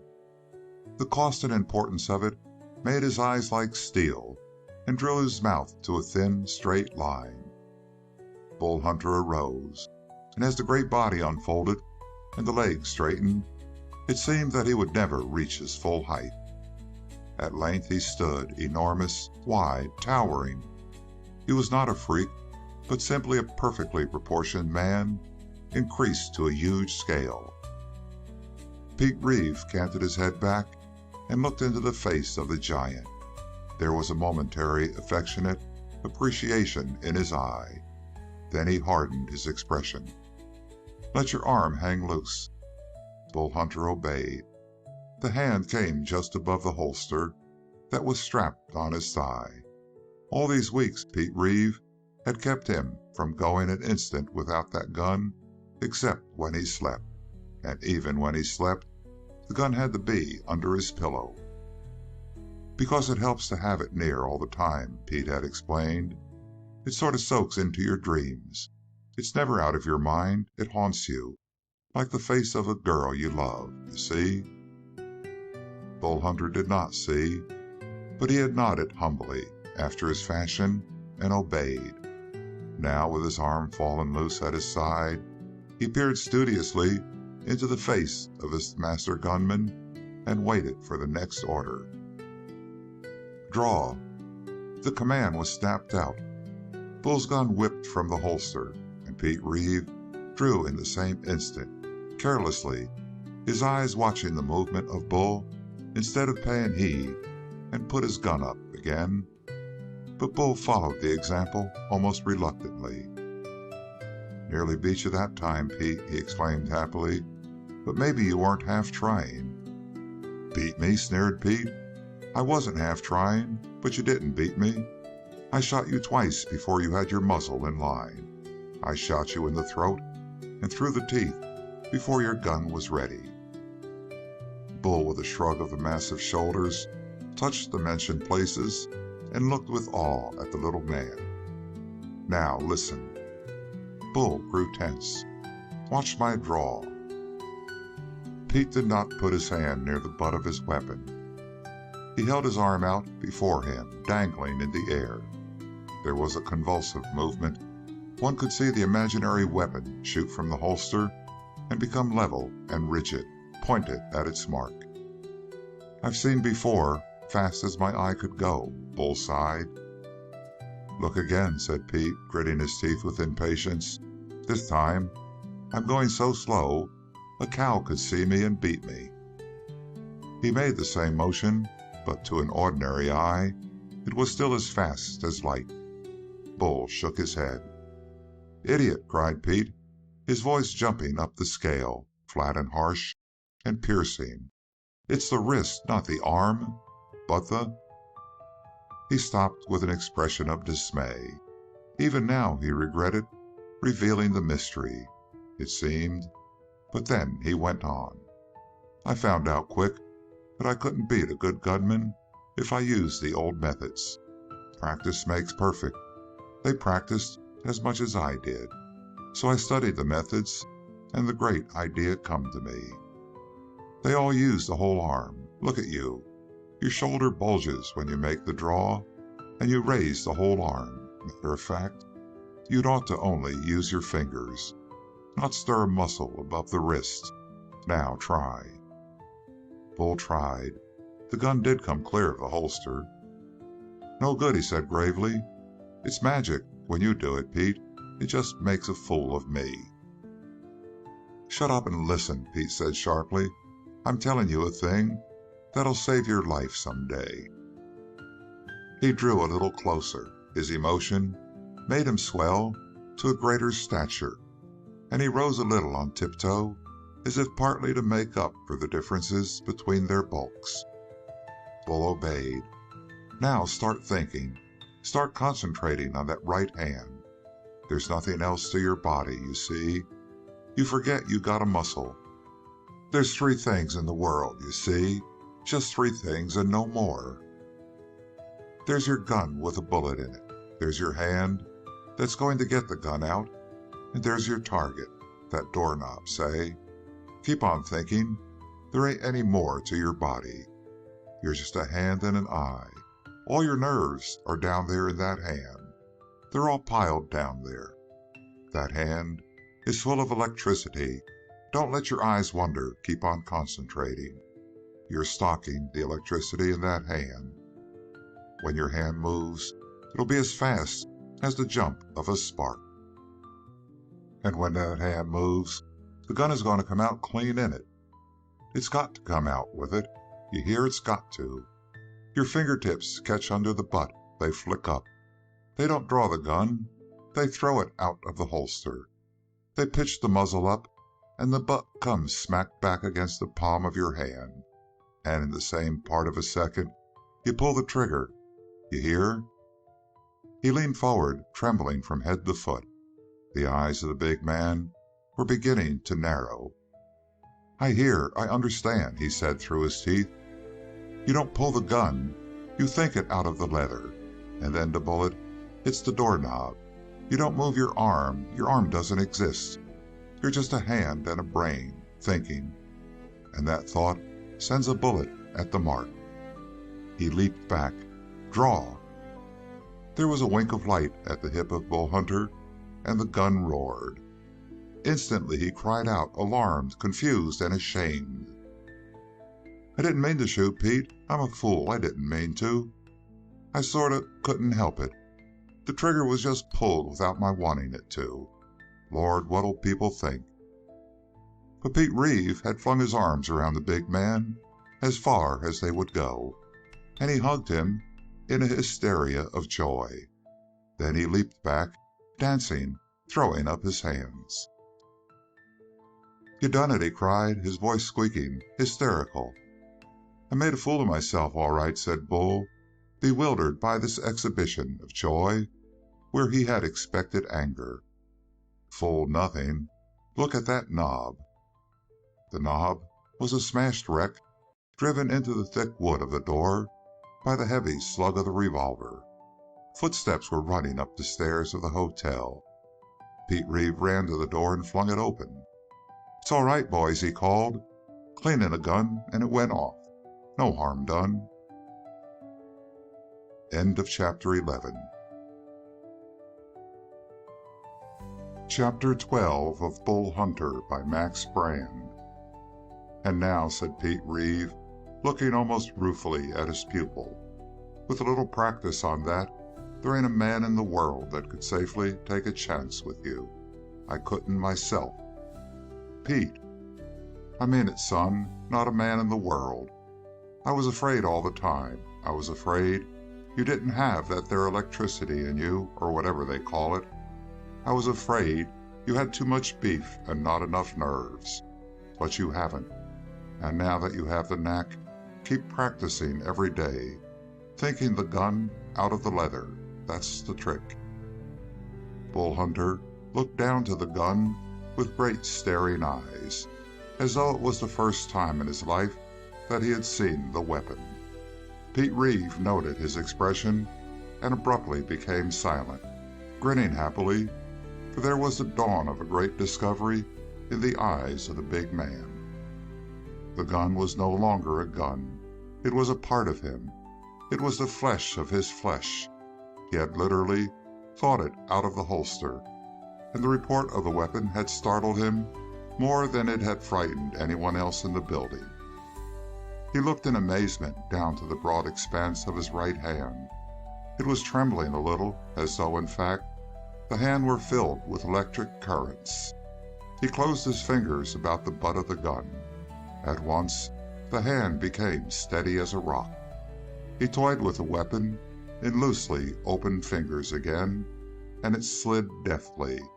It seemed impossible for it to fall into an awkward position. The voice of Pete Reeve came from a great distance. "And there's only one thing lacking to make you perfect, and that's to have to fight once for your life and drop the other gent. After that happens, well, Pete Reeve will have a successor."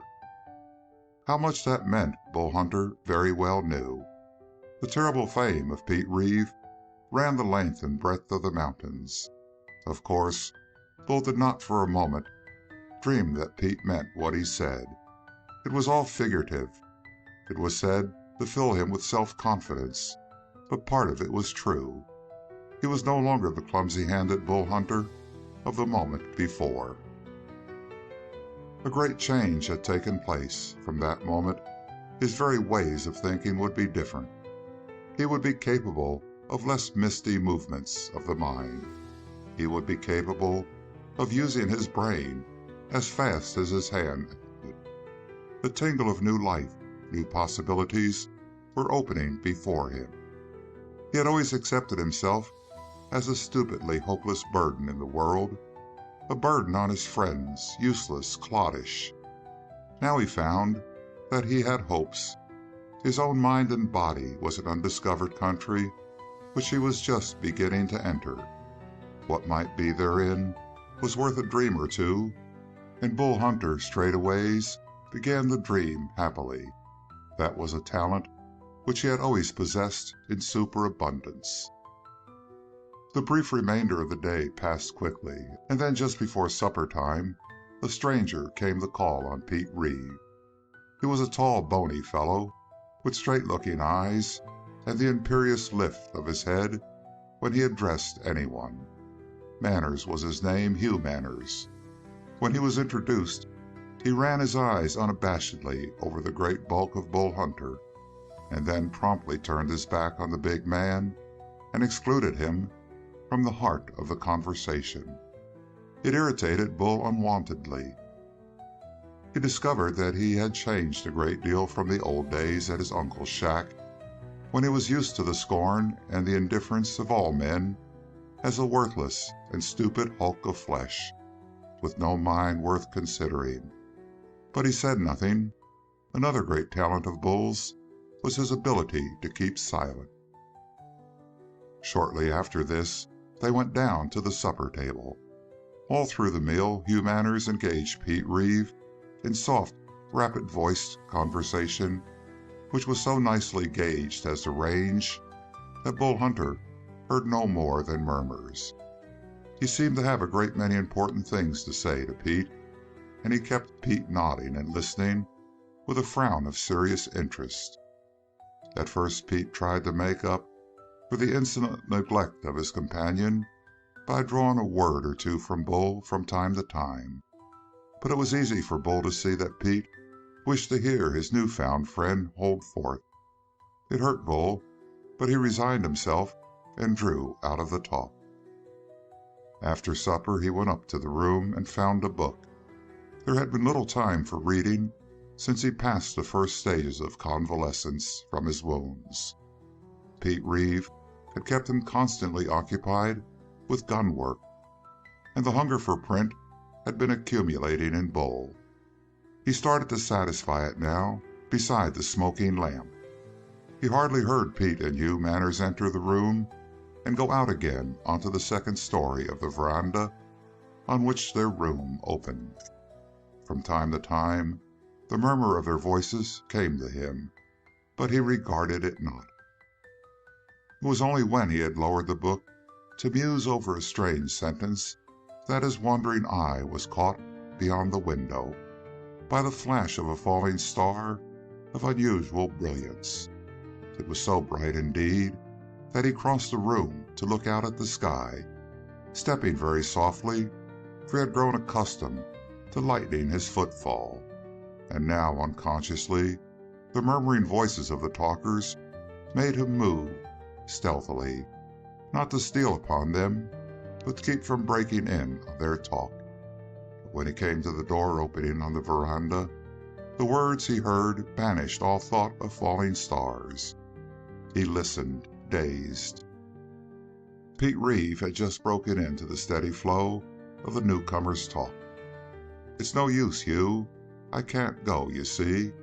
I'm tied down here with a big fellow." Tied down, thought Bull Hunter, and he winced. "The curse, then. Why don't you throw the big hulk over?" "He ain't a hulk," protested Pete somewhat sharply, and the heart of Bull warmed again. "Hush," said Hugh Manners. "He'll be hearing." "No danger. He's at his books, and that means that he wouldn't hear a cannon. That's his way." "He don't look like a book-learned gent," said Hugh Manners, with more respect in his voice. "He don't look like a lot of the things that he is," said Pete. "I don't know what he is myself, except that he's the straightest, gentlest, kindest, simplest fellow that ever walked." Bull Hunter turned to escape from hearing this eulogy, but he dared not move for fear his retreat might be heard, and that would be immensely embarrassing. "Just what he is I don't know," said Pete again. "He doesn't know himself. He had what you might call an extra long childhood. That's why he's got that misty look in his eyes." "That fool look," scoffed Hugh Manners. "Think so? I'll tell you, Manners, he's just waking up, and when he's clear waked up, he'll be a world beater. You saw that doorknob?" "Smashed? Yep, what of it?" "He done it with a gun, standing clear across the room, with a flash draw, shooting from the hip, and he made a clean center hit of it." Pete brought out these facts jerkily, one by one, piling one extraordinary thing upon the other, and when he had finished, Hugh Manners gasped. "I'm mighty glad," he said, "that you told me that. I might have made some mistake." "You'd sure make an awful mistake if you tangled with him, Manners. Don't forget it." "Your work, I guess." "Partly," said Pete modestly. "I speeded up his draw a bit, but he had the straight eye and the steady hand when I started with him. He didn't need much target practice, just the draw." "And he's really fast?" "He's got my draw." That told volumes to Manner. "And why not take him in with us?" he asked, after a reverent pause. "Not that," exclaimed Pete. "Besides, he couldn't ride and keep up with us. He'd wear out 3 horses a day with his weight." "Maybe we could find an extra strong horse. He ain't so big as to kill a good strong horse, Pete. I've seen a horse that carried." "No good," said Pete with decision. "I won't even talk to him about our business. He don't guess it. He thinks that I'm... well, he doesn't have any idea about how I make a living, that's all." "But how will you make a living if you stick with him?" "I don't know," Pete sighed, "but I'm not going to turn him down." "But ain't you about used up your money?" "It's pretty low." "And you're supporting him?" "Sure, he ain't got a cent." Bull started. He had not thought of that matter at all, but it stood to reason that Pete had expended a large sum on him. "Sponging?" said Manners cynically. "Don't talk about it that way," said Pete uneasily. "He's like a big kid. He don't think about those things. If I was broke, he'd give me his last cent." "That's what you think." "Shut up, Manners. Bull is like a cross between a son and a brother." "Pretty big of bone for your son, Pete. You'll have a hard time supporting him," and Manners chuckled. Then, more seriously, "You're making a fool of yourself, partner. Throw this big hulk over and come back with me. There's loads of money staked out waiting for us." "Listen," said Pete solemnly. "I'm going to tell you why I'll never turn Bull Hunter down if I live to be 100. When I was a kid, a dirty trick was done me by old Bill Campbell. I waited all these years till a little while ago to get back at him. Then I found him and fought him.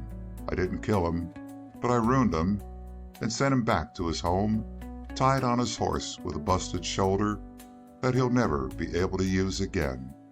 His right shoulder at that."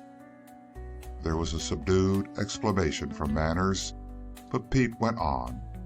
"Seems he was the uncle of this Bull. Took Bull in when Bull was orphaned, because he had to, not because he wanted to. And he raised Bull up to be a sort of general slave around the place. Well, when he comes back home all shot up, he tries to get his sons to take my trail, but they didn't have the nerve. But Bull, that they've always looked down on for a big, good-for-nothing hulk, Bull stepped out and took my trail on foot and hid across the mountains in a storm above the timberline. And he followed till he come up with me here, where he found me in jail, accused of murder. Did he turn back? He didn't. He didn't want the law to hang me. He wanted to kill me with his own hands, so he could go back home and hear his uncle call him a man and praise him a little. That shows how simple he is. Well, I'll cut a long story short. Bull scouted around, found out that the sheriff had done the killing himself, and just saddled the blame on me. And then he makes the sheriff confess, gets me out of jail, and takes me out in the woods. Now, he says, you've got a gun, and I've got a gun, and I'm going to kill you if I can. No use arguing. He goes for his gun. I didn't want to kill a man who'd saved my life. I tried to stop him with bullets. I shot him through the right arm and made him drop his gun. Then he charged me barehanded. There was a gasp from Manners. "Barehanded," repeated Pete. "That's the stuff that's in him. I shot him through the left leg. He pitched onto his face and then hanged if he didn't get up on one arm and one leg and throw himself at me. He got that big arm of his around me. I couldn't do a thing. My gun was squeezed between him and me. He started fumbling. Pretty soon he found my throat with those big gorilla fingers of his.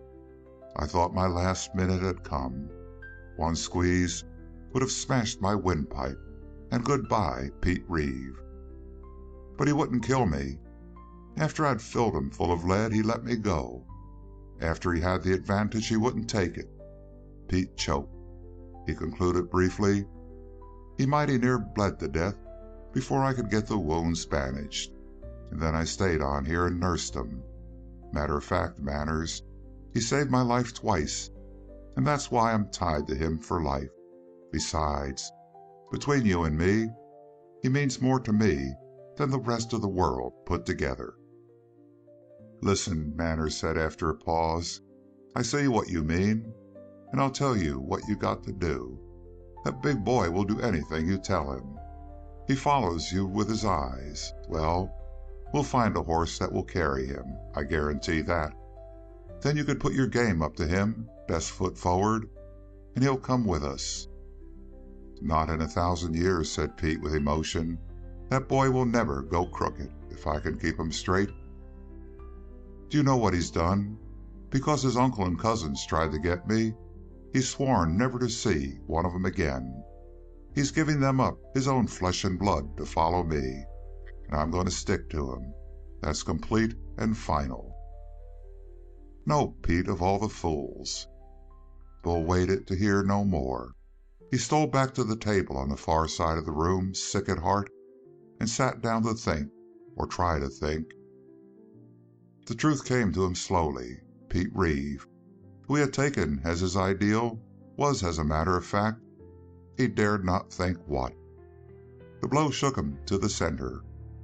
But he had been living on the charity of Reeve. He had been draining the resources of that generous fellow, and how would he ever be able to pay him back? One thing was definite. He must put an end to any increase of the obligations. He must leave.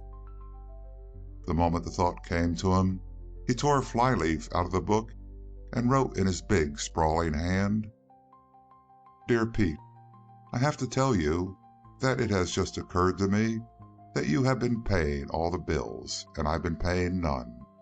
That has to stop, and the only way for me to stop it is to go off all by myself. I hate to sneak away, but if I stay to say goodbye, I know you'll argue me out of it, because I'm no good at argument. Goodbye and good luck, and remember that I'm not forgetting anything that has happened, that when I have enough money to pay you back, I'm coming to find you, if I have to travel all the way around the world. Your partner, Bull. That done, he paused a moment, tempted to tear up the little slip. But the original impulse prevailed. He put the paper on the table, picked up his hat, and stole slowly from the room. End of chapter 12. Chapter 13 of Bull Hunter by Max Brand. He went out the back door of the hotel so that few people might mark his leaving, and cut for the woods. Once in them, he changed his direction to the east, heading for the lower, rolling hills in that direction. He turned back when the lights of the town had drawn into one small glimmering ray. Then this, too, went out, and with it the pain of leaving Pete Reeve became acute. He felt lost and alone. That keen mind had guided him so long. As he stalked along with the great swinging strides through the darkness, the holster rubbed on his thigh, and he remembered Pete. Truly, he had come into the hands of Pete Reeve a child, and he was leaving him as a man. The dawn found him 40 miles away and still swinging strongly down the winding road. It was better country now. The desert sand had disappeared, and here the soil supported a good growth of grass that would fatten the cattle. It was a cheerful country in more ways than the greenness of the grass, however. There were no high mountains, but a continual smooth rolling of hills, so that the landscape varied with every half mile he traveled, and every now and then he had to jump a runlet of water that murmured across his trail. A pleasant country, a clear sky, and a cool wind touching his face. The contentment of Bull Hunter increased with every step he took. He had diminished the sharpness of his hunger by taking up a few links of his belt, but he was glad when he saw smoke twisting over a hill, and came, on the other side, in view of a crossroads village. He fingered the few pieces of silver in his pocket. That would be enough for breakfast, at least.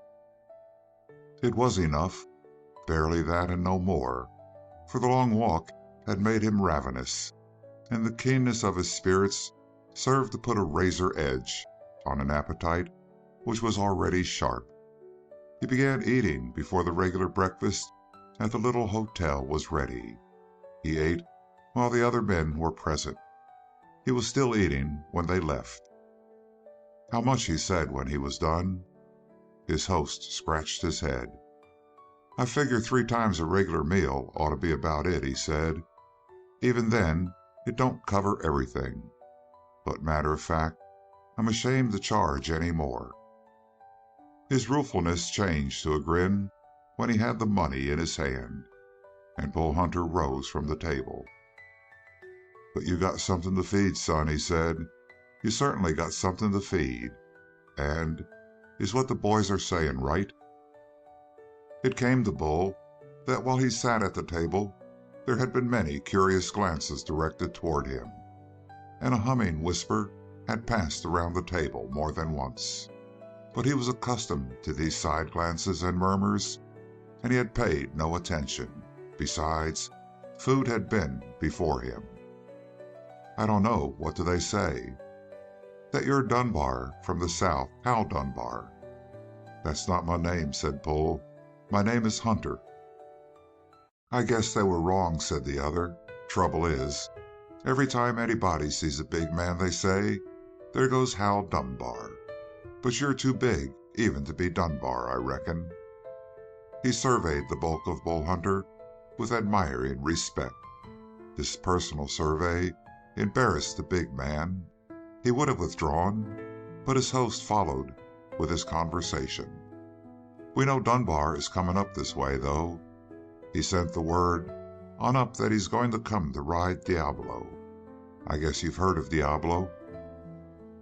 Bull averred that he had not, and his eyes went restlessly down the road. It wove in long curves, delightfully white, with a bordering of green on either side. He could see it almost tossing among the far-off hills. Now was the time of all times for walking, and if Pete Reeve started to trail him this morning, he would need to put as much distance behind him by night as his long legs could cover. But still the hotel proprietor hung beside him. He wanted to make the big man talk.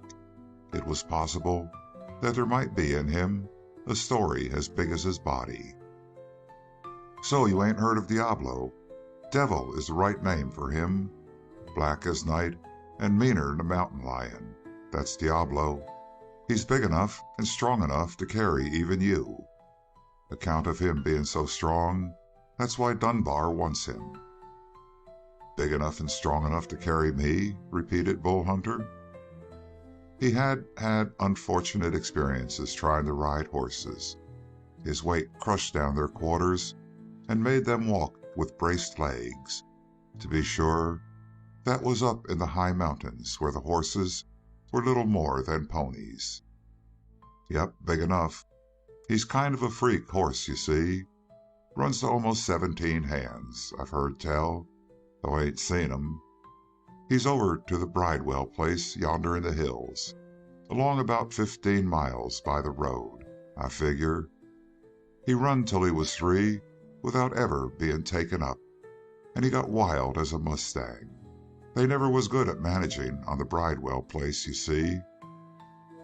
And then when they tried to break him, he started doing some breaking on his own account.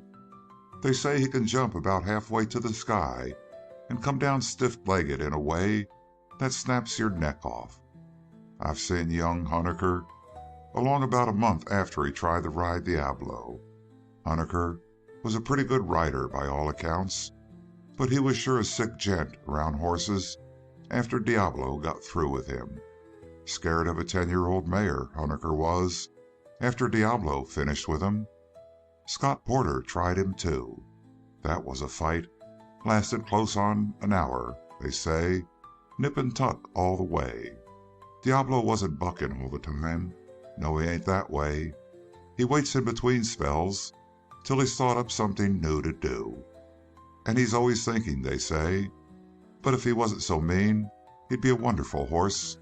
Got a stride as long as from here to that shed, they say. He rambled on with a growing enthusiasm. And think of a horse like that being given away. "Given away?" said Bull with sudden interest. And then he remembered that horses were outside his education entirely. He listened with gloomy attention while his host went on. "Yes, sir, given away is what I said, and given away is what I mean. Old Chick Bridewell has kept him long enough, he says. He's tired of paying buckaroos for getting busted up trying to ride that horse. Man-eater, that's what he calls Diablo, and he wants to give the horse away to the first man that can ride him. Hal Dunbar heard about it and sent up word that he was coming up to ride him."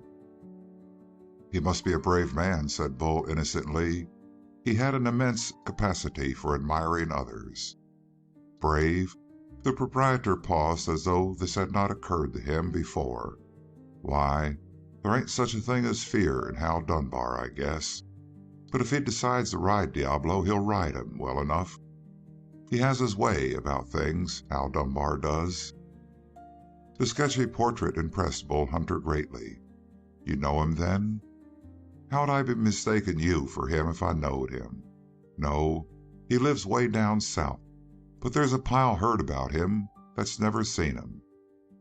For some reason, the words of his host remained in the mind of Bull as he went down the road that day. Oddly enough, he pictured a man and a horse as being somewhat alike. Diablo, vast and black and fierce, and Hal Dunbar, dark and huge and terrible of eye. Also, which was proof enough, that Bull Hunter was a good deal of a child. He cared less about the world as it was than for the world as it might be, and as long as life gave him something to dream about, he did not care in the least about the facts of existence. Another man would have been worried about the future, but Bull Hunter went down the road with his swinging stride, perfectly at peace with himself and with life. He had not enough money in his pocket to buy a meal, but he was not thinking so far ahead. It was still well before noon when he came in sight of the Bridewell place. It varied not a whit from the typical ranch of that region, a low-built collection of sheds and arms sprawling around the ranch house itself. About the building was a far-flung network of corrals. Bull Hunter found his way among them and followed a sound of hammering. He was well among the sheds when a great black stallion shot into view around a nearby corner, tossing his head and mane. He was pursued by a shrill voice crying, "Diablo, hey, you old fool, stand still, it's me, it's Todd." To the amazement of Bull Hunter, Diablo the Terrible, Diablo the Man-Killer, paused and reluctantly turned about, shaking his head as though he did not wish to obey, but was compelled by the force of conscience. At once a bare-legged boy of 10 came in sight, running and shaking his fist angrily at the giant horse. Indeed, it was a tremendous animal, not the 17 hands the hotel proprietor had described to Bull, but a full 16'3", and so proudly high-headed, so stout-muscled of body, so magnificently long and tapering of leg, that a wiser horseman than the hotel keeper might have put Diablo down for more than 17 hands. Most tall horses are like tall men. They are freakish and malformed in some of their members. But Diablo was as trim as a pony. He had the high withers, the mightily sloped shoulders, and the short back of a weight carrier. And although at first glance his underpinning seemed too frail to bear the great mass of his weight, or withstand the effort of his driving power of shoulders and deep, broad thighs, yet a closer reckoning made one aware of the comfortable dimensions of the cannon bone, with all that this feature portended. Diablo carried his bulk with grace which comes of compacted power well in hand. Not that Bull Hunter analyzed the stallion in any such fashion. He was literally ignorant of horseflesh. But in spite of his ignorance, the long neck, not overfleshed, suggested length of stride, and the mighty girth meant wind beyond exhaustion and told of the great heart within. The points of an ordinary animal may be overlooked, but a great horse speaks for himself in every language and to every man. He was coal-black, this Diablo, except for the white stocking on his off forefoot. He was night-black, and so silken sleek that, as he turned and pranced, flashes of light glimmered from shoulders to flanks. Bull Hunter stared in amazement that changed to appreciation, and appreciation that burst in one overpowering instant to the full understanding of the beauty of the horse. Joy entered the heart of the big man. He had looked on horses hitherto as pretty pictures, perhaps, but useless to him. Here was an animal that could bear him like the wind wherever he would go. Here was a horse who could gallop tirelessly under him all day and labor through the mountains, bearing him as lightly as the cattle ponies bore ordinary men. The cumbersome feeling of his own bulk, which usually weighed heavily on Bull, disappeared. He felt light of heart and light of limb. In the meantime, the bare-legged boy had come to the side of the big horse, still shrilling his anger. He stood under the lofty head of the stallion and shook his small fist into the face of Diablo the Terrible. And while Bull, quaking, expected to see the head torn from the shoulders of the child, Diablo pointed his ears and sniffed the fist of the boy inquisitively. In fact, this could not be the horse of which the hotel keeper had told him. Or perhaps he had been recently tamed and broken? That, for some reason, made the heart of Bull Hunter sink. The boy now reached up and twisted his fingers into the mane of the black. "Come along now, and if you pull away again, you old fool, Diablo, I'll give you a thumping. I'll tell you, get along." Diablo meekly lowered his head and made his step mincing to regulate his gait to that of his tiny master. He was brought alongside a rail fence. There he waited patiently while the boy climbed up to the top rail and then slid onto his back. Again Bull Hunter caught his breath.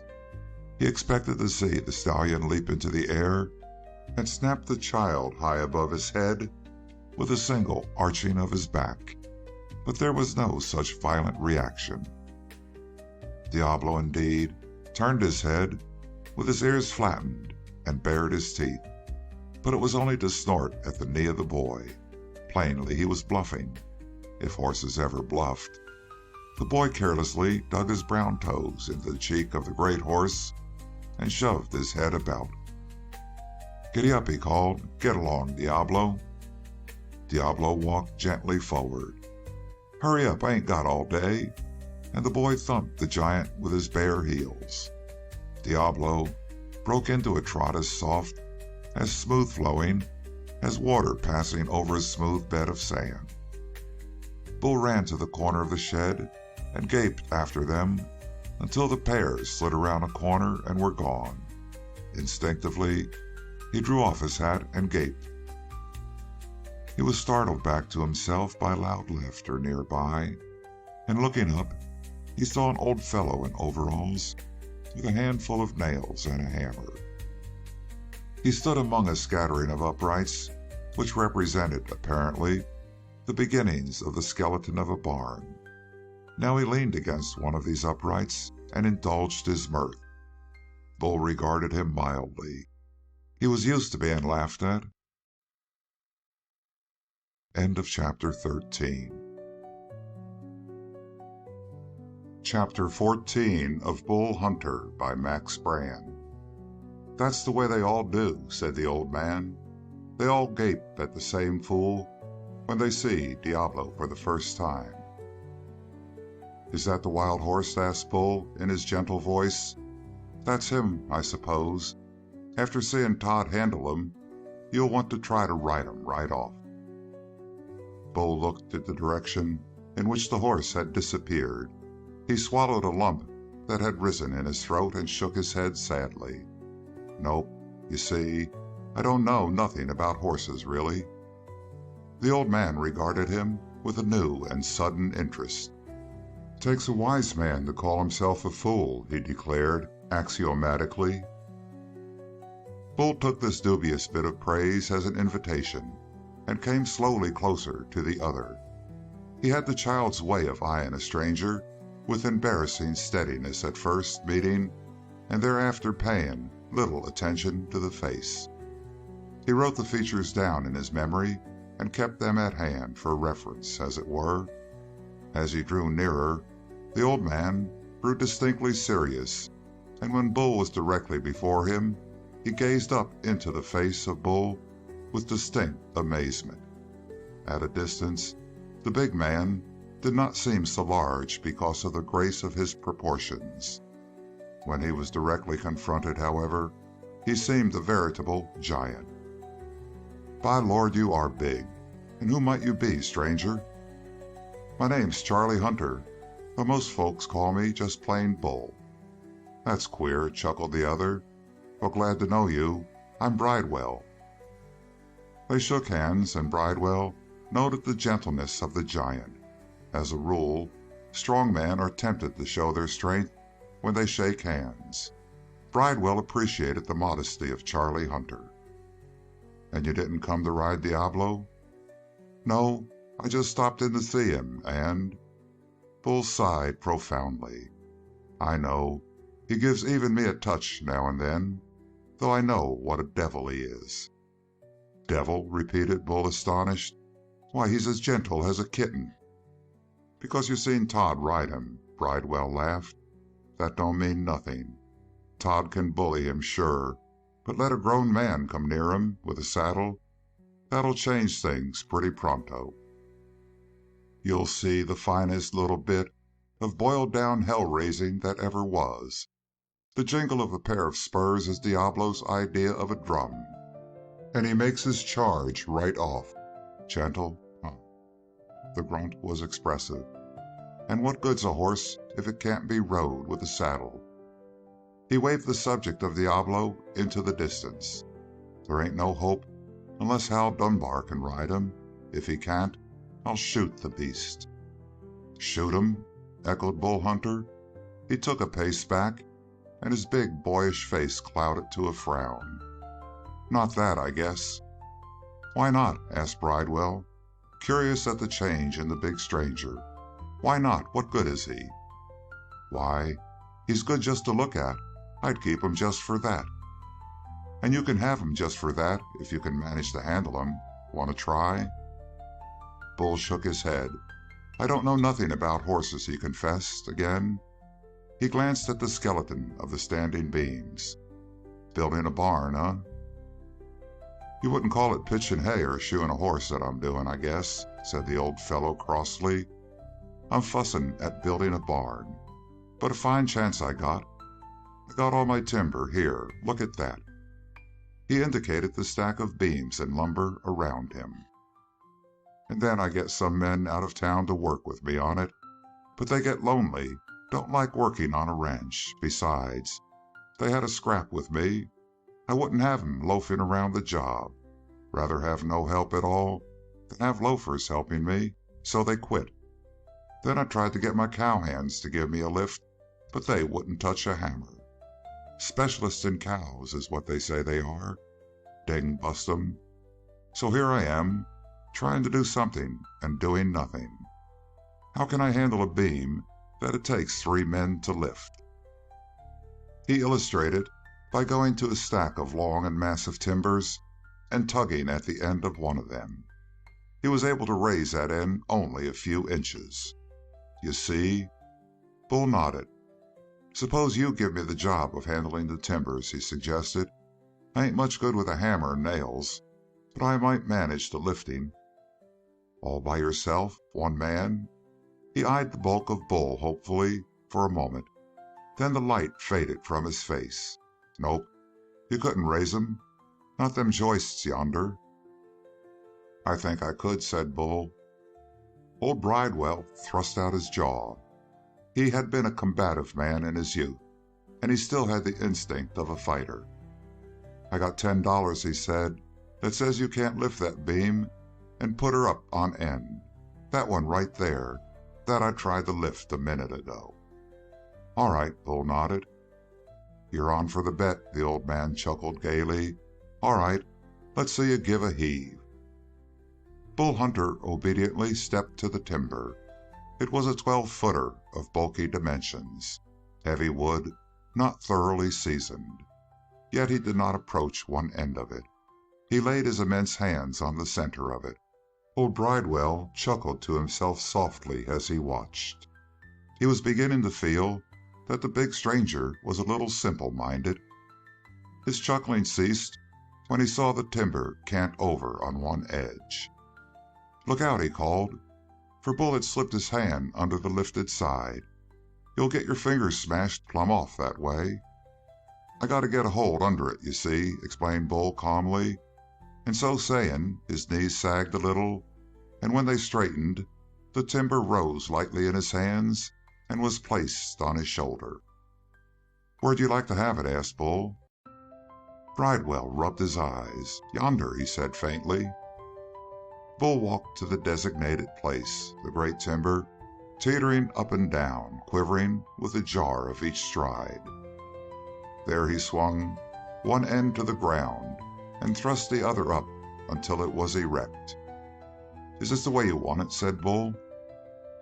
By this time, Bridewell had recovered his self-possession to some degree, yet his eyes were wide as he approached. "Yup, just let it lean agin that corner piece, will you, Hunter?" Bull obeyed. "That might make a fellow's shoulder sort of sore," he remarked, "if he had to carry those timbers all day." "All day?" gasped Bridewell, and then he saw that the giant, indeed, was not even panting from his effort. He was already turning his attention to the pile of timbers. "Here," he said reluctantly, drawing out some money. "Here's your 10." But Bull refused it. "Can't take it," he explained. "I just made the bet by way of talk. You see, I knew I could lift it, and you didn't have any real idea about me. Besides, if I had lost, I couldn't have paid. I haven't any money." He said this so gravely and simply that old Bridewell watched him quizzically, half suspecting that there was a touch of irony hidden somewhere. It gradually dawned on him that a man who was flat broke was refusing money which he had won fairly on a bet. The idea staggered Bridewell. He was within an ace of putting Bull Hunter down as a fool. Something held him back, though some underlying respect for the physical might of the big man, and respect also for the honesty which looked out of his eyes. He pocketed the money slowly. He was never averse to saving. "But I've been thinking," said Bull, as he sadly watched the money disappear, "that you might be needing me to help you put up the barn. Do you think you could hire me?" Grumbled Bridewell. "You think you could handle these big timbers all day?"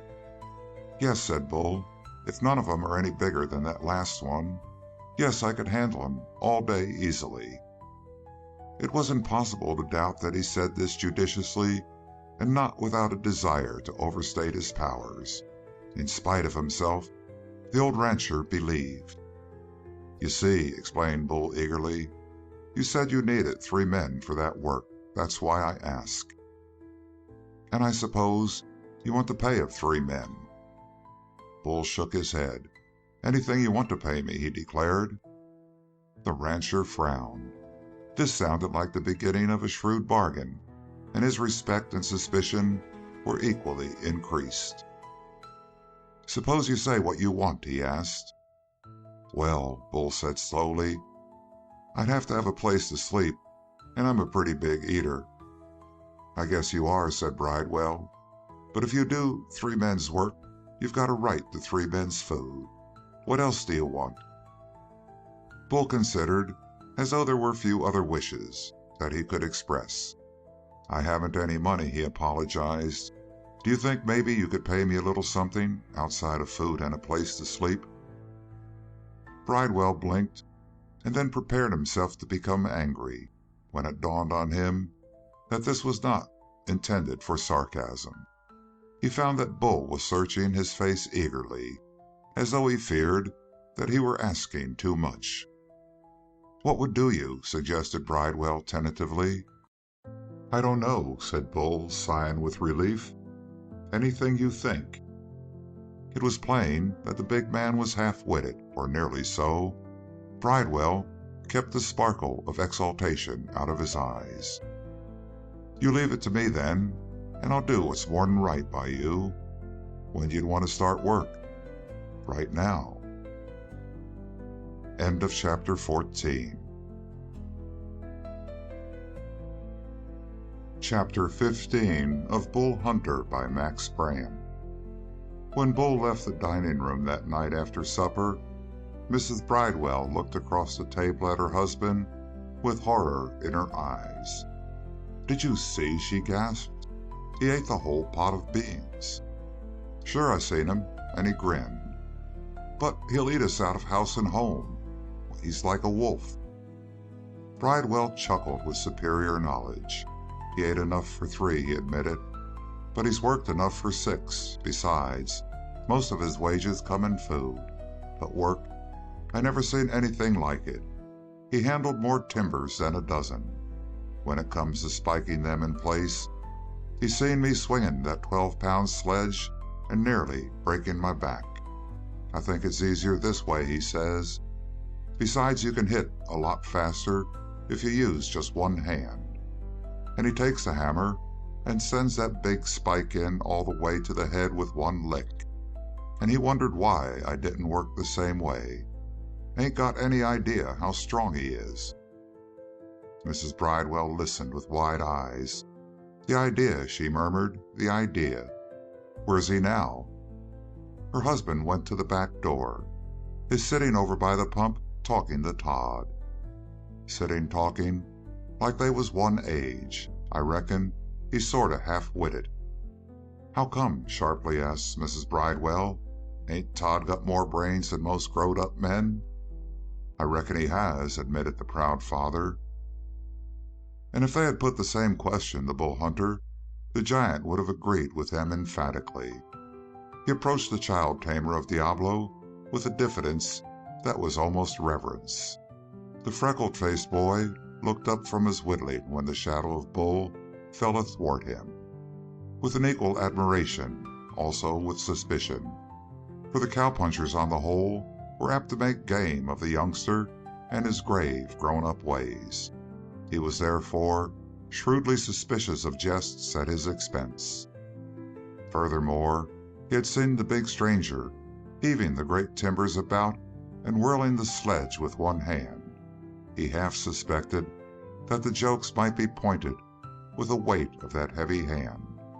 His amazement was accordingly great when he found the big man actually sitting down beside him, cross-legged, and he was absolutely stupefied when Bull Hunter said, "I've been aiming at this chance to talk to you, Todd, all day." Grunted Todd non-committally, and examined the other with a cautious side glance. But the face of Bull Hunter was unutterably free from guile. Todd instantly began to adjust himself. The men he most worshipped were the lean, swift, profanely formidable cowpunchers. But there was something in him that responded with a thrill to this accepted equality with such a man as Bull Hunter. Even his father he had seen stricken to an awed silence at the sight of Bull's prowess. "You see," explained Bull frankly, "I've been wondering how you manage to handle Diablo the way you do." Todd chuckled. "It's just a trick. You watch me a while with him, you'll soon catch on." Bull shook his head as he answered, "Maybe a mighty bright man might figure it out, but I'm no good at figuring things out, Todd." The boy blinked. He was accustomed to the studied understatement of the cowpunchers, and he was accustomed also to the real vanity which underlay the surface shyness. But it was patent that Bull Hunter, in spite of his size, was truly humble. This conception was new to Todd and slowly grew in his brain. His active eyes ran over the bulk beside him. He almost pitied the giant.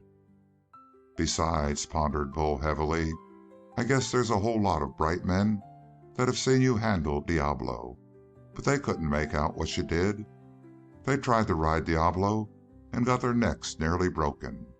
They were good riders, but I'm not. You see, Diablo's the first horse I've ever seen that could really carry me," he added apologetically. "I'm so heavy." No vanity, certainly. He gestured toward himself as though he were ashamed of his brawn, and the heart of Todd warmed and expanded. He himself would never be large, and his heart had ached because of his smallness many a time. "Yup," he said judiciously, "you're pretty heavy, about the heaviest I've ever seen.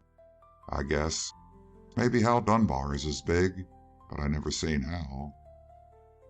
I've heard a good deal about Hal, but—" He stopped short and stiffened. Todd saw that the eye of the big man had fixed on the corral in which stood Diablo. A puff of wind had come, and the great black had thrown up his head into it, an imposing picture with mane and tail blown sideways. Not until the stallion turned away from the unseen thing which he had scented in the wind did Bull turn to his small companion with a sigh. Todd nodded, his eyes glinting. "I know," he said. "I used to feel that way before I learned how to handle Diablo." He interpreted, "You feel like it'd be pretty fine to get on Diablo's back and have him gallop under you." "About the finest thing in the world," sighed Bull Hunter. He cast out his great hands before him as he tried to explain the mysterious emotions which the horse had excited in him. "You see, Todd, I'm pretty big and I'm pretty slow. Most folks have horses and they get about pretty lively on 'em, but I've always had to walk." The enormity of this lack made Todd stare, for traveling horses were inseparably connected in his mind. He shuddered a little at the thought of the big man stalking across the burning and interminable sands of the desert or toiling through the mountains. It seemed to him that he could see the signs of that pain stamped in the face of Bull Hunter, and his heart leaped again in sympathy. "So when I saw Diablo," Bull paused, but Todd had understood. Suddenly the boy became excited. "Suppose you was to learn to ride Diablo before Hal Dunbar come to try him out. Suppose that." "Could you teach me?" the giant asked in almost an awed whisper.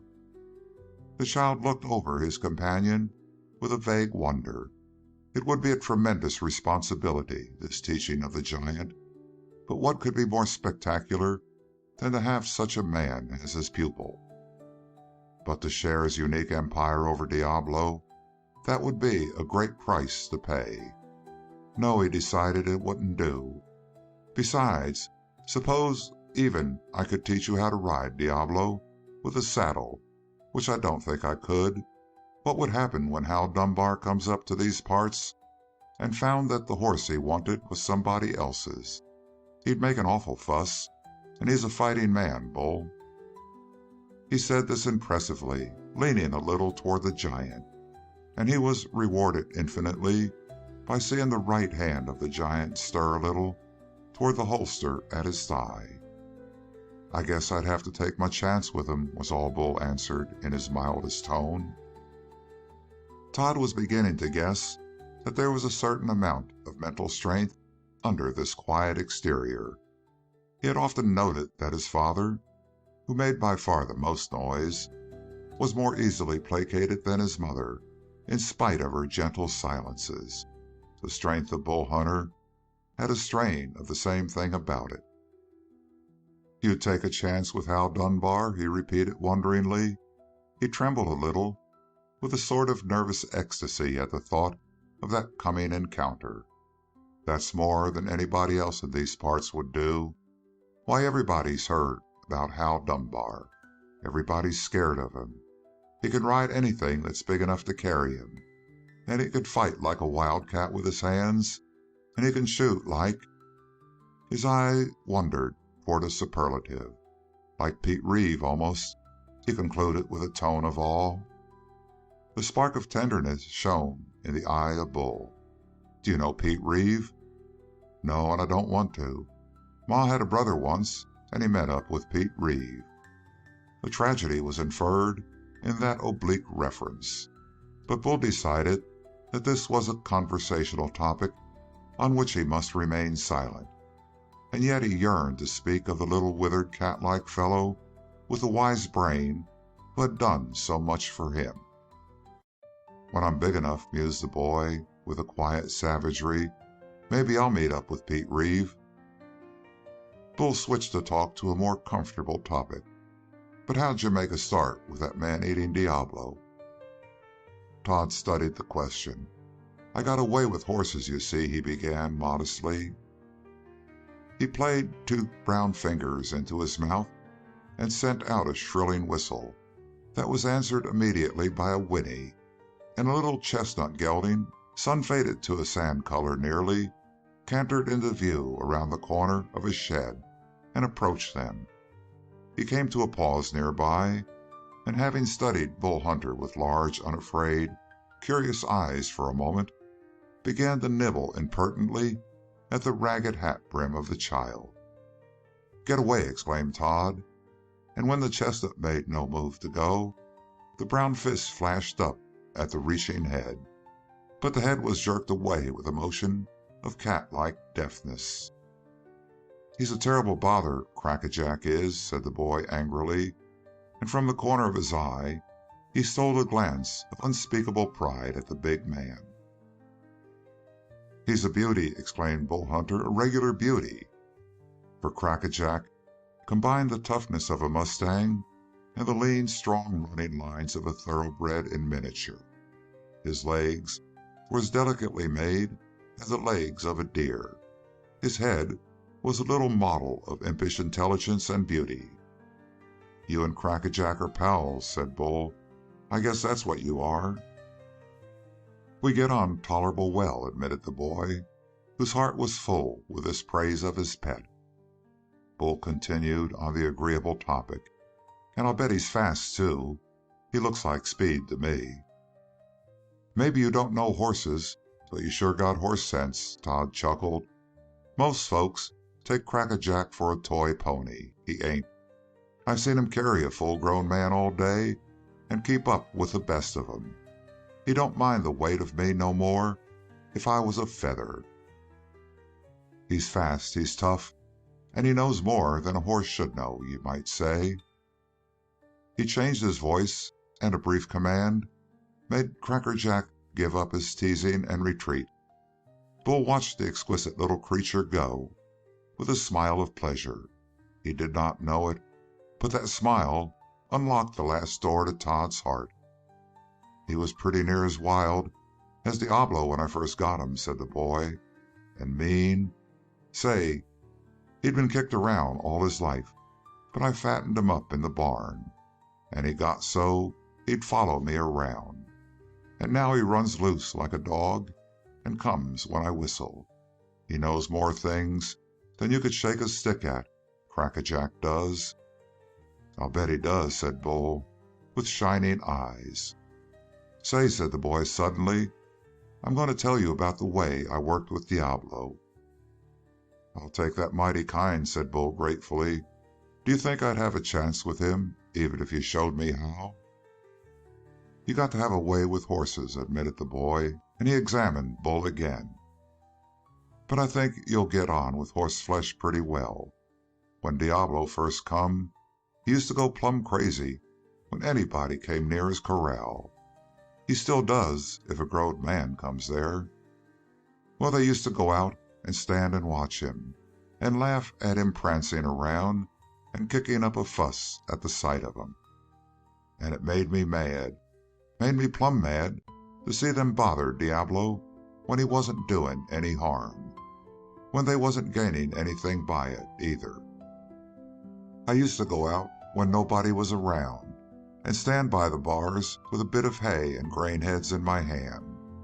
First off, he'd prance around, even at me, but pretty soon he seen that I wasn't big enough to do him no harm, and then he'd just stand still and snort and look at me. Along about the third time, he took notice of the grain heads and come and smelled them, and the next day he ate them. Well, I kept at it that way. Pretty soon I was inside the corral. Diablo just come up sort of excited and trembling, and didn't know whether to bash my head in with his forehoofs or let me go. Then he seen the grain heads and ate them while he was making up his mind what to do about me, and he winded up by just having a little talk with me. He was terribly dirty and dusty and was shedding. Nobody dared to brush him, so I took a soft-haired brush and started to work on his neck. He liked it, and so I dressed him down and left him pretty near shining. And every day after that I went and had a talk with him and brushed him. Then I rode Crackajack up to the bars and let Diablo see me on him with no bridle or saddle. Pretty soon I found out that it was the saddle and bridle and the spurs that scared Diablo to death. He didn't mind anything else so very much. So one day I climbed up the fence and slid onto Diablo's back, and he just turned his head and snorted at me. Just then Pa seen me and let out a terrible yell, and Diablo pitched me right off over his head and over the fence. But I got right back up and came back to him. He seen that he could get me off whenever he wanted to, and he seen that I didn't do him no harm when I got on. After that, everything was easy. I never bothered him none with a saddle or a bridle. There you are. Do you think you could do the same?" "But the saddle and bridle," said Bull. "What about them?" "That's up to you to figure out a way of getting him used to 'em. I'll go and introduce you now, if I can." Bull rose, and the boy led the way. "If he takes to you pretty kind," said the boy, "you may have a chance. But if he begins acting up, it won't be no use." End of chapter 15. Chapter 16 of Bull Hunter by Max Brand. Diablo greeted them with a throwing up of his formidable head. He took his place in the very middle of his corral. But when Bull Hunter and his small guide reached the bars, the black stallion seemed to go suddenly mad. He flung himself into the air and came down bucking. Back and forth across the corral he threw himself in the wildest swirl of pitching that Bull Hunter had ever seen or ever dreamed of. "He's an educated bucker, you see," said the boy in admiration. "There ain't any trick that he don't know. Look." Diablo had begun to sunfish in the most approved method, and swirled from this to some fence rowing, as swift as the jagged course of lightning. At every jump, Bull could see an imaginary rider snapped from the back of the black giant. A cloud of dust was sent swishing up, and in the midst of this fog, Diablo came to a pause as sudden as the beginning of his strange struggle against an imaginary foeman. But it seemed to Bull Hunter that the ground beneath his feet was still quivering from the impacts of that mighty body. "That's just his way of telling you what he'll do when you try to saddle him," chuckled the boy. As he spoke, he slipped through the bars of the corral. "Look out!" exclaimed Bull in horror, for the stallion had rushed at the small intruder with a gaping mouth. Bull reached for his gun. Diablo was already on the child, but at the last minute he swerved and flashed around Todd in a circle. "He's all right," Todd was shrilling through his laughter, for the horrified face of Bull amused him. "That's just his way of saying that he's glad to see me." In fact, Diablo came to a sudden halt directly behind the child, his head towering aloft above that of Todd, while he flashed his defiance at Bull Hunter, as though he were making use of the small bulwark of Todd against the stranger. "Diablo, you old fool," the boy was saying, as he reached up and managed to wind his fingers in the end of Diablo's mane. "You come along and meet my friend, Bull Hunter. I figure you're going to get to know him pretty good before long. Hey, Bull, come up close to the bars so he can see you ain't got a rope or a whip or spurs, and stick your hand out so he can sniff at it. That's his way of saying howdy do." Bull obeyed, and to his amazement, Diablo responded to the small forward urge of the child's hand and approached the bars one trembling step at a time. Bull began to talk to him softly. He had never talked like this to any living creature. He did not know exactly what he said. The words came of their own accord into his throat. He only knew that he wanted to reassure the big, powerful, uncertain brute, and though Diablo stopped short at the first sound of Bull's voice and laid his ears back, he presently pricked one of those ears again and allowed himself to be drawn forward with long, crouching strides. "That's the way," said the child softly, as though he feared that a loud voice might break in upon the spell. "You know how to talk to him, and outside of me, you're the only one that does. I knew you'd have it in you." For Diablo had extended his long neck and actually sniffed the hand of Bull Hunter. He immediately tossed his head aloft, but he did not flinch away. That's half the fight won already, advised the boy in the same soft voice. Do you want to try a saddle on him now? The saddle now? Exclaimed Bull. I should say not. Why, he don't hardly know me. I'll have to get acquainted before I try anything like that. He discovered that Todd was nodding his hearty approval. You do know, he said. Don't tell me that you ain't been around horses a pile. Yup, you got to get acquainted. What do you want to do now? Bull considered. I'd like to have something to show him that it isn't unpleasant having me around. I'd like to have him see some good results, you know. Is there anything I could feed him? The boy chuckled. Best thing is some dried prunes with the pits taken out of 'em. I have some at the house. They get stuck in Diablo's teeth, and it's sure funny to see him eat 'em. But he naturally plumb likes the taste of the prunes. He followed his own suggestion by scampering away to the house and returned almost at once with a hat full of the prunes. You want to feed him these now? First, said Bull, I'd like to have you leave us alone. If I can't teach him to like me all by myself, then I'd better give up right away. The boy looked at him in surprise and then impulsively stretched out his hand. They shook hands gravely. Got the right idea, partner, said Todd. Go ahead and good luck. And keep talking to him all the time. That's the main thing. He retreated accordingly, but before the evening was over, Bull regretted dismissing his little ally so quickly. For although Diablo indulged in no more threatening outbreaks of temper, he resolutely refused to eat the prunes from Bull's hand.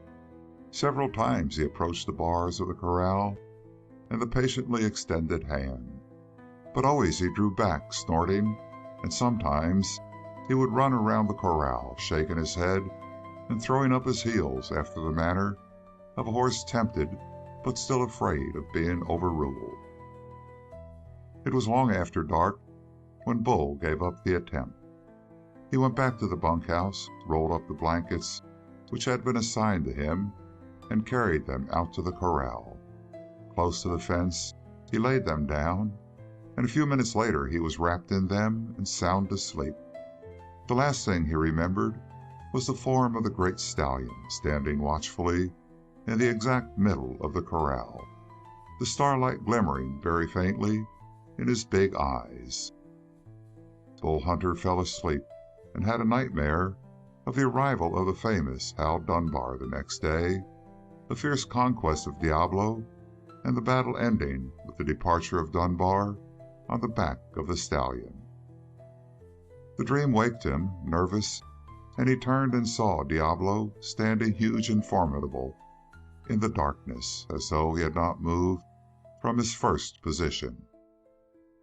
In the morning the arduous labors of the building began again, and though the prodigious appetite of Bull at the breakfast table made even old Birdwell look askance, Bull had not been at work an hour handling the ponderous uprights and joists before his employer was smiling to himself. His new hand was certainly worth his keep, and more, for weariness seemed a stranger to that big body, and no weight was too great to be cheerily assumed. And always he worked with a sort of nervous anxiety, as though he feared he might not be doing enough. During the day, Bridewell attempted to probe the past history of his hired man, expecting a story as big as the body of the man. But Bull was discreetly vague, for he had no wish to reveal his connection with Pete Reeve, and if he left out Reeve, he felt that there was nothing in his life worth talking about.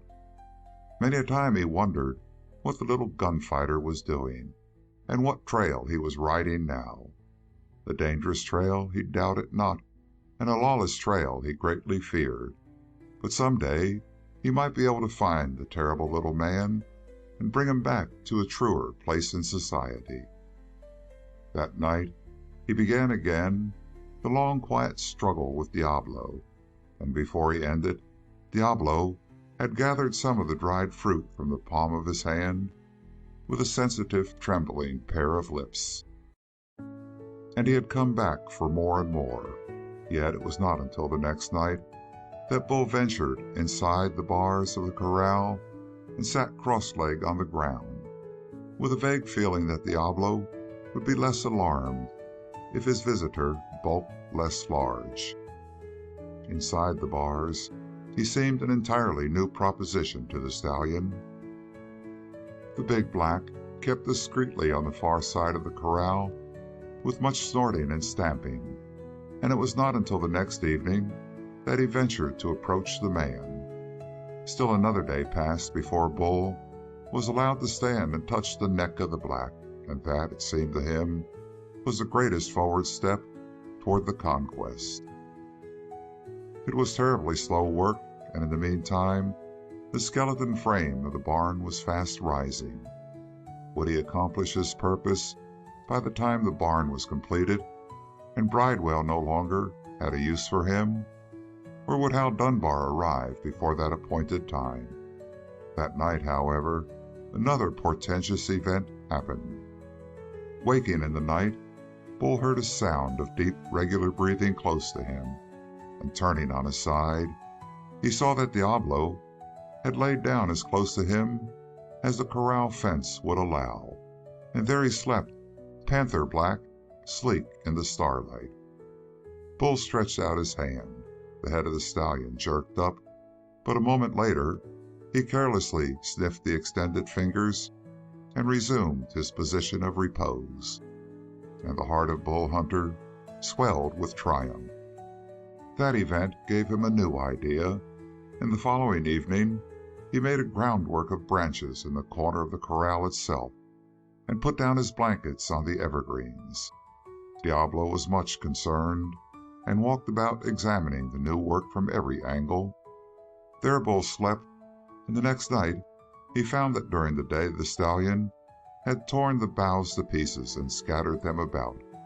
He patiently laid a new foundation, and after this the bed was left strictly alone. In the meantime, Bull had made a light, strong halter of rawhide, and after several attempts he managed to slip it onto the head of Diablo. Once in place, it was easy to teach Diablo that he must follow when he felt a pull on the halter. The first steps were rewarded with dried prunes, and after that it was simple. On that evening also, Bull made his next step forward toward the most difficult proposition of all. He took a partly filled barley sack and put it on the back of Diablo.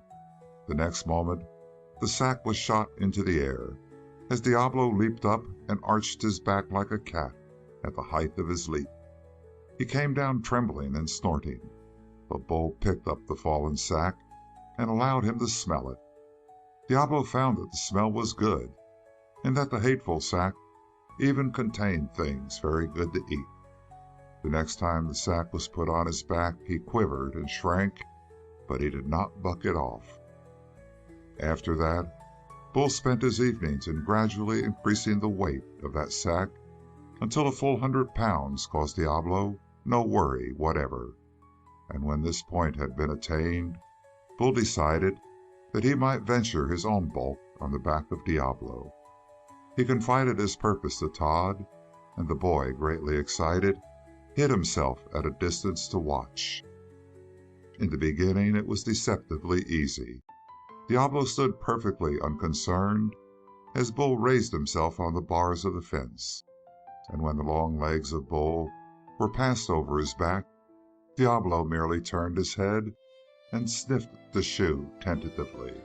Slowly, very softly, steadying himself on the top bar of the fence, Bull lowered his weight more and more until the whole burden was on the back of the stallion, and then he took his hands from the top rail.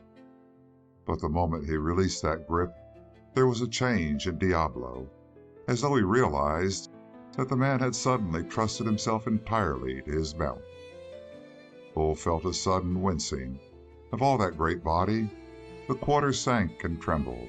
He thought at first that it was because the horse was failing under the weight of his ponderous burden, but instinct told him a moment later that it was fear, and a mixture of suspicious anger.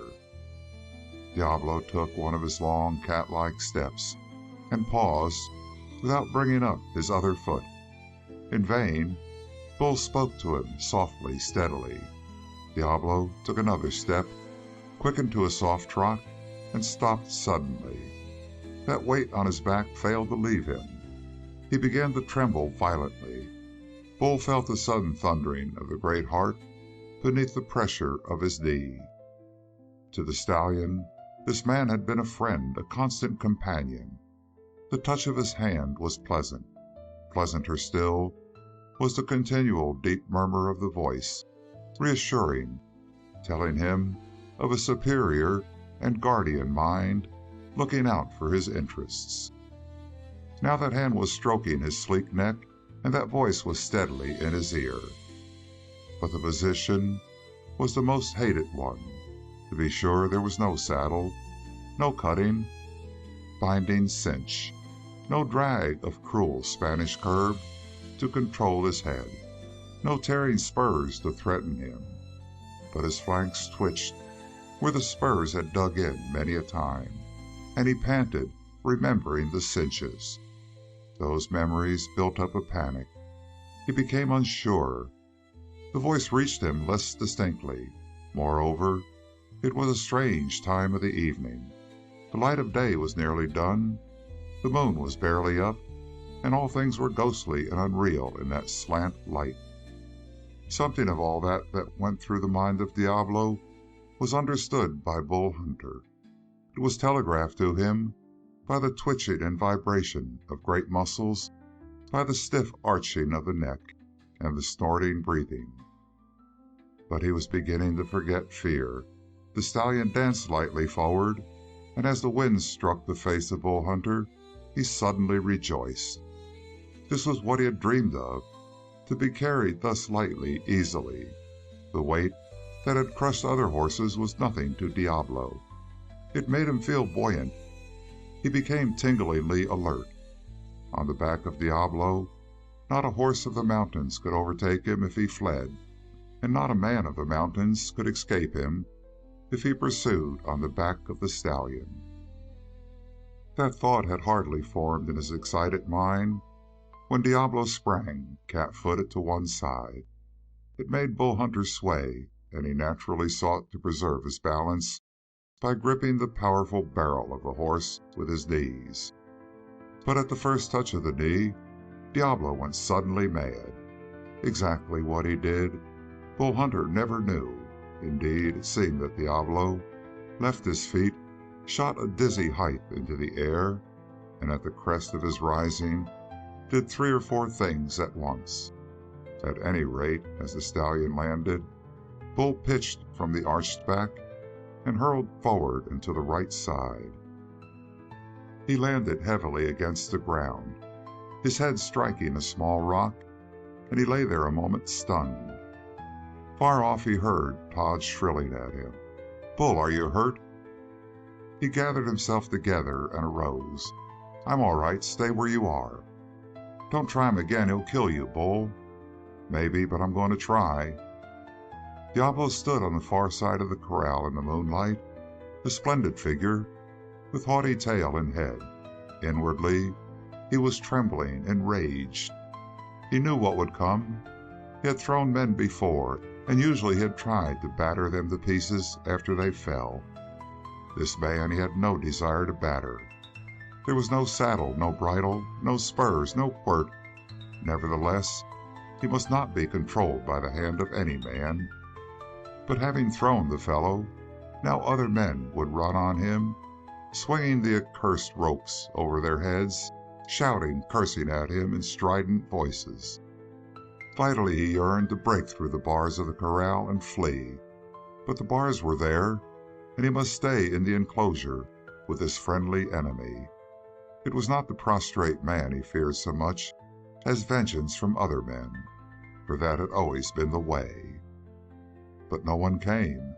No shouts were heard, except from the small, thin, familiar voice of Todd. And presently the giant arose from the ground where he had fallen and came toward him. Diablo flattened his ears expectantly.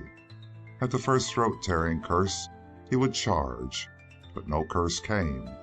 The man approached, as always, with extended hand, and the voice was that smooth, gentle murmur that carries peace into the shadowy mind of a horse. Something relaxed in Diablo. If the man did not resent being thrown off, if this were sort of a game, as it were, why should he, Diablo, resent having the man on his back? The hand touched his nose gently. Another hand was stroking his neck. Presently, he was led to the fence, and again that heavy weight slid onto his back. He crouched again, with waves of blind panic surging up in him. But the panic did not master his sense this time, and as his brain cleared, he began to discover that there was no urging, no will of another imposed upon him. He could walk where he pleased, following his own sweet will, or else he could stand still. It made no difference, but the soft touching hand and the deep quiet voice were reassuring him that the man was glad to be up there on his back. Diablo turned his head. One ear quivered and came forward tentatively, then the other. He had accepted Bull Hunter. Afterward, Bull found Todd. The boy wrung his hand ecstatically. "That's what I call game," he said. "Why, Todd," the big man smiled, "you did the same thing." He knew I was nothing, but you're a growed man. But what's this, Bull? Your back's all wet. "It's nothing much," said Bull calmly. "When I fell, my head hit a stone. There's some things worth paying for, and Diablo's one of them." End of chapter 16. Chapter 17 of Bull Hunter by Max Brand. The cut proved, as he had said, to be a small thing, but it turned out that Diablo was far from one. He was haltered, and he would carry Bull bareback. The saddle was quite another affair. So Bull returned to the idea of the barley sack, with gradual additions. On each side of the sack he attached hanging straps. Diablo snorted at these, and tried them with his teeth. They reminded him vaguely of the swinging stirrups that had so often battered his tender sides. He discovered that the straps were not alive, however, and were not harmful. And when their length was increased, and an uncovered stirrup was tied on each side, he gradually became accustomed to these also. The next stage was passing the straps under his belly. These were tied there loosely. The circle was completed, and Diablo, examining them critically, found nothing wrong. Then a dozen times in a single evening the straps were drawn up, tighter and tighter, until they touched him. At this he became excited, and it required all the resourcefulness of Bull to quiet him. But in 3 days the barley sack and its queer-looking additions had been changed for a true saddle, with the cinches drawn up tight enough for riding, and this without eliciting a single bucking spasm from Diablo. Not even to Todd did Bull Hunter impart his great tidings. He had not yet climbed into that real saddle. Diablo had not yet heard the creak of the stirrup leathers under the weight of his rider. Indeed, there was still much to be done before the happy day when he saddled the black stallion and took down the bars of the corral gate and rode him out. And rode him without a bit. For on the point of steel in the mouth of Diablo, Bull Hunter knew that the horse would be against it resolutely. So he confined himself to a light hackamore alone. That was enough, for Diablo had learned to rein over the neck and stop at the slightest pull of the reins. The next morning he went out to his work with a light heart. They had had the help of several new men during the past 10 days, and now the frame of the roof was almost completed. It would not be long before Bull's services could be dispensed with. and he connected the idea of the completion of the barn in a symbolic fashion with the completion of his conquest of the stallion. The two would be accomplished in the same moment, as it were.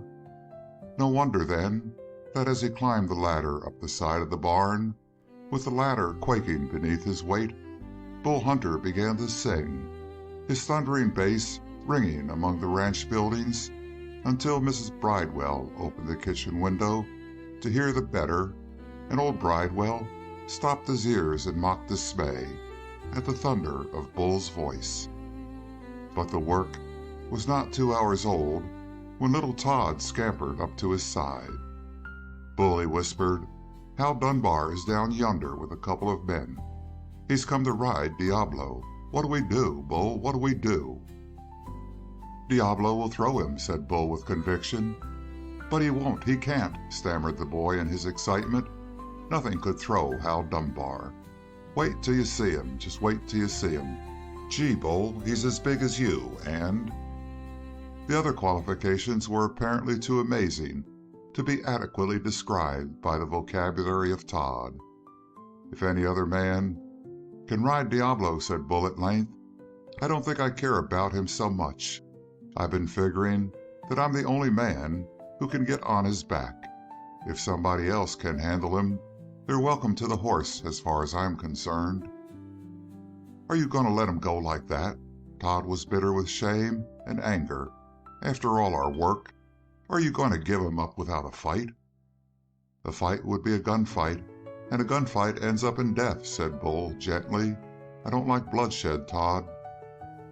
The boy writhed. Here was an idol smashed with a vengeance. "I might have known," he groaned. "You ain't nothing but a big hulk." And he turned on his heel and gave the exciting news to his father. For an event of this caliber, Bridewell called down all his men from the building, and they started for the corral. Hal Dunbar and his 2 men already were standing close to the bars, and Diablo stood quivering, high-headed, in the center of the enclosure. But of the picture, the attention of Bull Hunter centered mainly on Hal Dunbar. His dreams of the man had been true. He was a huge fellow, as tall as Bull, or taller, and nearly as bulky. But about Bull Hunter there was a suggestion of ponderous unwieldiness, and there was none of that suggestion about Hal Dunbar. He was lithe and straight as a poplar, and as supple in his movements. The poise of his head and the alertness of his body, and something of lightness in his whole posture, told of the trained athlete. Providence had given the man a marvelous body, and he had improved it to the utmost. To crown all, there was a remarkably handsome face, dark eyes, and coal-black hair. Yet more than the imposing body of this hero of the ranges, Bull was impressed by the spirit of the man. The thing that Todd had felt, he felt in turn. It shone from the eyes, it spoke in the set of Dunbar's mouth, something unconquerable. It was impossible, after a single glance, to imagine this man failing.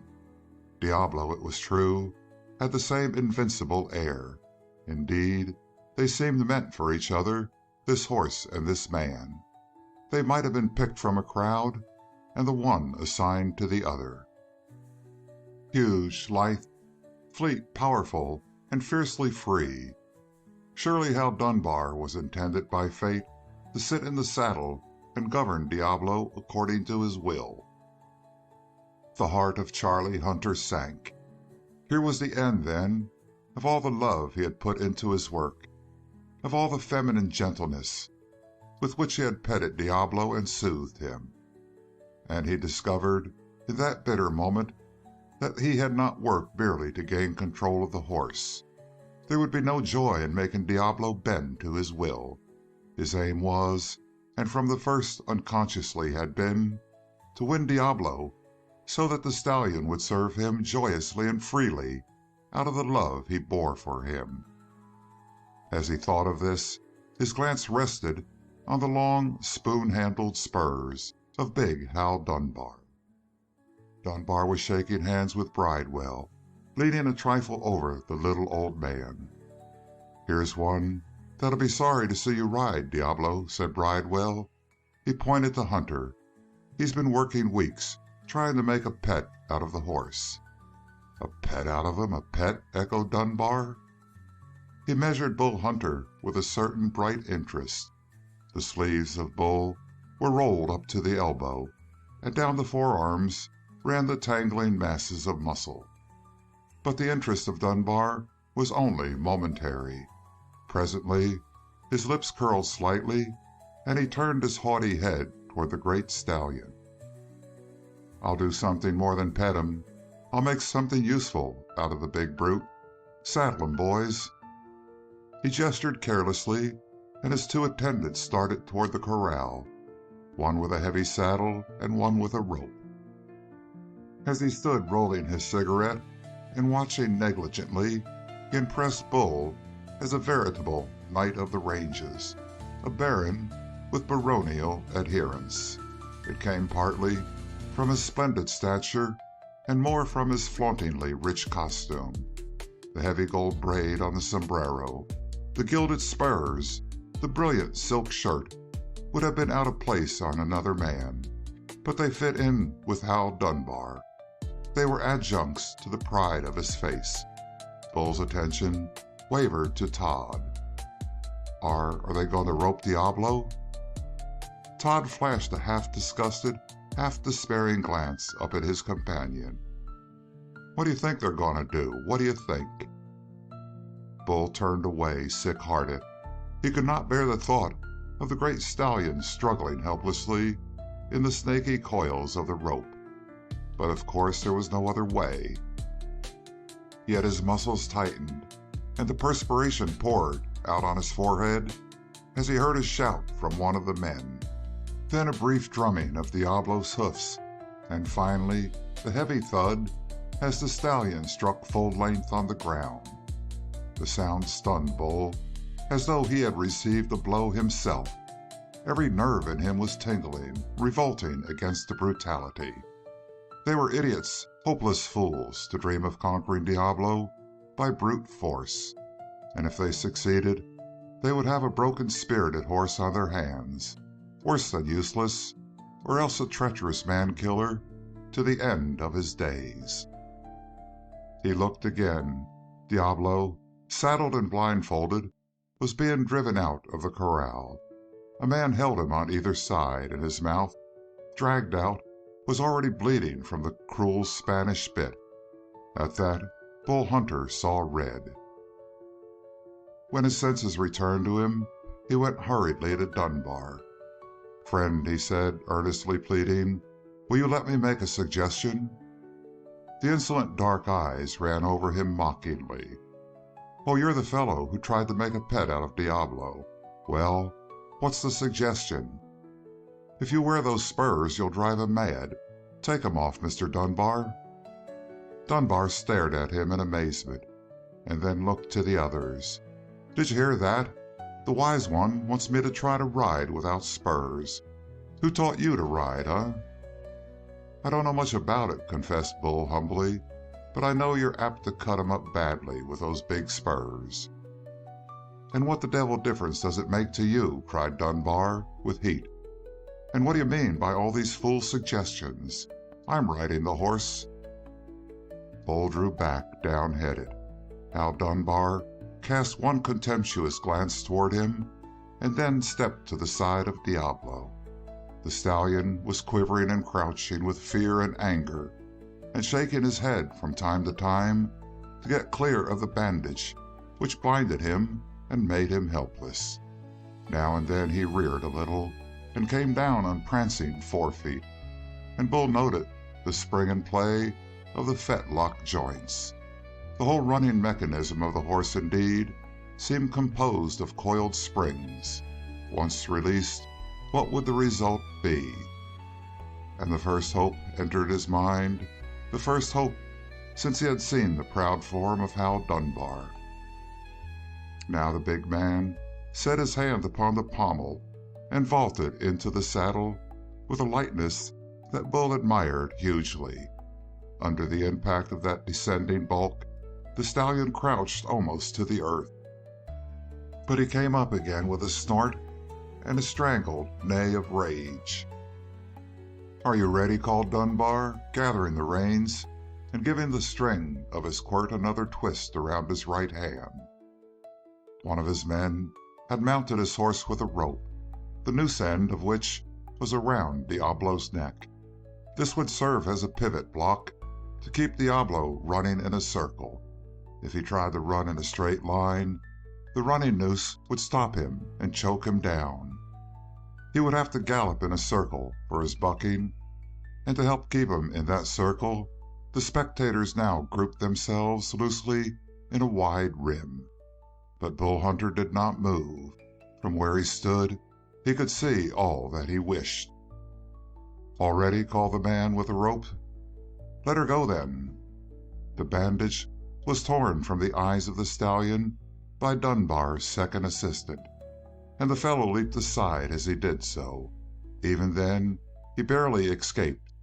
Diablo had launched himself in pursuit, and his teeth snapped a fraction of an inch from the shoulder of the fugitive as the rope came taut and jerked him aside, and the full weight of Dunbar was thrown back on the reins.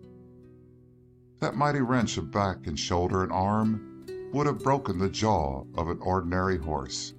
It hardly disturbed Diablo. His head was first tucked back until his chin was against his breast, but a moment later he was head down, bucking as never horse bucked before. 1 second earlier Hal Dunbar had seemed almost as powerful as the animal he rode. Now he suddenly became small. For one thing, Diablo wasted no time in running against the rope. He followed the line of least resistance and bolted around the wide circle with tremendous leaps, gathering impetus as he ran, then stopping in mid-career by the terrific process of hurling himself in the air and coming down on 4 stiff legs, and with his back humped so that the rider sat at the uneasy apex of a pyramid. And this was merely a beginning. That wild category of tricks which Bull had seen partially unraveled the first time he visited the horse was now brought forth again, enlarged, improved upon, made more intricate, intensified. But well and nobly did Hal Dunbar sustain his fame as a peerless rider. He rode straight up, and a cheer came from the spectators when they saw that he was not touching leather in the midst of the fiercest contortions of Diablo. It seemed that the great brute would snap the very saddle off his back, but still the rider sat erect, swaying as though in a storm, but still firmly glued to the saddle. Even the heart of Bull Hunter warmed to the battle. They were a brutally glorious pair as they struggled. The wrenching hand of the rider and the Spanish bit had bloodied the mouth of the stallion. The spurs were clinging horribly at his sides, and he fought back like a mad thing. He flung himself on the ground. Dunbar barely slipped from the saddle in time and whipped onto his feet again. But as he lurched up, he carried the weight of the rider again, for Dunbar had leaped into his seat, and as Diablo came up on all fours, it could be seen that the big man had secured both stirrups, the difficult thing in that feature of the fight. Dunbar urged the stallion on with a yell, and swinging the quirt over his head, he brought it down with a stinging cut on the silky flanks of the great horse. Bull Hunter crouched as though the lash had cut into his own flesh. He became savage for the moment. He wanted to have his hands on that rider. But the cut of the quirt transformed Diablo. If he had fought hard before, he now fell into a truly demoniacal frenzy. The long flashing legs were springs indeed, and the moment his hoofs struck the earth, he was flung up again to a greater height. He was sunfishing now in that most deadly manner. When the horse lands on one forehoof, the rider receiving a double jar from the down shock, and then the whiplash snapped to the side. Hal Dunbar was no longer using his quirt. It dangled idly at his side. The joy had gone from his face. In its place, as shock after shock benumbed his brain, there was an expression of fierce despair. Neither was he riding straight up, but he was pulling leather. Otherwise, nothing human could have retained a seat in the saddle for an instant. Diablo, squealing, snorting, and grunting with effort, was dashing back and forth, flinging himself aloft, coming down on one stiff leg, doubling back with jackrabbit agility. There was no longer applause from the onlookers. Old Bridewell himself, in all of his years, had never seen riding such as this, and it seemed that Diablo at last had met his master. Never had he fought as he fought now. Never had he been stayed with as he was now. With foam and sweat, the great black was reeking, but never once were the efforts relaxed. It was too terrible a sight to be applauded. Then, at the end of the run, instead of hurling himself into the air, as he had usually done before, Diablo flung himself down and rolled. It caught Dunbar by surprise, but the yell of horror from the bystanders stimulated him to sharp action, and he was out of the saddle in the last hair's breadth of time. Diablo had been carried on over to his feet by the impetus of the fall, and he was already rising when Dunbar leaped for the saddle. Fair and true he struck the saddle, and with marvelous skill his left foot caught the stirrup and clung to it, but the right foot missed its aim, and before Dunbar could lodge his foot squarely, the stirrup was dancing crazily as Diablo began a wild combination of cross-bucking and sun-fishing. The hat snapped from the head of Dunbar, and his long black hair tossed. With both hands he was clinging. All joy of battle was gone from him. In its place was staring fear, for his right foot was still out of the stirrup. Choke him down, he shrieked. Before he could be obeyed by his confused henchmen, Diablo shot into the air, and at the very crest of his rise bucked. Dunbar lurched to one side. There was a groan from the bystanders, and the next instant the stallion, landing on the one stiffened foreleg, had snapped his rider from the saddle and hurled him to the ground. He lay in a shapeless heap, and the stallion whirled to finish his enemy. End of chapter 17. Chapter 18 of Bull Hunter by Max Brand. Every second of the fight, Bull Hunter had followed the action of the horse as though he were directing them from the distance with some electric form of communication and control. When Hal Dunbar, with a yell of despair, was flung sideways in the saddle as Diablo bucked in midair, Bull Hunter knew what was coming and lurched through the line of watchers. Straight across the open space of the circle he raced as he had never run before. And while the others stood frozen, while the man with the rope tugged futilely, Bull came in front of the stallion as Diablo whirled to smash his late rider to a pulp. There was no question of Dunbar crawling out of the way. He had rolled on his back with arms outstretched, helplessly stunned. Even in the lightning speed of the action, Bull found time to wonder what would be the result if the hoof of the wild horse crashed down into that upturned, handsome face, now stained with crimson and black with dust. He had no time to imagine further. Diablo, red-eyed with anger, had whirled on him and reared, and swerving from those terrible pawing hoofs, Bull Hunter leaped in and up.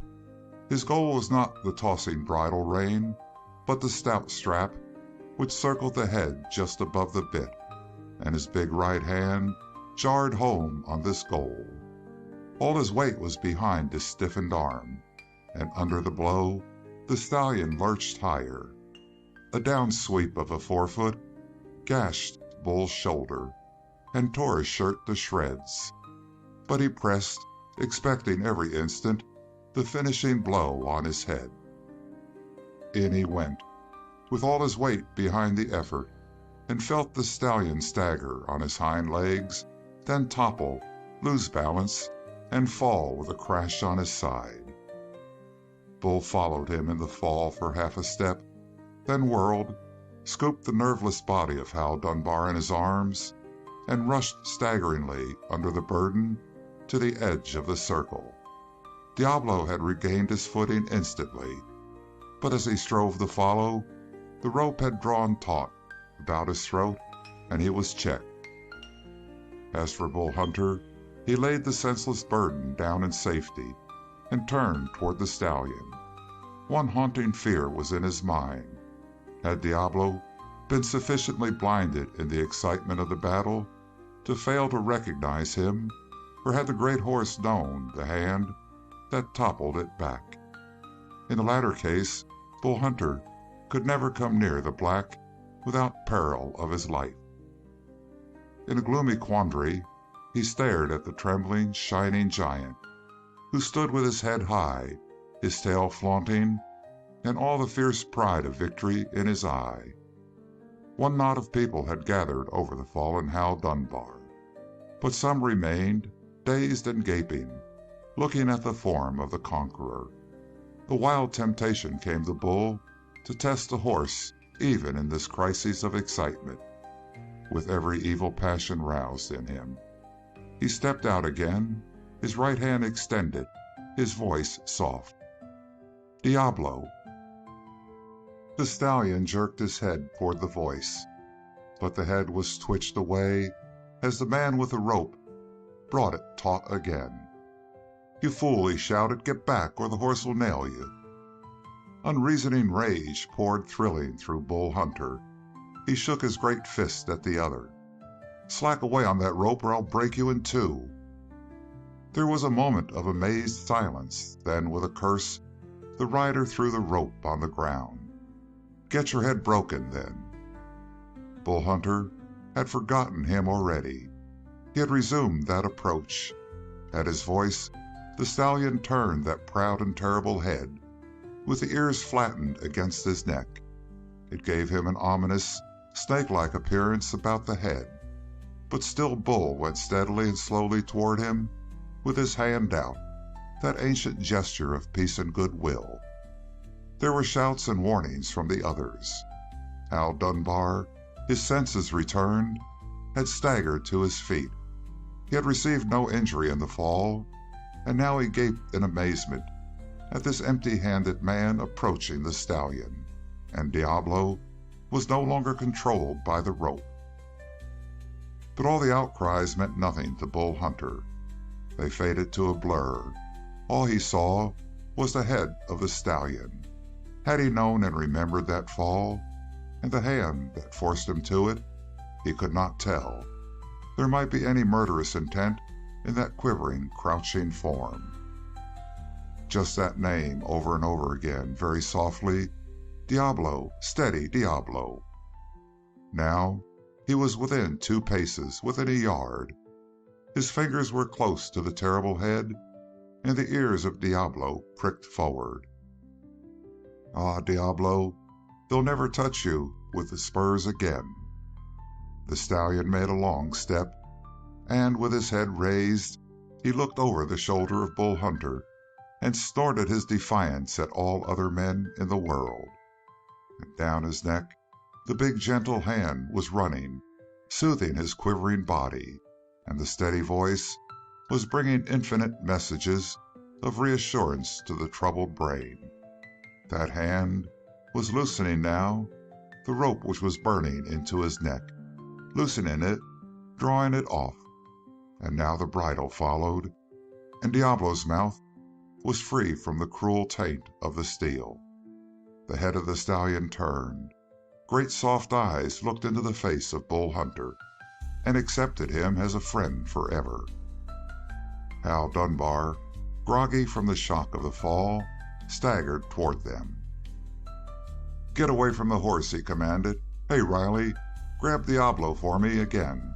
I'll ride him this time." He was too unsteady to walk in a straight line, but the fire of battle was in his eyes again. There was no doubting the gameness of the big man. Old Bridewell caught his arm and drew him back. "If Diablo gets a sniff of you on the wind, he'll come at you like a wolf. Stand back here and watch." Hal Dunbar was too dazed to resist. Besides, he began to see that all eyes were focused on the black stallion and the man beside him. The man was the huge, cloddish stranger who had advised him to ride without spurs. Then the full meaning came to Dunbar. The rope was no longer around the neck of the stallion. The very bridle had been taken from his head, and yet the stranger stood undaunted beside him, and the stallion did not seem to be angered by that nearness. The next thing Dunbar heard was the voice of Bridewell saying, "Nerviest thing I ever seen. I've been putting this bull hunter down for a half-wit pretty near. All his strength is in his back and none in his head. But I changed my mind today. When you hit the ground, Diablo whirled on you, and he'd have smashed you to bits before they could choke him down and pull him away. But Bull came out of the crowd on the run, grabbed the bridle, made Diablo rear, took that cut on his shoulder, and threw him fair and square. Finest, coolest, headiest thing I ever seen done with a horse in a pinch. And he saved your skin, Dunbar. You'd be a mess this minute if it wasn't for Hunter. He threw Diablo and turned around and picked you up as if you was a baby and packed you over here. Then he went back, and you see what he's doing?" "He saved my life," Dunbar muttered. "That big, he saved my life." Gratitude, for the moment at least, was obscured in his mind. All he felt vividly was a burning shame. He, Hal Dunbar, the invincible, had been beaten fairly and squarely in the battle with the horse. Not only this, he had been saved from complete destruction only by the intervention of this nonentity, this bull hunter whom he had scorned only a few moments before. He looked about him in blind anger at the bystanders. Worst of all, this was a new country where he was only vaguely known, and whenever his name was mentioned in these parts in the future, there would be someone to tell of the superior prowess of Hunter, and how the life of Dunbar was thrown away and saved by another. No wonder that big Hal Dunbar writhed with the shame of it. He forgot even that emotion now in wonder at what was happening. Hunter had stepped to the side of the horse, raised his foot, and put it in the stirrup. Did the fool intend to climb into the saddle while the black devil was not blindfolded without even a bridle? That, in fact, was what he was doing. The steady murmur of the voice of Hunter reached him as the big man soothed the horse. He saw the head of Diablo turn, saw him sniff the shoulder of his companion, and then Hunter lifted himself slowly into the saddle. There was a groan of excitement from the spectators, and at the sound, rather than at the weight on his back, Diablo crouched. It was only for a moment that he quivered, wild-eyed, irresolute. Then he straightened and threw up his head. Bull Hunter, his face white and drawn but his mouth resolute, had touched the shiny flank of the stallion, and Diablo moved into a soft trot, gentle as the flowing of water. Before him the circle split and rolled back. He glided through, guided by a hand that touched lightly on his neck, and in an utter silence he was seen to turn the corner of the nearest shed and approach the corral. Hal Dunbar, rubbing his eyes, was the first to speak. "A trick horse," he said. "By the Lord, a trick horse." "The first time I ever seen him play that trick," gasped old Bridewell, his eyes huge and round. "Except when Todd was up on him. I don't know what's happened. It's like a dream. But there's a saddle on him now, and that was something even Todd could never make him stand. I don't know what's happened." The little crowd broke up into chattering groups. Here had been a thing that would bear telling and retelling for many a year. In the confusion, Dunbar's man Riley approached his employer. Both gratitude and shame were forgotten by Dunbar now. He gripped the shoulder of this man and groaned, "I've lost him, Riley. The only horse ever foaled that could have carried me the way a man should be carried. Now I'll have to ride plow horses the rest of my life." He pointed to the cloddish, heavy-limbed gray which he had ridden in his quest for the super horse at Bridewell's place. "I've been thinking," said Riley. "I've been thinking a pile the last few minutes." "What have you been thinking about?" "What good does thinking do me? I've lost the horse, haven't I? And that half-wit has him." "He has him now," suggested Riley, watching the face of the big man for fear he might go too far. "You mean by that?" queried the master. "Exactly," said Riley. "Because he has the black now, it doesn't mean that he's going to have him forever, does it?" "Riley, you're a devil. That fellow saved my life, they tell me." "I don't mean you're going to bump him off. But suppose you get him to come and work on your place. There might be ways of getting a horse, buying him or something. Get him there and we'll find a way. Besides, he can teach you how to handle the horse before you get him. I say it's all turned out for the best." Dunbar frowned. "Take him with me? In every place I go I hear it said, 'There's the man who rode the horse that threw Dunbar.' No, curse him. I'll see him in Hades before I take him with me." "How else are you going to get the horse? Tell me that." "That's it," muttered Dunbar. "I've got to have him. I've got to have him." "Did you watch? I felt as if the big black devil had wings." "He had you in the air most of the time, all right," and Riley grinned. "Shut up," snapped his master. "But the chief thing is, I want to show that big black fiend that I'm his master. He's beaten me once, but one beating doesn't finish me." "Then go get Hunter to come with us when we ride back." Dunbar hesitated another instant and then nodded. "It has to be done." He strode off in pursuit of Bull and presently found the big man in the corral rubbing down the stallion. The little bright-eyed Todd was close beside them. It had been a great day for Todd. First he had felt that his giant pupil was disgraced, a man without spirit. And then, in the time of blackest doubt, Bull Hunter had become a hero and accomplished the great feat, ridden Diablo before all the incredulous eyes of the watchers.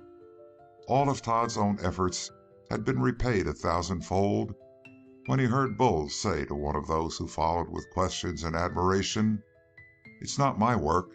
Todd showed me how to go about it. Todd deserves the credit." That was the reason that Todd's eyes were now supernally bright when big Hal Dunbar approached. Diablo showed signs of excitement, but Charlie Hunter quieted him with a word and went to the bars of the corral. The hand of Dunbar was stretched out, and Bull took it with humble earnestness. "I'm glad you weren't hurt bad," he said. "For a minute or two I was scared that Diablo—" "I know," cut in Dunbar, for he detested a new description of the scene of his failure. Then he made himself smile. "But I've come to thank you for what you did, Hunter. Between you and me, I know that I talked rather sharp to you a while back. I'm sorry for that. And now, why, man, your side must be wounded." "It's just a little scratch," said Bull good-naturedly. "It isn't the first time that Diablo has made me bleed, but now, well, isn't he worth a fight, Mr. Dunbar?" And he gestured to the magnificent, watchful head of the stallion. The heart of Hal Dunbar swelled in him. By fair means or foul, he must have that horse, and on the spot he made his proposition to Hunter. He had only to climb on the back of Diablo and ride south with him. The pay would be anything, double what he got from Bridewell, who, besides, was almost through with him. Dunbar understood. "But I'm not much good," and Bull sighed reluctantly. I can't use a rope, and I don't know cattle, and I'll find uses for you. Will you come?"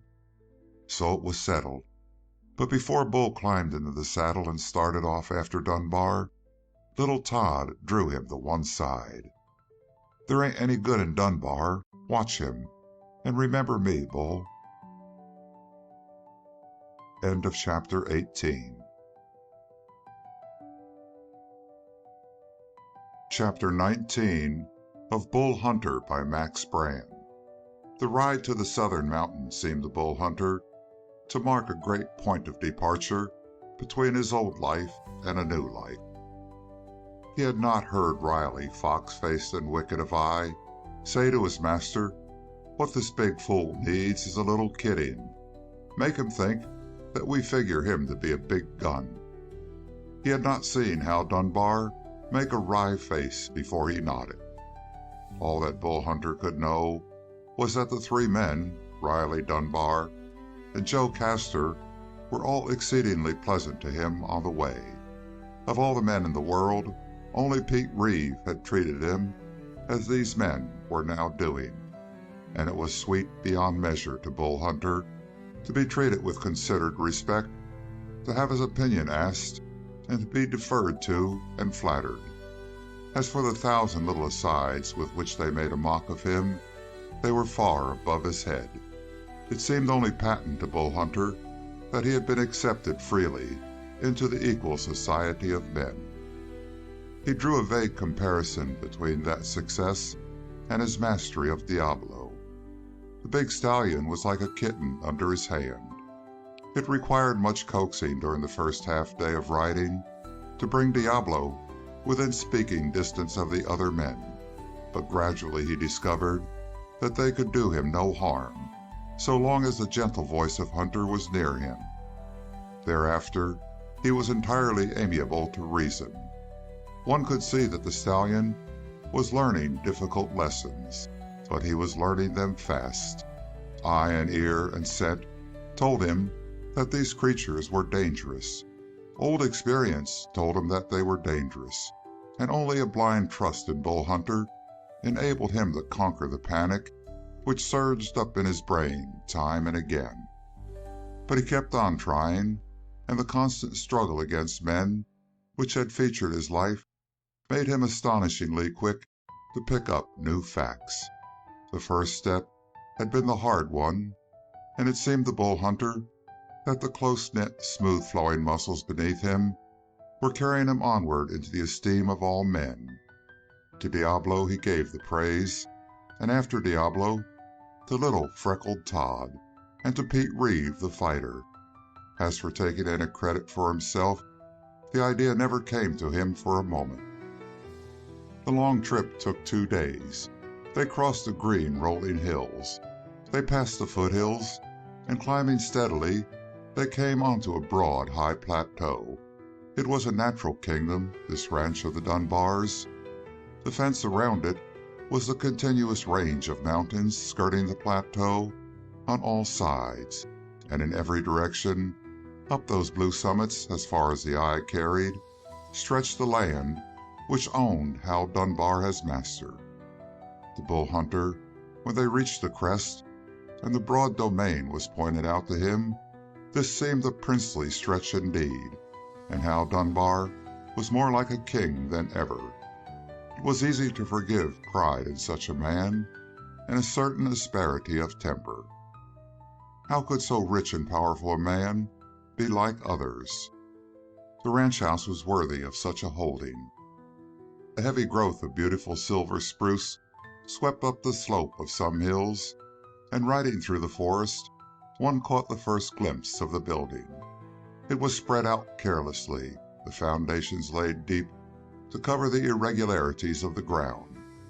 It was a heterogeneous mass, obviously not the work of any one builder. Here, a one-story wing rambled far to the side, built heavily of logs, rudely squared, and there was a 3-story frame section of house, and still again there was a tall tower effect of rough stone. As for the barns and sheds, which swept away down the farther and lower slopes, The meanest of them looked to Bull as though it might have made a home of more than average comfort. The other three riders noted the gaping astonishment of Bull and passed the wink quietly around. To Hal Dunbar, it was growing more and more annoying that he had to trouble himself with such a clod of a man and use diplomacy where contemptuous force would have been so much more after his heart. But he continued to follow the scheme first laid down for his pursuit by clever Riley, and when they came to the wide-ranging stable, he assigned the black stallion to a roomy box stall. Bull Hunter thanked him for the courtesy as though it had been a direct personal favor. As a matter of fact, Hal felt that he was merely taking care of a horse which was already as good as his. Coming back toward the house, Bull walked slowly in the rear of the little party. He wanted to take plenty of time and drink in the astonishing details of what to him was a palace. And about the weather-beaten old house, he felt that there was a touch of mystery, of a more or less feudal romance. Climbing the steps to the porch, he turned. A broad sweep of hills opened above the tops of the spruces, and the blue mountains were piled beyond. While he stood, a door slammed, and he heard a girl's mellow voice calling, "Hello, Hal, what luck?" "What luck? No luck," grumbled young Dunbar. "All the luck has gone to the way of my friend here." He brought out the last words jokingly. "This is Charlie Hunter, commonly called Bull for reasons you may guess. Bull, this is Mary Hood." Bull had turned lumberingly and found himself staring at a girl in a more formal riding outfit than he had ever seen before, with tall boots of soft red leather and a little round black hat set on her hair, and a coat fitted somewhat closely. The rather masculine outfit only served to make her freer, more independent, more delightfully herself, Bull Hunter thought. She looked him up and down in reserved judgment, it seemed. "He rode Diablo," Dunbar was explaining. "And that's why you brought him?" she asked, flashing a queer glance at Hal. Then she came a pace down the steps and shook hands with Bull. He took the small hand carefully, with fear that the bones would break unless he were excessively gentle. At last she laughed so frankly that a tingle went through his big body, and he peered closely at her. As a rule, the laughter of others made him hot with shame, but this laughter was different. It seemed to invite him into a pleasant secret. "I'm glad to meet the man who conquered Diablo," she was saying. "I didn't beat Diablo," he hastened to explain. "We just sort of reached an understanding. He saw that I didn't mean him any harm, so he let me ride him. That's all there was to it." He saw her eyes narrow a trifle as she looked down at him, for she had drawn back to the level of the porch. Was she despising him and condemning him merely because he had told her the truth? He flushed at the thought, and then he was called into the house by Dunbar and brought to a room. The size of it inspired him with a profound awe, and he was still gaping when Dunbar left him. In the hall, the master of the house met Riley, and the fox-faced lieutenant drew him aside. "I got a plan," he said. "You're full of plans," muttered Dunbar evilly. All the way home he had been striving to find some way of explaining his lack of success with the stallion to Mary Hood. She had grown up on the ranch with him. Her father had been the manager of the ranch for 20 years, and she had grown up with a feeling that Hal Dunbar was infallible and invincible. "Did you see that big hulk look at Mary Hood?" Riley asked. The name came pat with the unpleasant part of Hal's brooding, and his scowl grew blacker. "What about it?" "Looked at her as though she were an angel, and touched her hand as though it was fire. I tell you, Hal, she knocked Hunter clean off his balance." "Not the first she's done that to," said Hal with meaning. Maybe not," said Riley rather hastily. "But I've been thinking. Suppose you go to Mary and tell her that you're dead set on keeping this hunter with you. Tell her that he's a hard fellow to handle, that he likes her, and the best way to make sure of him is for her to be nice to him. She can do that easy. She takes natural to flirting. Flirt with that thick head? She'd laugh in my face. She'd do more than that for you, Hal. Grunted Dunbar, greatly mollified. I ask her to make Hunter happy. What comes of it? If her father sees Hunter make eyes at her, he'll blow the head off the clodhopper. I know, Riley nodded. He's always afraid she'll take a fancy to one of the hands and run off with him, or something like that.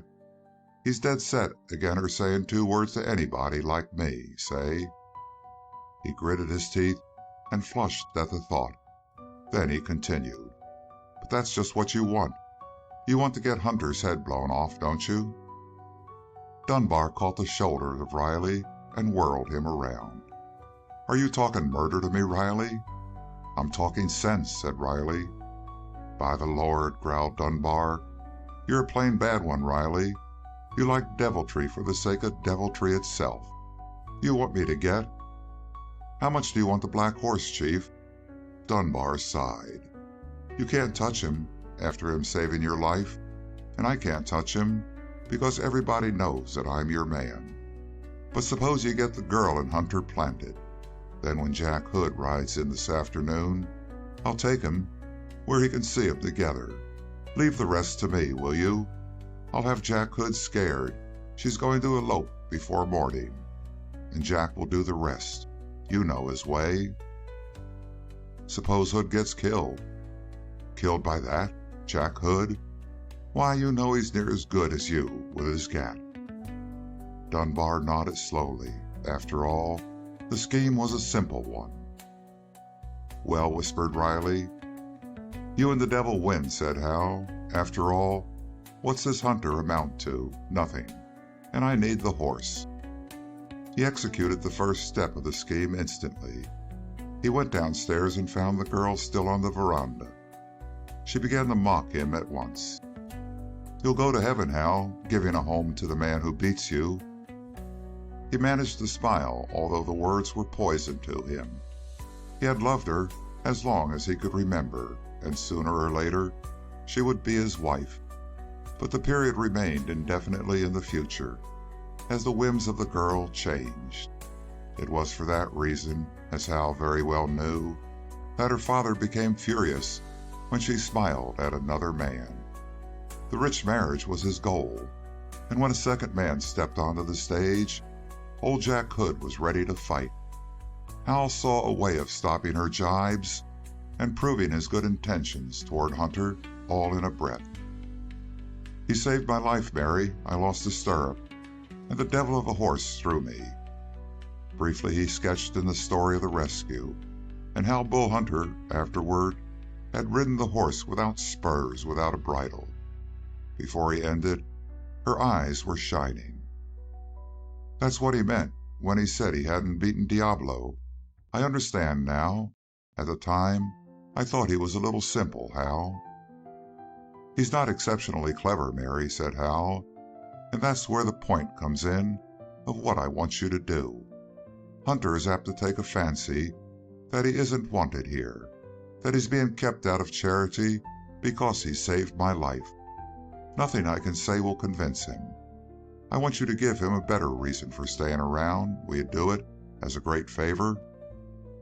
She dropped her chin into her hand and studied him. Just what are you driving at, Hal? You know what I mean well enough. I want you to waste a smile or two on him, Mary. Will you do that? Make him think you like him a good deal, that you're glad to have him around, will you? Take him out for a walk this afternoon and get him to tell you the story of his life. You can always make a man talk, and generally you turn them into fools. You've done it with me often enough, he added gloomily. Flirt with that big, quiet fellow, she said gravely. Hal, you're criminal. Besides, you know I don't flirt. It's just the opposite. When I like a man, I'm simply frank about it. But you have a way of being frank so that a poor devil usually thinks you want to marry him. and then there's the devil to pay. You know it perfectly well." "That's not true, Hal." "I won't argue, but will you do it?" "Absolutely not." "It might be quite a game. He may not be altogether a fool. And suppose he were to wake up? Suppose he's simply half asleep?" He saw a gleam of excitement come into her eyes and wisely left her without another word. After things had reached a certain point, Mary could be generally trusted to carry the action on. End of chapter 19. Chapter 20 of Bull Hunter by Max Brand. Jack Hood had ridden out on his rounds with the new horse that morning, and the new horse developed the gait of a plow horse. The result was that grim old Jack reached the house that night with a body racked by the labor of the day, and a disposition poisoned for the entire evening. He was met at the stable by Riley, and the sight of him brought a spark for the moment into the eyes of the foreman. "You're back, then, and you got Diablo? Look yonder." Jack Hood went to the box stall and came back rubbing his hands. But his exultation was cut short by Riley's remark, "He doesn't belong to Hal. Hal was thrown, and another gent rode him." The amazement of Jack Hood took the shape of a wild torrent of profanity.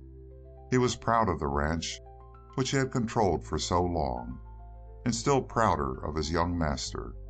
His creed included two main points: the essential beauty of his daughter and the infallibility of young Hal Dunbar. Consequently, his great ambition was to unite the two. "Mary took to Hunter pretty kindly," concluded Riley, as they walked back toward the house at the conclusion of the story. The foreman took off his hat and shook back his long iron-gray hair. "Trust her for that. Something new is always what she wants." "They've got the new pretty well near sunk," said Riley. "Take a look at it." "All right." Before they had gone halfway down the path onto which Riley had cunningly diverted the old man, he caught Hood's arm and stopped him with a whisper. "Look at that, already. This Hunter ain't such a slow worker, huh, Jack?" They had come in view of the little terraced garden which was Mary's particular property. It was screened from the house by a rank or two of the spruce, and on a rustic bench, seated with their backs to the witnesses, were Mary and Bull Hunter. The girl was wrapped in attention, and her eyes never left the face of Hunter. As for Bull, he was talking steadily, and it seemed to Jack Hood that as the big stranger talked, he leaned closer and closer to the girl. The hint which Riley had already dropped was enough to inflame the imagination of the suspicious foreman. What he now saw was totally conclusive, he thought. Now, under his very eyes, he saw the big man stretch out his hand, and he saw the hand of Mary dropped into it. It was more than Riley had dared to hope for. He caught Jack Hood by the shoulders and whirled him around, and half dragged him back to the house. "Not in front of your daughter, Jack," he pleaded. "I don't blame you for being mad when a skunk like that starts flirting with a girl the first day he's seen her. But if you got anything to say to him, wait till Mary is out of the way. There goes the supper bell. Hurry on in. Keep hold of yourself." "Do I have to sit through supper and look at that hound?" "Not at all," suggested the cunning Riley. "Have a bite in the kitchen and go up to your room. I'll say that you got some figures to run over. Afterward, you can come down and jump 'em." He watched Jack Hood disappear, grinning faintly, and then hunted for Hal Dunbar. "It started," he said. "I dropped a word in Jack's ear and then showed him the two of 'em sitting together. It was like a spark in the powder. The old boy exploded." "How close were they sitting?" asked Hal suspiciously. "Close enough," Riley grinned, for he was not averse to making even Dunbar himself writhe. The result was that Hal maneuvered to draw Mary Hood aside when she came in with Big Hunter for supper. Something in Bull Hunter's face disturbed the owner of the ranch, for the eyes of Bull were alight, and he was smiling for no apparent reason. "How did things go?" he asked carelessly. "You were all wrong about him," said the girl earnestly. "He's not a half-wit by any means, Hal. I had a hard time of it at first, but then I got him talking about Diablo, and the trouble ended. Not a bit of sentiment in him, but just like a great big simple honest boy with a man's strength. It would have done you good to hear him." "And he'll stay with us?" asked Hal dryly, for he was far from enthusiastic. "Of course he'll stay. Do you know what he did? He promised to teach me to ride Diablo. He even shook hands on it, Hal. I like him immensely." All during the meal the glances of Hal Dunbar alternated between the girl and the giant. He was more disturbed than he dared to confess even to himself. It was not so much that Bull Hunter sat with a faintly dreamy smile, staring into the future and forgetting his food, but it was the fact that Mary Hood was continually smiling across the table into that big, calm face. Dunbar began to feel that the devil was indeed behind the wit of Riley. He began to wait nervously for the coming of the girl's father and the explosion. As soon as supper was over, following the time-honored custom which the first Dunbar established on the ranch, Mary left the room, and the men gathered in groups for cards or dice or talk. For they were not ordinary hired hands, but picked men. Many of them had grown gray in the Dunbar service. Now was the time for the coming of Jack Hood, and Hal had not long to wait. The door at the far side of the big room was thrown open not 5 minutes after the disappearance of Mary Hood, and her father entered. He came with a brow as black as night, tossed a sharp word here and there in reply to the greetings, and going to the fireplace, leaned against the mantel and rolled a cigarette. While he smoked, from under his shaggy brows, he looked over the company. Hal Dunbar waited, holding his breath. One brilliant picture was dawning on his mind, himself mounted on the great black Diablo and swinging over the hills at a matchless gallop. The picture vanished.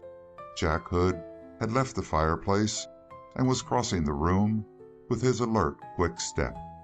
His nerves showed in that step, and it was nerve power that made him a dreaded gunfighter. His gloom seemed to have vanished now.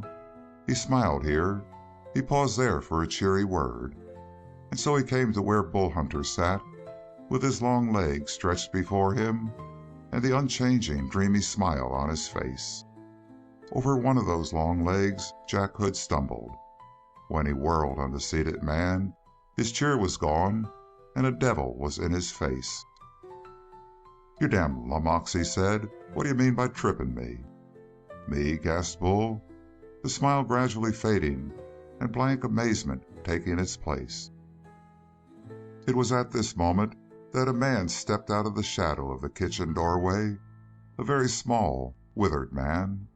No doubt he was some late arrival asking hospitality for the night, and having come in after supper was over, he had been fed in the kitchen and then sent in among the other men, for no one was turned away hungry from the Dunbar house.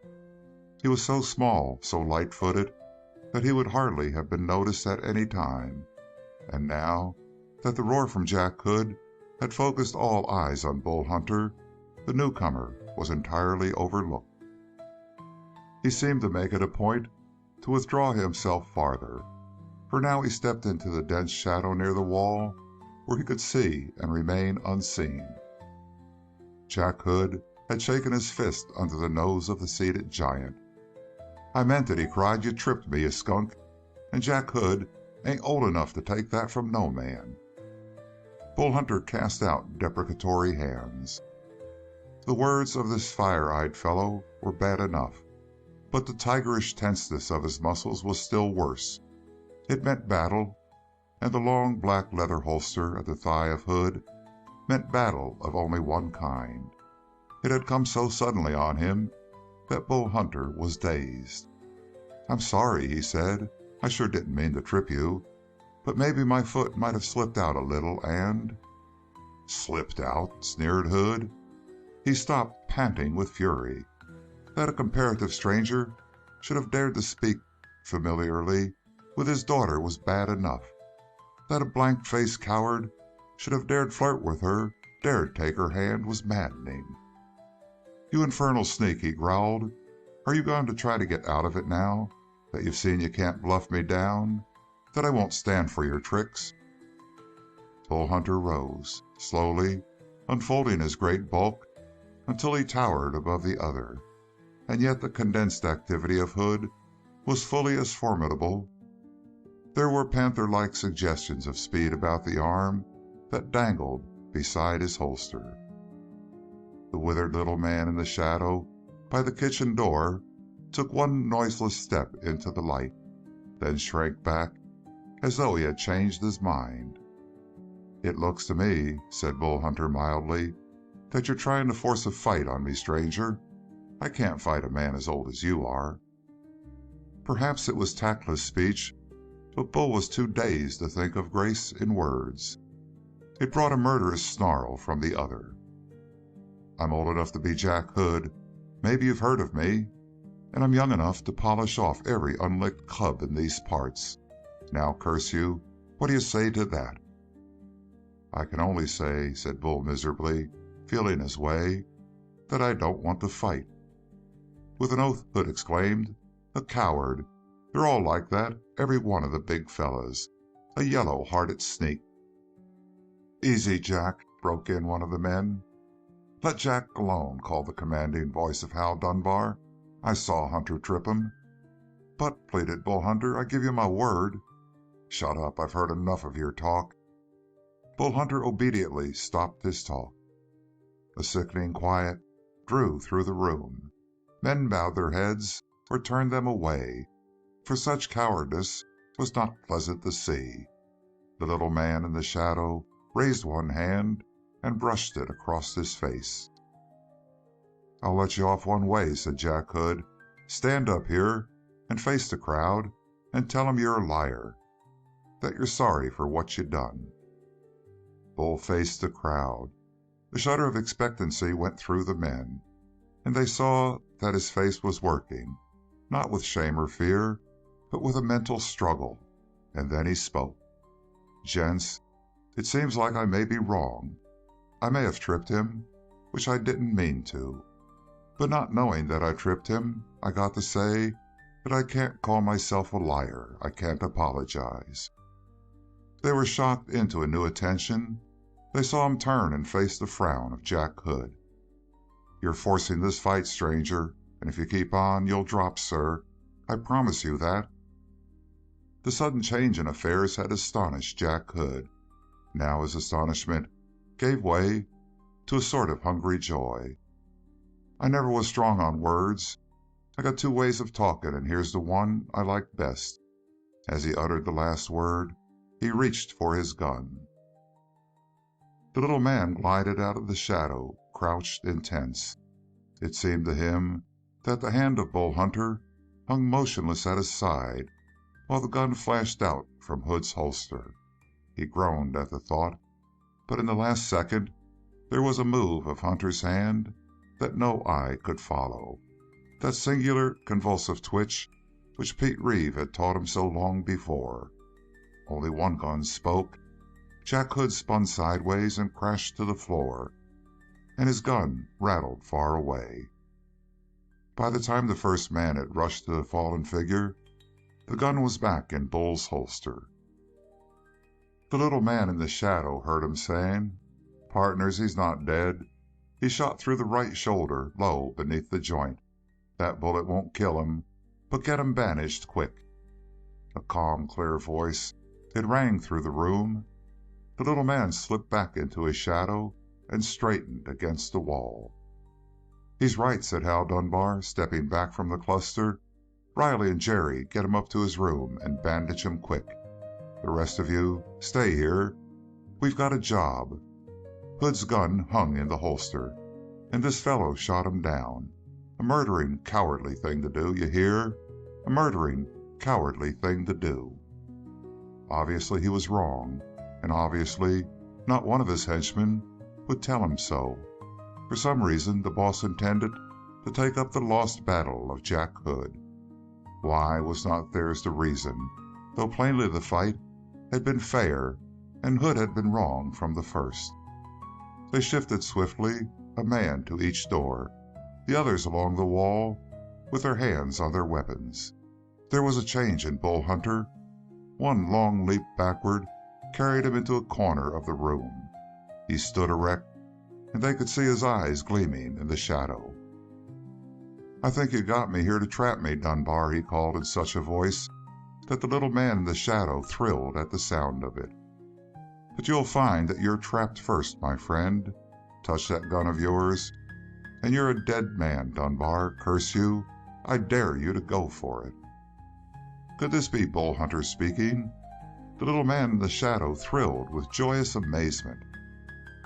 Hal Dunbar evidently was going to fight this thing through. He stood swaying a little from side to side. "No guns out, boys, as yet. Wait till I take my crack at 'em, and then—" The little man in the shadow stepped out into the light and walked calmly toward the center of the room. "Just a little wee minute, Dunbar," he was saying. "Just a little wee minute. Mr. Man-Trapper Dunbar, I got a word to say." "Who the devil are you?" cried Hal Dunbar, turning on this puny stranger. A joyous shout from Bull Hunter drowned the answer of the other. Pete Reeve!" The little man waved his hand carelessly to the giant in the corner. "You give me a hard trail, Bull, old boy. But you didn't think you could slip me, did you? Not much. And here I am, pretty pronto on the dot, I figure." He took in with a glance the men along the walls. "You know me, boys, and I'm here to see fair play. There ain't going to be fair play in this room with you boys lined up waiting to drop Bull in case he plugs Dunbar. Dunbar, I know you, and between you and me, I don't know no good of you. You're young, but you're going to show later on. If you want to talk business to Bull Hunter some other time, you're welcome to come finding him. And he won't be hard to find. Bull, come along with me. Just back up if you don't mind, Bull, because there's murder in our friend Dunbar's face, and here we are." Side by side, they drew back to the outer door, with big Hal Dunbar watching them from under a scowl, with never a word, and so through the door and into the night. 2 minutes later, Diablo was rocking across the hills with his mighty stride, and the cow-pony of Pete Reeve was pattering beside him. As they drove through the great spruces, the moon rose. Bull Hunter greeted it with a thundering song and threw up his hands to it. Pete Reeve swore softly in amazement and drew his horse to a walk. "By Lord," cried Bull, "and I haven't thanked you yet for pulling me out of that mess. I'd be crow's food by this time if it hadn't been for you, Pete." "That only wipes out one score. Let's talk about you, Bull. Since I last seen you, you've got to be a man. Was it dropping Hood that made you buck up like this?" "That old man?" "That old man," snorted Pete, "is Jack Hood, one of the best of 'em with a gun. But if it wasn't the fight that made you feel your oats, was it breaking Diablo?" "No breaking to it. We just got acquainted." "But what happened? What wakened you, Bull?" "I dunno," said Bull, and became thoughtful. "Pete," he said after a long time, "have you ever noticed the sort of chill that gets inside you when the right sort of girl smiles and—" "The devil," murmured Pete Reeve.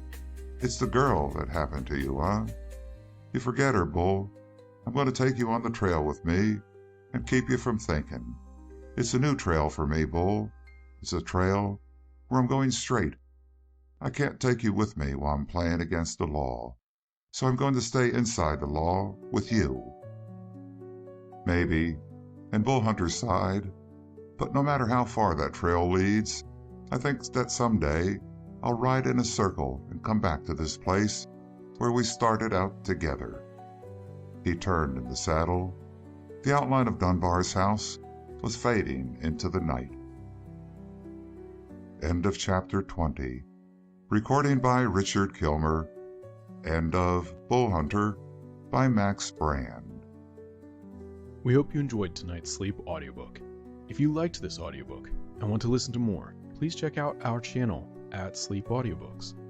And if you prefer to listen to each story individually, they will also be uploaded to our secondary channel at Sleep Chapters. You can access our entire catalog of bedtime story audiobooks through our web app, which can be found at sleepaudiobooks.com. There, you will also find our suite of sleep tools, including a complimentary Better Sleep Quick Guide if you sign up to our mailing list. Links are in the description below. All likes, comments, and especially subscribing help this channel grow so that we can reach more night owls in our quest to help as many people sleep easier so they can